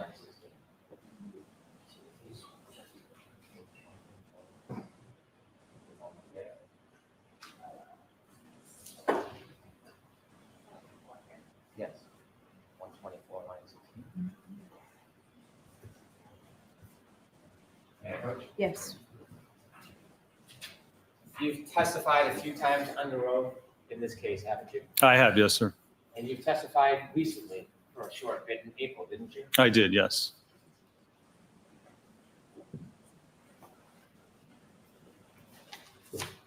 On April 28, 2025, did you testify in this very courtroom I believe I did. under oath, Yes, sir. like the oath you took today? Yes, or yesterday. Now, when I read this, I'm not attributing this in any way to the defendant's attorneys. I'm going to read you this just for clarity. You were asked, did they inform you about witness testimony? And what did you say, sir? They did inform me, yes, about testimony in situations and events that came forth in the trial that I was not aware of. Those are your words? Yes, sir. Page 125, line 7.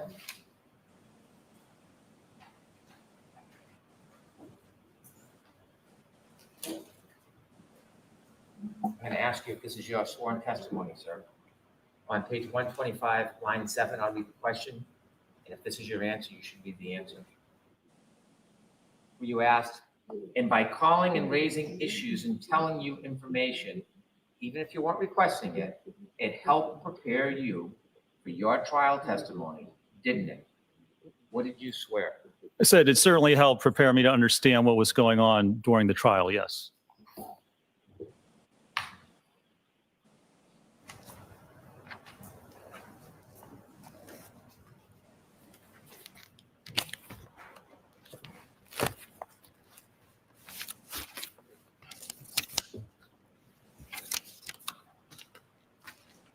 I have no further questions. All right, Mr. Jackson? Okay.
May I inquire? Yes. Thank you.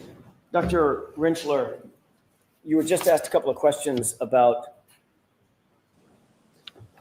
they provided information about the prior trial, correct? Correct. They is no one associated with the defense team, correct? That's correct. No one associated with you, and they provided information. And again, it let me know what was going on, but it didn't affect my preparation or my opinions. It in no way changed any of my opinions or what I testified to. Thank you for that. To get through this, I'm going to let you just answer the question. Sorry, And- Your Honor. Rentschler. And with regards, and I appreciate that. Mr. Brennan asked you a couple of questions about they being your employer. Do you remember those questions at the beginning of his cross-examination? I do, yes. Who is your employer, actually? The actual employer that you work for? ARCCA. Okay. Wasn't them. No, It's a client, correct? it was a client. A That's completely correct. separate entity that hired you for that work, correct? That's correct, yes. Thank you. Thank you. You were asked about a fender vault collision, and you said, well, this wasn't a fender vault, right? Correct. What is a fender vault? A fender vault is when you're hit by the front of a car and you're moving across the car. So you're moving across the center towards the driver's side of the car, and the car hits you, you go up over the car and you fly over the fender to the driver's side of the car. So you vault over top of the fender. Dr. Rentschler, where is my, as I stand here, where is my center of mass? Right about your belly button. Right there. Yes. So what would happen if I was hit by a vehicle, front collision, and the vehicle struck me below my center of mass? It's going to flip you. Your center of mass will go, you'd go right up. If it was coming right at you and it hit you at your legs, you'd flip right into the hood or over top of the top of the car. Is that what's described in the industry as a fender vault? That is part of a fender vault, yes, but it's at an angle. So instead of going direct back, it's because if the person's walking across and you get hit, you fly kind of back and over the top of the fender. Did that set of circumstances, physics, have anything to do with your analysis in this case? No, none whatsoever. The profile of the car is completely different, the back of the SUV. You were asked several questions about the debris field in the test F as in Foxtrot. Well, actually, you were asked about both test E and test F. Test E being the 24-mile-an-hour impact to the right arm of Randy, correct? Correct. And test F, the full rear impact, center of mass impact, correct? Correct. You were shown several photographs, exhibits of very tiny, tiny shards. Do you remember that? I do, yes.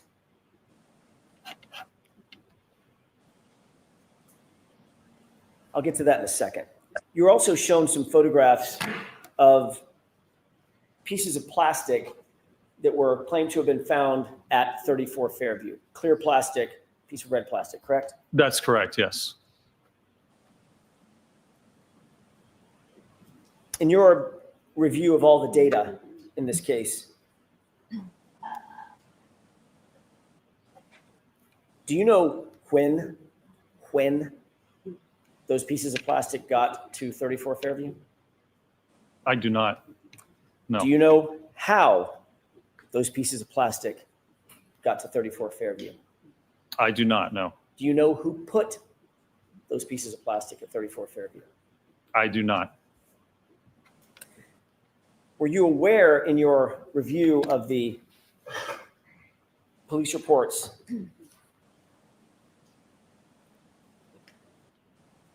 that none of the plastic that you were shown was found at the time John O'Keefe's body was discovered and the area was initially searched? That is correct, yes. I was aware of that.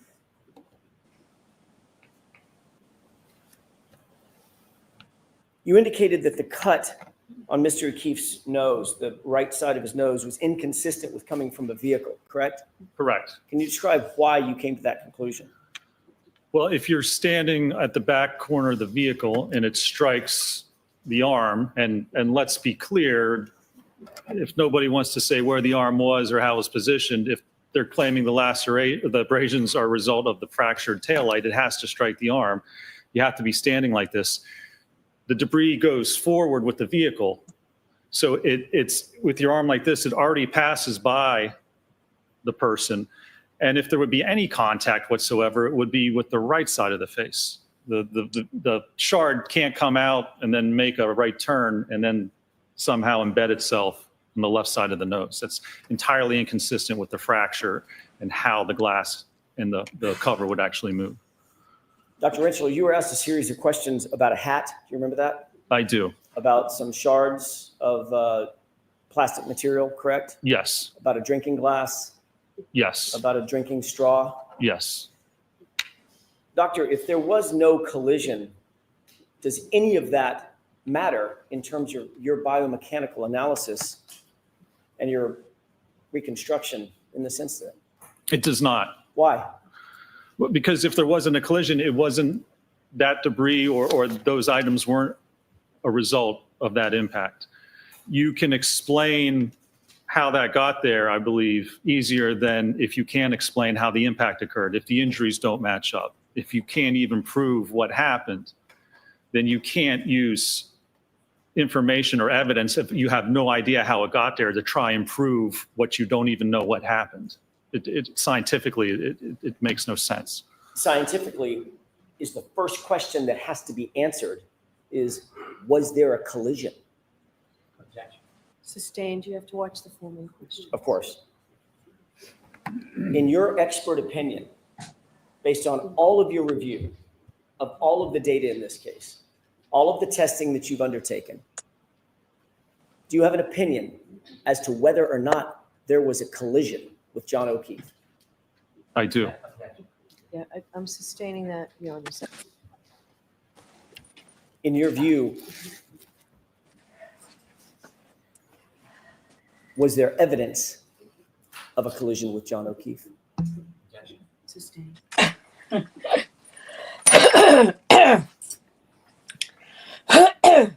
In your opinion, were any of the injuries that you saw suffered by John O'Keefe consistent with having been struck by the subject Lexus? No, they are not. Do you hold that opinion to a reasonable degree of scientific certainty? I do. Thank you.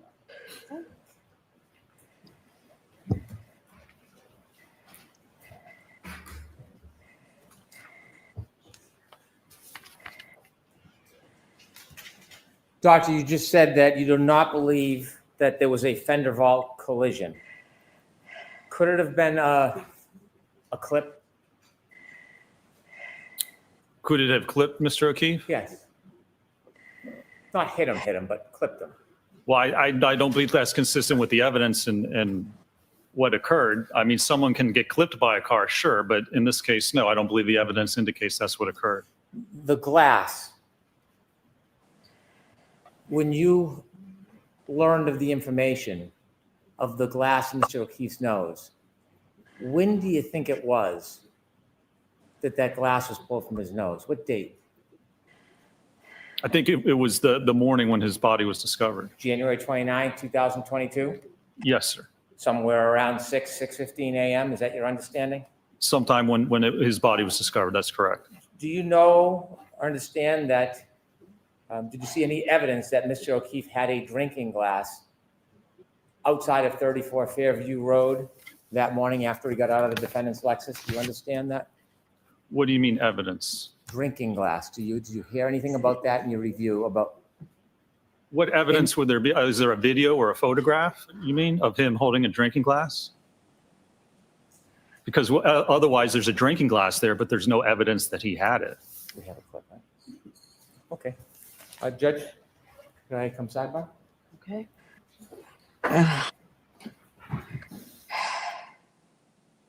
What's a magic bullet argument?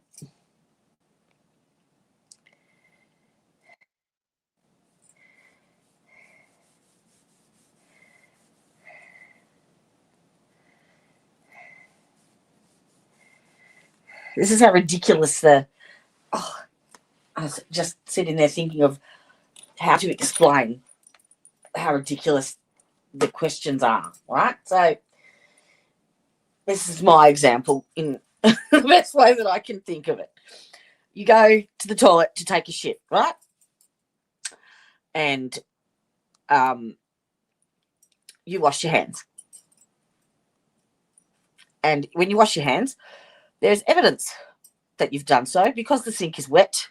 There's fingerprints on the tap and the hand towel's damp, yeah? So if I didn't wash my hands, but you're trying to prove that I did, then you've got no evidence to support that I've washed my hands because the sink's dry. There's no fingerprints on the tap. The towel is not damp.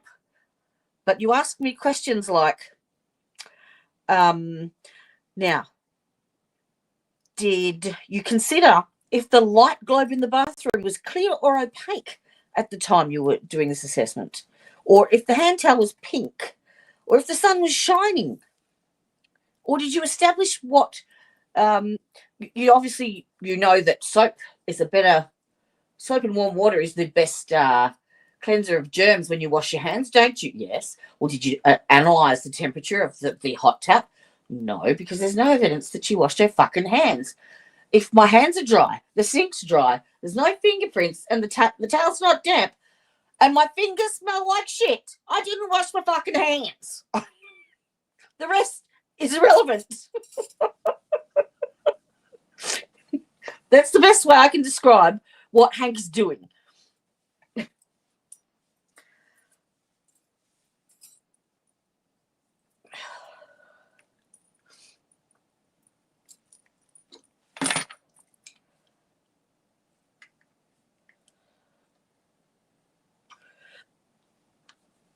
Yeah. You know what? Hand washing and nursing. I think I've washed. It's one of those things I'm obsessive about. I remember my hands used to be so fucking sore with like dermatitis because I'd washed all the natural oils out of my hands when I was nursing. They would just crack and, oh, it was awful. It's awful. Now they're just retarded and gnarly.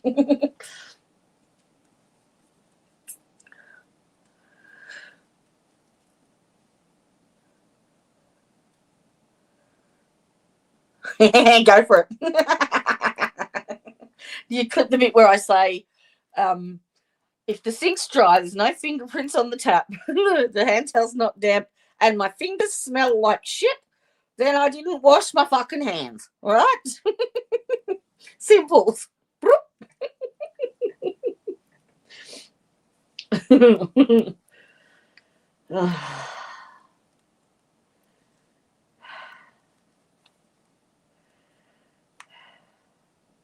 It's not fucking rocket science.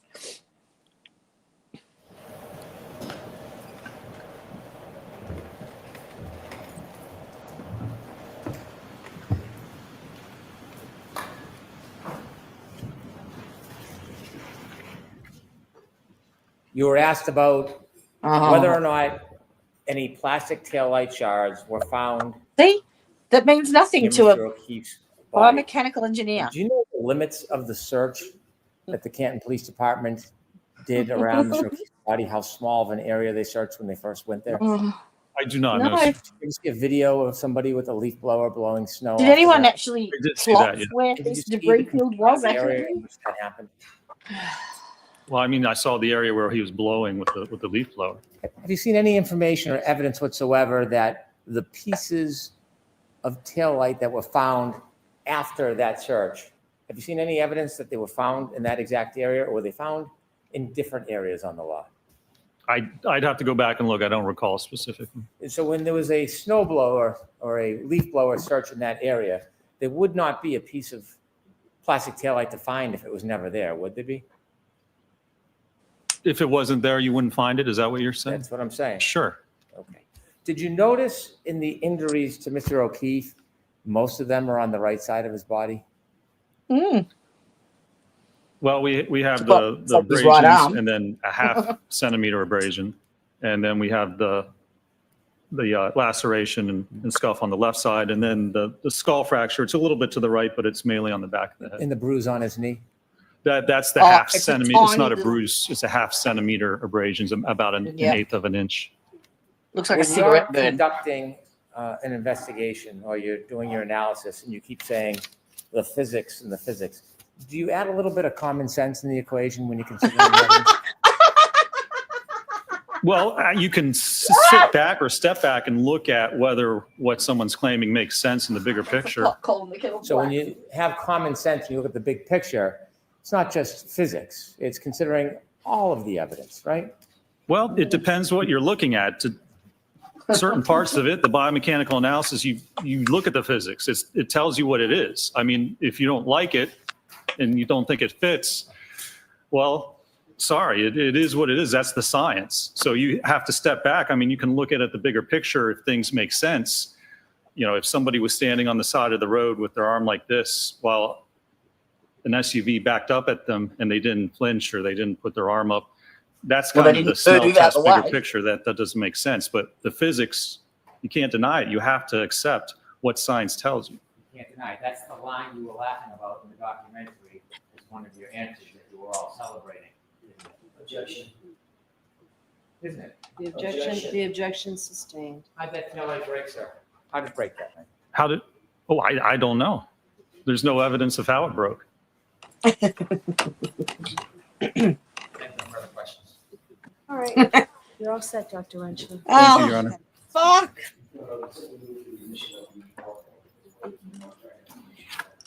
Is there an objection? So, subject to us discussing it. Mr. Jackson? Mr. Jackson? Subject to me taking a look at it and us discussing it. It's not coming in right now. Okay.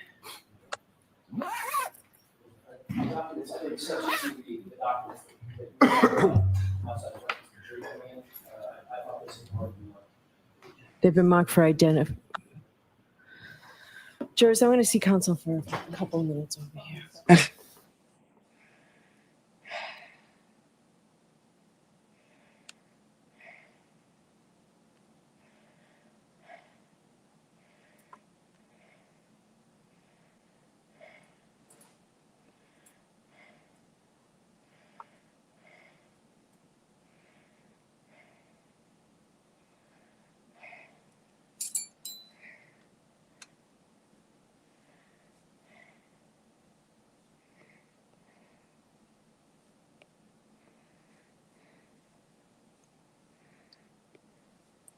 All right, I've had enough.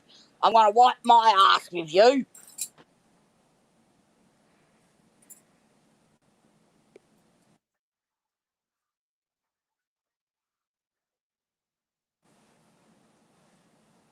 All right, I've had enough. I'm going to wipe my ass with you.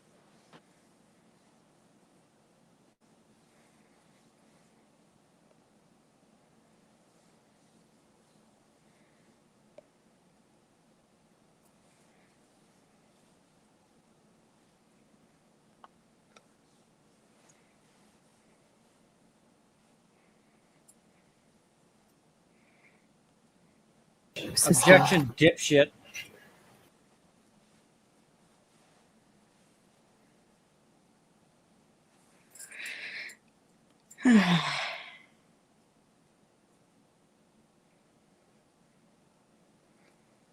Where's my iPad playing up? Sorry. Objection, dipshit. Told you.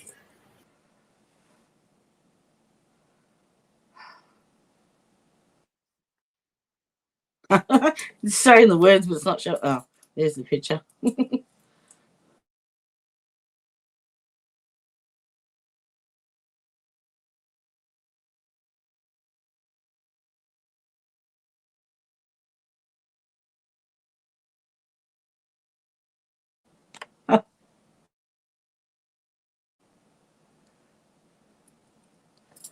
How long was I muted for?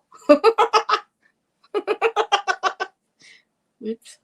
I didn't turn the mute button on. Fuck.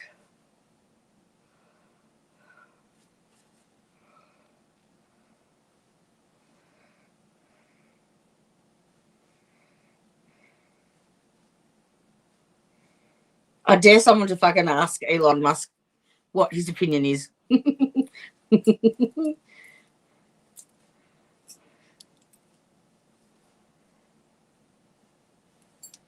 Sad bashful. I'll see if I can do it. Come on. This is so slow. Either my hands are too cold and it's not picking up. Oh, I have to play this one more whilst. Mom at school is how great Marcia is at this, or how wonderful.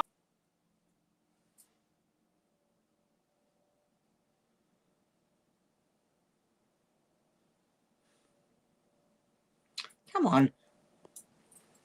Wrong at school is how great Marcia is at this, or how wonderful Marcia did that. ARCCA, ARCCA, ARCCA.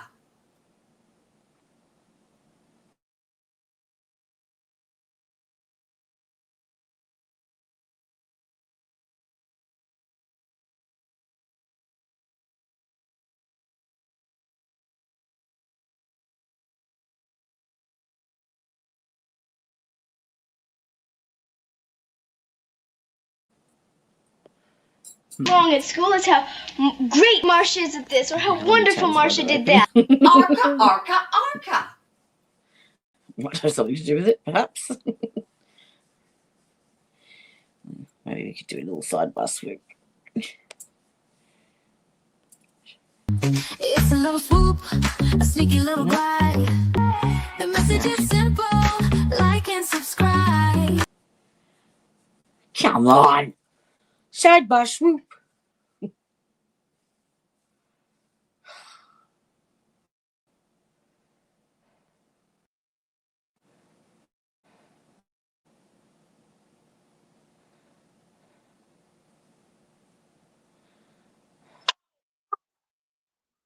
I didn't press that one.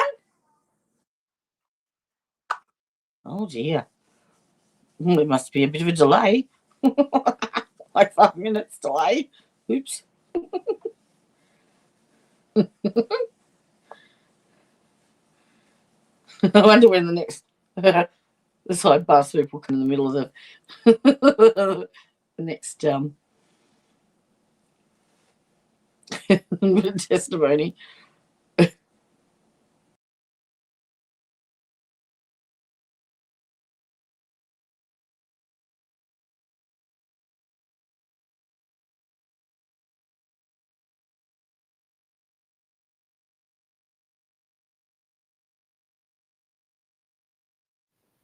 Jurors, we're going to release you for the day. We will see you tomorrow morning. Those same cautions, please do not discuss this case with anyone. Don't do any independent research or investigation into this case. If you happen to see, hear, or read anything about this case, please disregard it and let us know. We'll see you tomorrow morning. All right, the jury.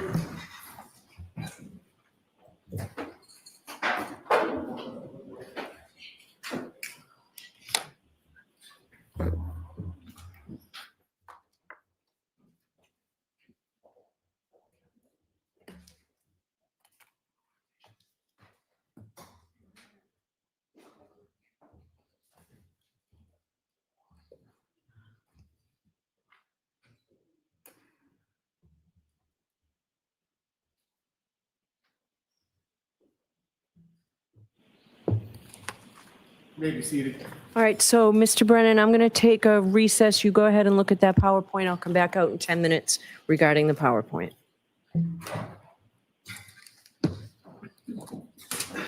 All rise for the court, please.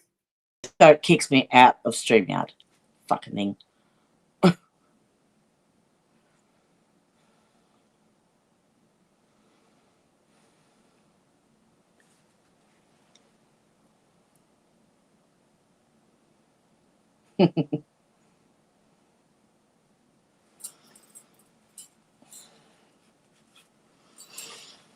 Oh.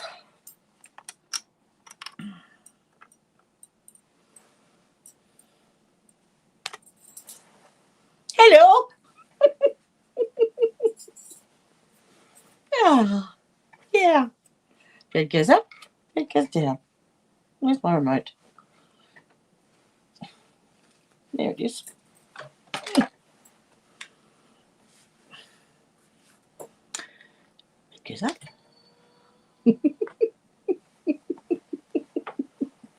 Bed cam.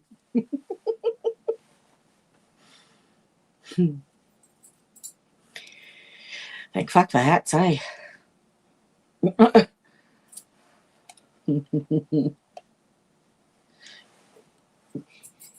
hello. Come and say hello, little puffy boy. The only man in my bed. It's his spot right beside me. Isn't it? Yes. You're such a mummy's boy, aren't you? Hey? They can't see you because you're on your black blankie. No, they see your white feet. Come and give me a kiss. Come on. Come on. Come on. Come on, Simon. Come on. Come on.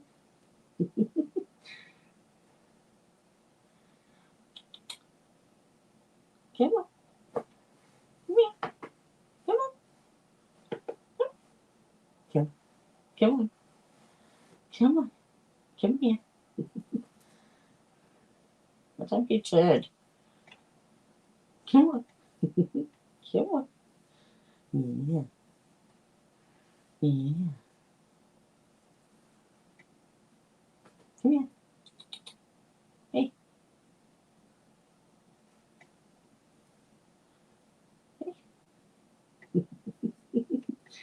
Hey. Come on. Come here. Come here. Felix. Hey. Hey. Felix. Come here. Come on. Come on. Come on.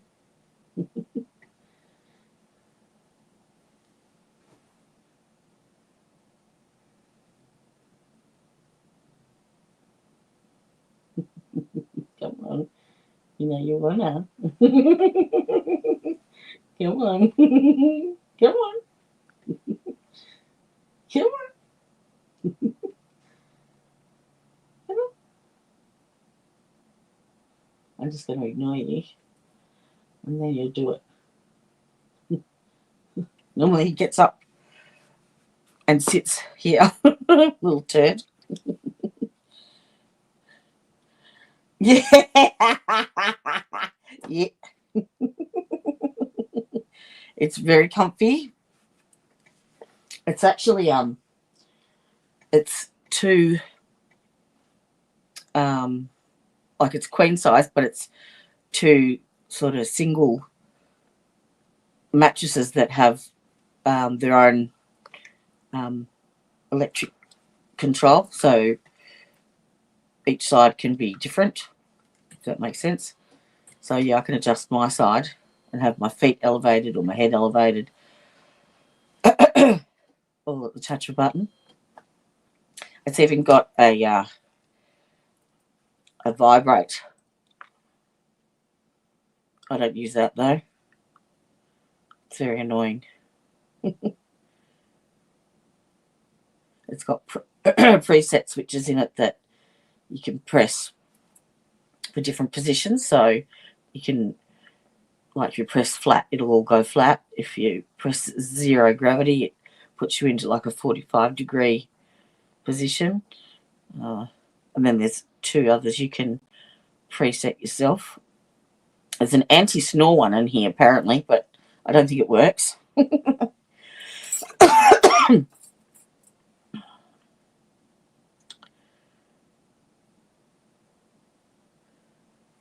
Yes, it's the best money I ever spent, I must say. It's the only position that actually gives me some pain relief. With in that 45-degree, it opens up my lower back and takes the pressure off the herniated discs. So, only problem is you end up getting too stiff if you stay in the same position, which is a pain in the ass. And I've got my electric blanket. It's like a furry throw rug that's got heat through it. Oh yes, yes, yes, yes, it does. Yeah, if you put the feet of the foot of the bed right up. I wouldn't know, Elizabeth. Actually, I think I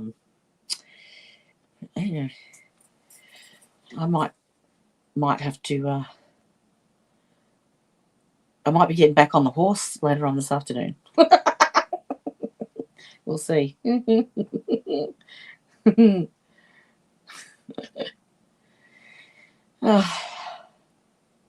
What are they doing?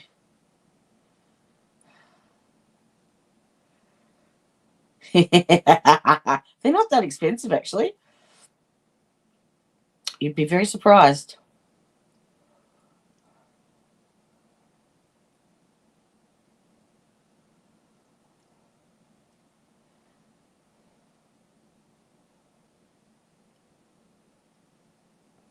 Yes, I love my bed.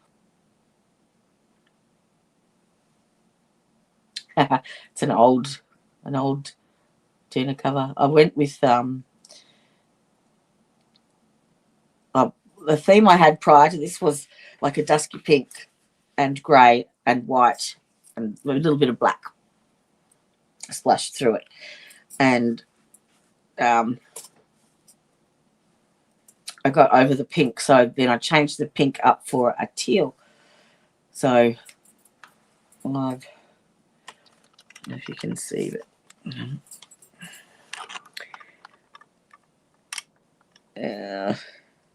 No, I've only got a teal pillow, but I've got like teal accents all around the room.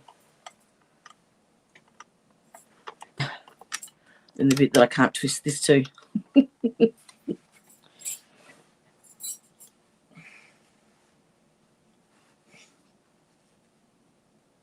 And here's me with a massive TV mounted on the wall, and I watch my iPad screen.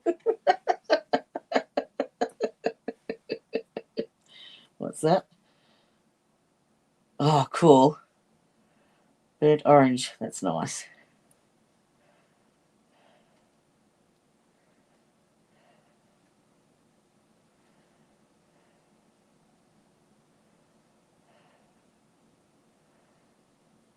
It's easy to bleach, yeah?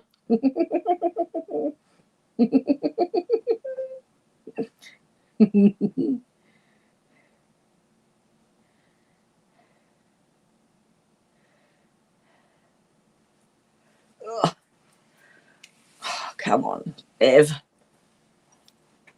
This is ridiculous.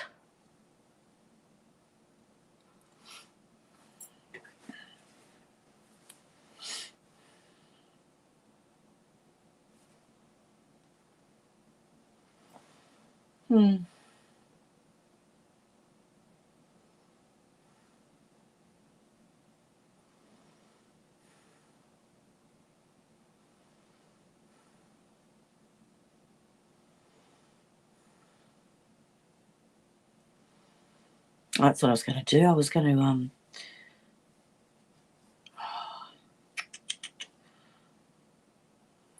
can't be fucked going out there again now.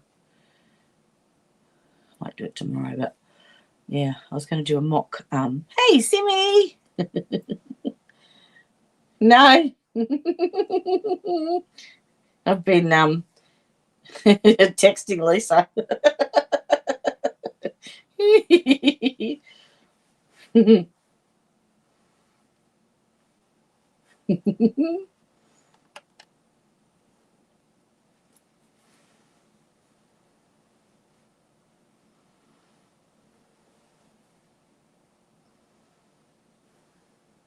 How's she going over there?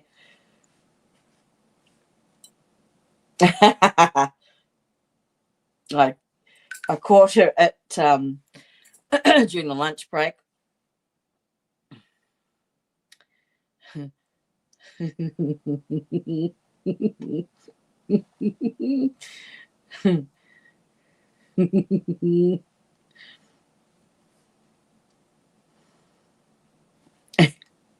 Is she still treading water during the breaks?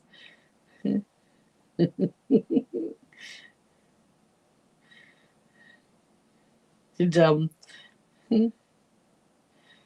what's his name? Did Kurt get his franking done? Oh, okay, she's gone now. She had to go. She did great. Like that was hard work. Hard work. She's already been and done shopping. The fuck? Oh my Lord. I think we need to do a Brennan debrief stream.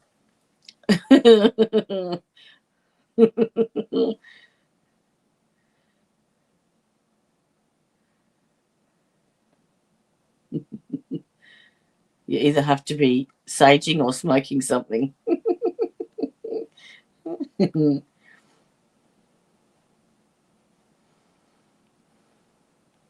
it's been a while since I've saged this place. Maybe that's what I need to do.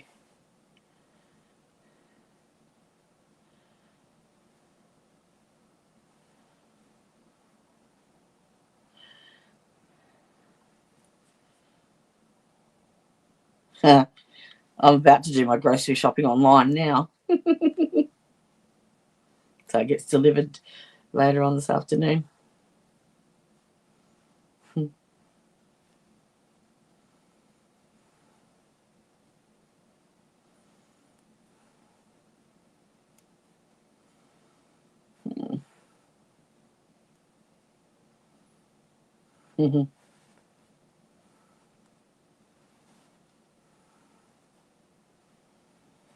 Yep.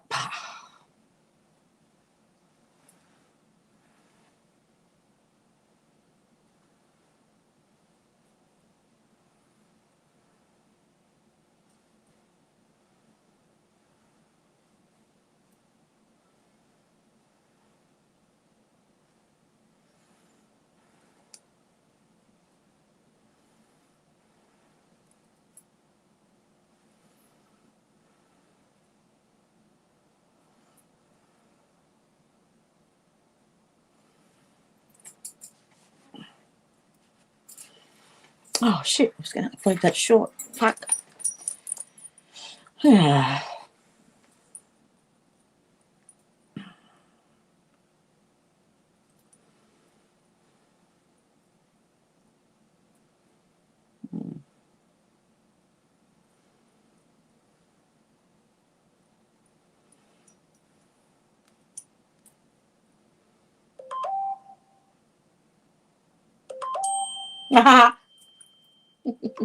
It's one from Lisa.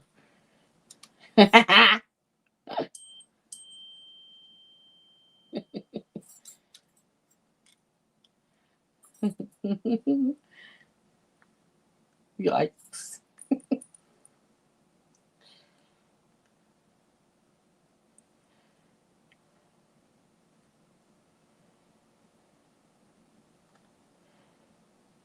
Okay.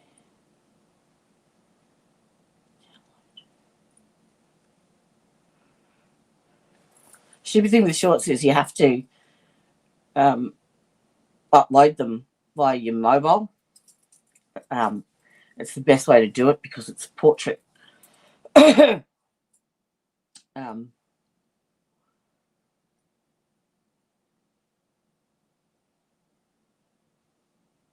it allows you to do more with it. Did that download? Yeah, I'm not sure. Yes. This is a good one. And looking at the hoodie, it appears that I made a mistake.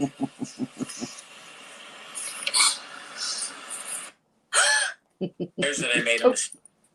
Ah, fuck yeah. Appears that I made a mistake. You get to preview it. Did you catch that? It appeared. Turn it down. Come on, load.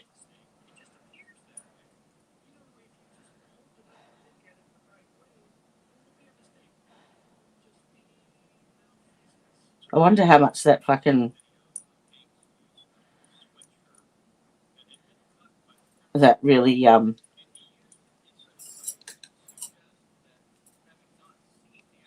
wonder how much that gutted him having to do that, having to say sorry. Let's say I wish I had a house so I could get a deep freezer.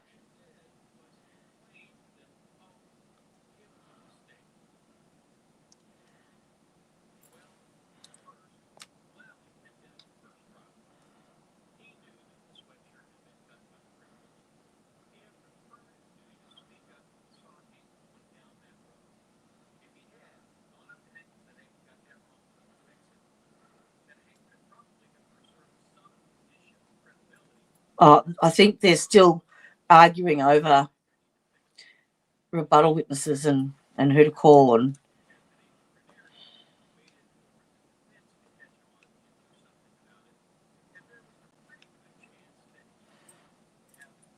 What do you need? What do you mean better have? Like how to shop better, like how to budget better, or do you just like go to the shops every day and grab what you need for dinner and then go home and cook it?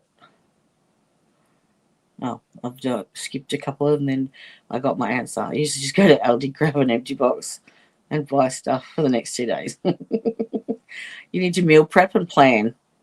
Just sit down and write down what meals you fancy and then the ingredients and go and get that for the week. I don't go anyway. I get it all delivered.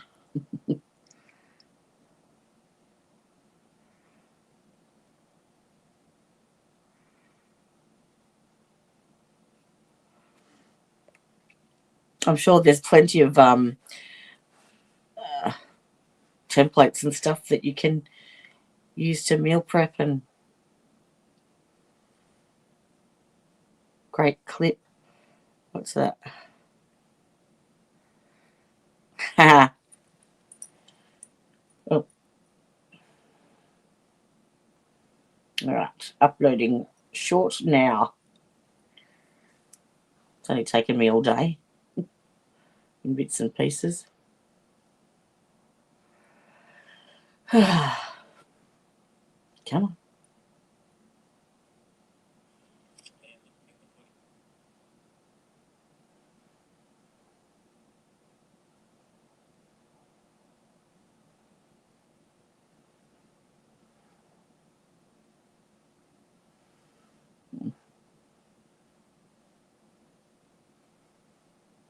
So if it's 6 a.m. here, it's only 4 p.m. there.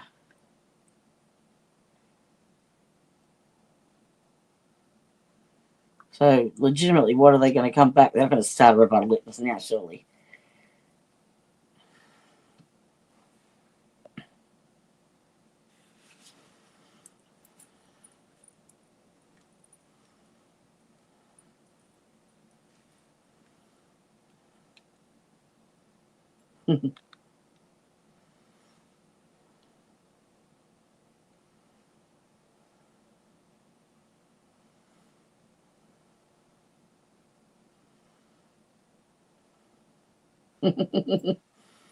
Yeah, most of my money goes on the cats.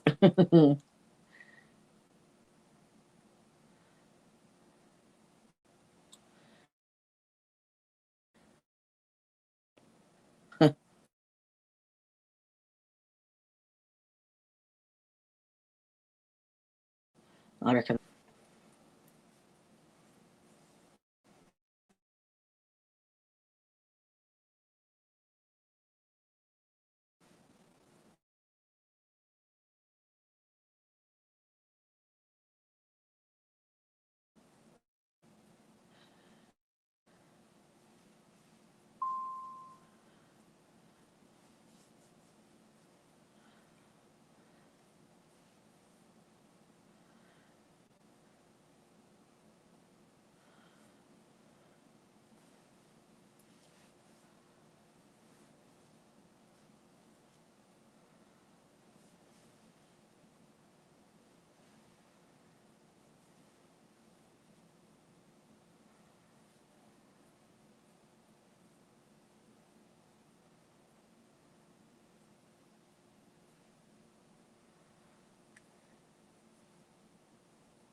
A Slim Jim beef stick. What the fuck is that?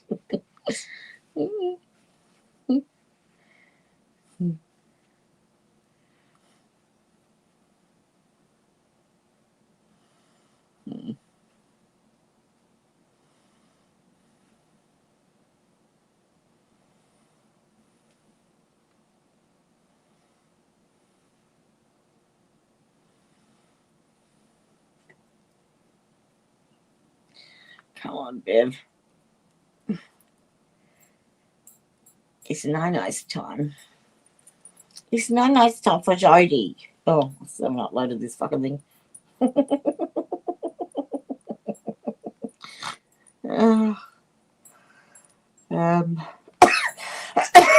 Now I think of the witty title.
Court's back in session. You may be seated. All right, so I had a minute to look at the PowerPoint. Are you in agreement on the PowerPoint? We're not. I do not want to admit it. I don't think it's substantive evidence. Okay. Mr. Jackson? Exactly the substance of this. Which was not objected to, right?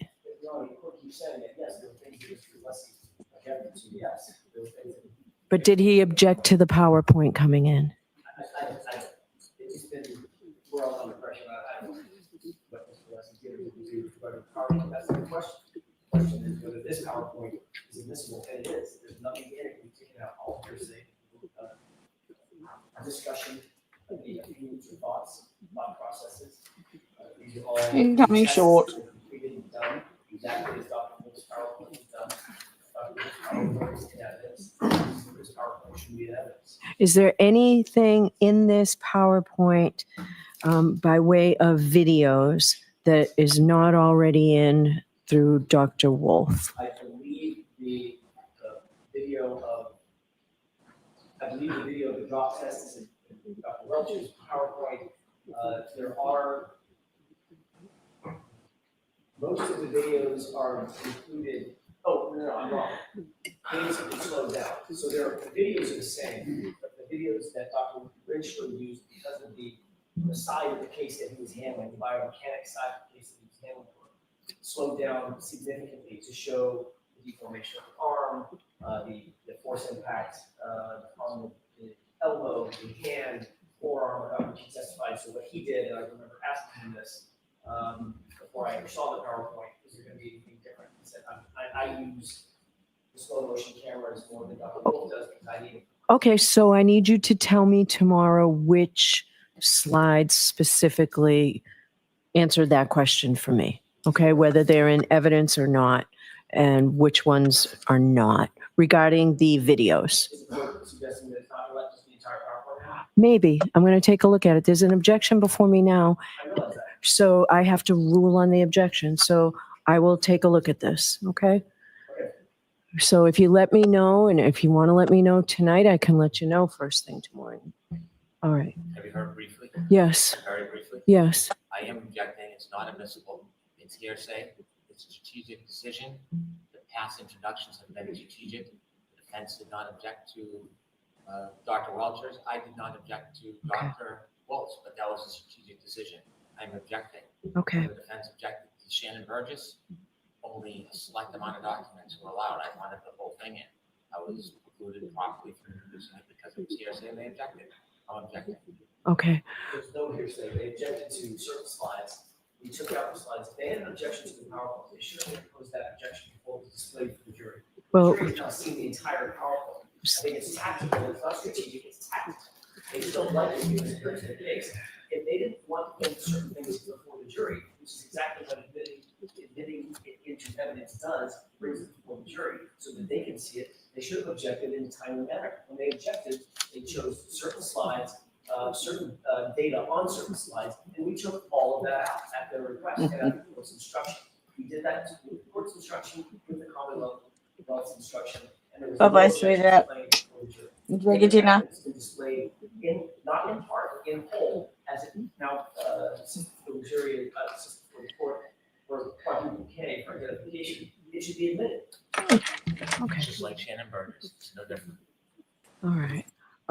Shannon Burgess's PowerPoint is in evidence.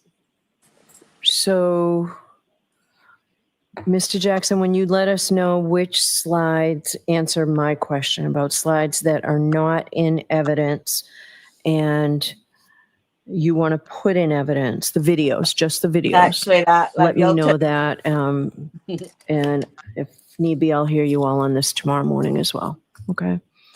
All right. Okay. Is that it for today? Will we see everybody just tomorrow morning? What else do? Mr. Leslie needs to, I didn't. Ouch. After the defendant rests, we will not be calling any witness, putting on any further evidence. Okay. All right. Your Honor, it's late in the day. We would like to review which required finding of not guilty after disclosure of all evidence. It won't be a lengthy argument, but I'm happy to be heard on that in the morning if what we got tomorrow morning. Okay. Is that all we have left now?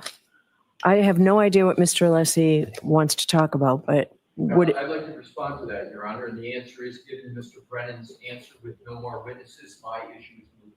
Okay, great. So, The only other technical thing is we need to move in the 3 items of evidence, the documents associated with the Squelcher. I think they've been marked for identification. no, they were marked as evidence, right? They're private markets exhibits. Yeah, they're exhibits. But no, they're come into evidence, Your Honor. So are they? I thought they were marked as identification, not evidence. If they're in evidence, they're in it. Identification. So I need to find that. It would be my intention that they get put into evidence. I'm not going to display them and bring a jury in just to see those at this point. Not asking for that. Okay. As long as they're in evidence and I can use them in closing argument, then so be it. If I can, for clarity, Your Honor, they're exhibits. I have Y. So that's not an exhibit, Mr. Alessi, if that's how it marked. That's identification. I have a different parlance. I'll use this word's parlance. Yes, it's YYY, ZZZ, AA, BBB.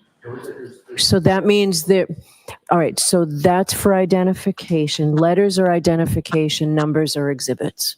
Your Honor, I understand that. We all know what we're talking about, and Your Honor agreed that they're going to be in evidence. Right. So, and I've ruled that they're in evidence. I just need to know for this record whether they're in evidence or not. What you tell me, you just told me they're in evidence. They're not. They're exhibits. They're identification Now they will become exhibits. Can we do that now? Do we have them? Where are they? Oh, Jim, they're in there? Okay. Yeah, and Your Honor, my whole point in wanting to be heard is that they're not in evidence, and I want to make sure they get it. That's my point.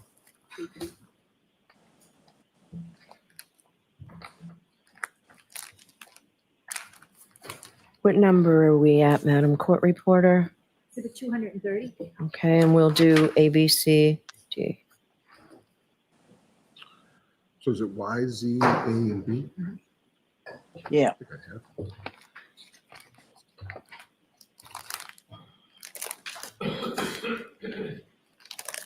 I don't think I have. Counsel, I'm not sure I have those. All right, so we will make, so as of now, they're in evidence. Tomorrow, we need to physically put the sticker on those. Can I stick another list with the public meetings? Yes. 230A, I'm sorry, say that one. 230A through C. 230C.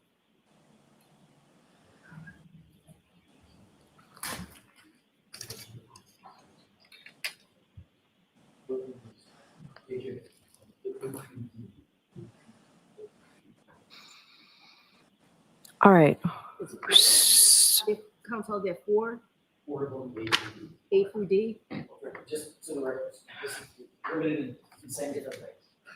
They were marked for identification as triple Y, triple Z, quadruple A, and quadruple B. Okay. And all I need to do for my records is figure out which one is which in terms of the whole marking. So as we do that, I'm good and I'll get out of here.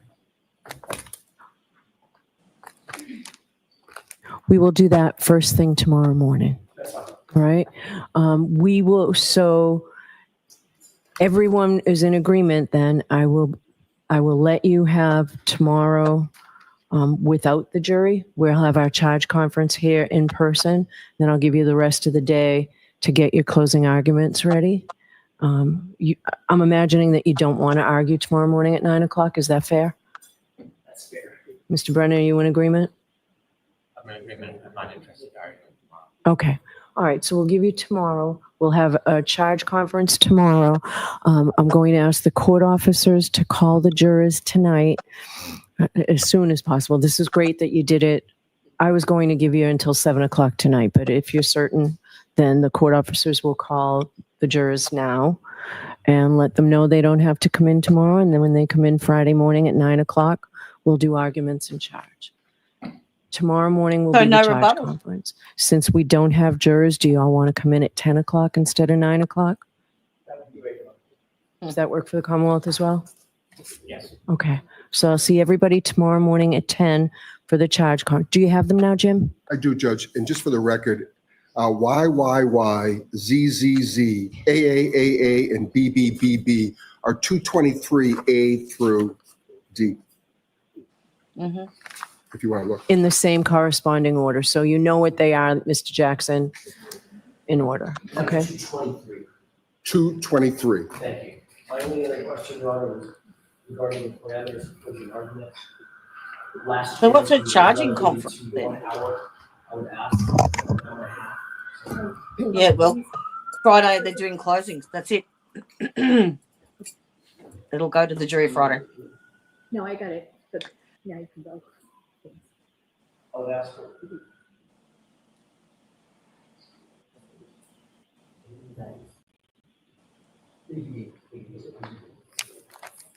I'm just not sure what a charging conference is. For an hour and a half for a final summation, given the gravity of the case, the length of the case, the amount of evidence that's been adduced.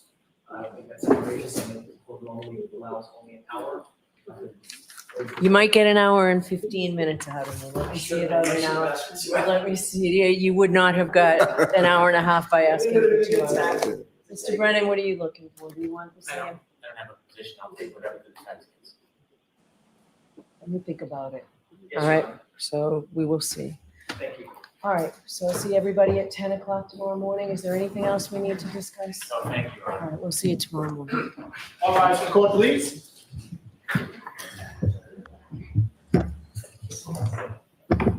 Goodbye. All right, a charge conference is a meeting between a judge and the attorneys of both parties in a trial. The purpose of this meeting is to develop a jury charge, which is a set of instructions that the judge gives to the jury before they begin their deliberations. During the charge conference, the judge and attorneys discuss the specific language and wording of the jury charge. So, jury instructions, yeah? The attorneys may suggest changes or additions to the charge, and the judge will ultimately decide what instructions to give to the jury. For example, in a criminal trial, the jury charge may include instructions on the burden of proof, the elements of the crime. Yeah, jury instructions. Right. Okay, then. That's going to be fun. I'm not surprised, though, because of the last BS with the verdict form, so they mustn't be doing rebuttal. It doesn't sound like it.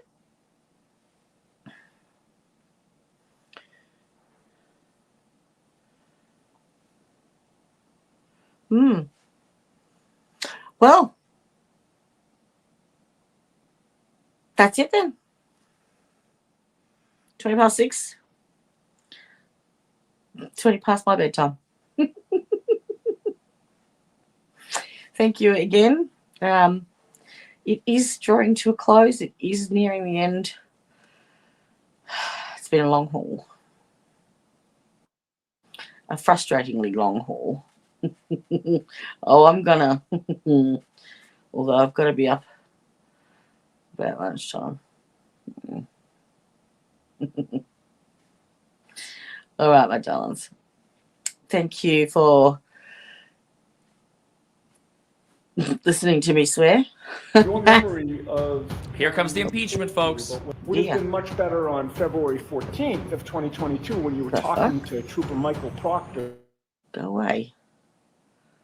I don't even know where that came from. Oh, gee. That's big. There's one little man. Are you going to say goodnight, mister? Hey. Felix. You say goodnight? You say bye? Hey. Hey. Don't say goodbye. Oh. Alrighty then. That's a good look, Jodie. I will see you all tomorrow. On the morrow, if it gets too boring, it might be a short one. So it's starting at 10. So that'll work. That'll work well for me. All right, love yous all. Have a good rest of your evening. Stay warm. Stay safe. Stay the fuck away from Hank Brennan. Bye-bye. It's been 12 months since I quit, and so much has passed us by. Such a scattering with evidence and some blatant flat-out lies.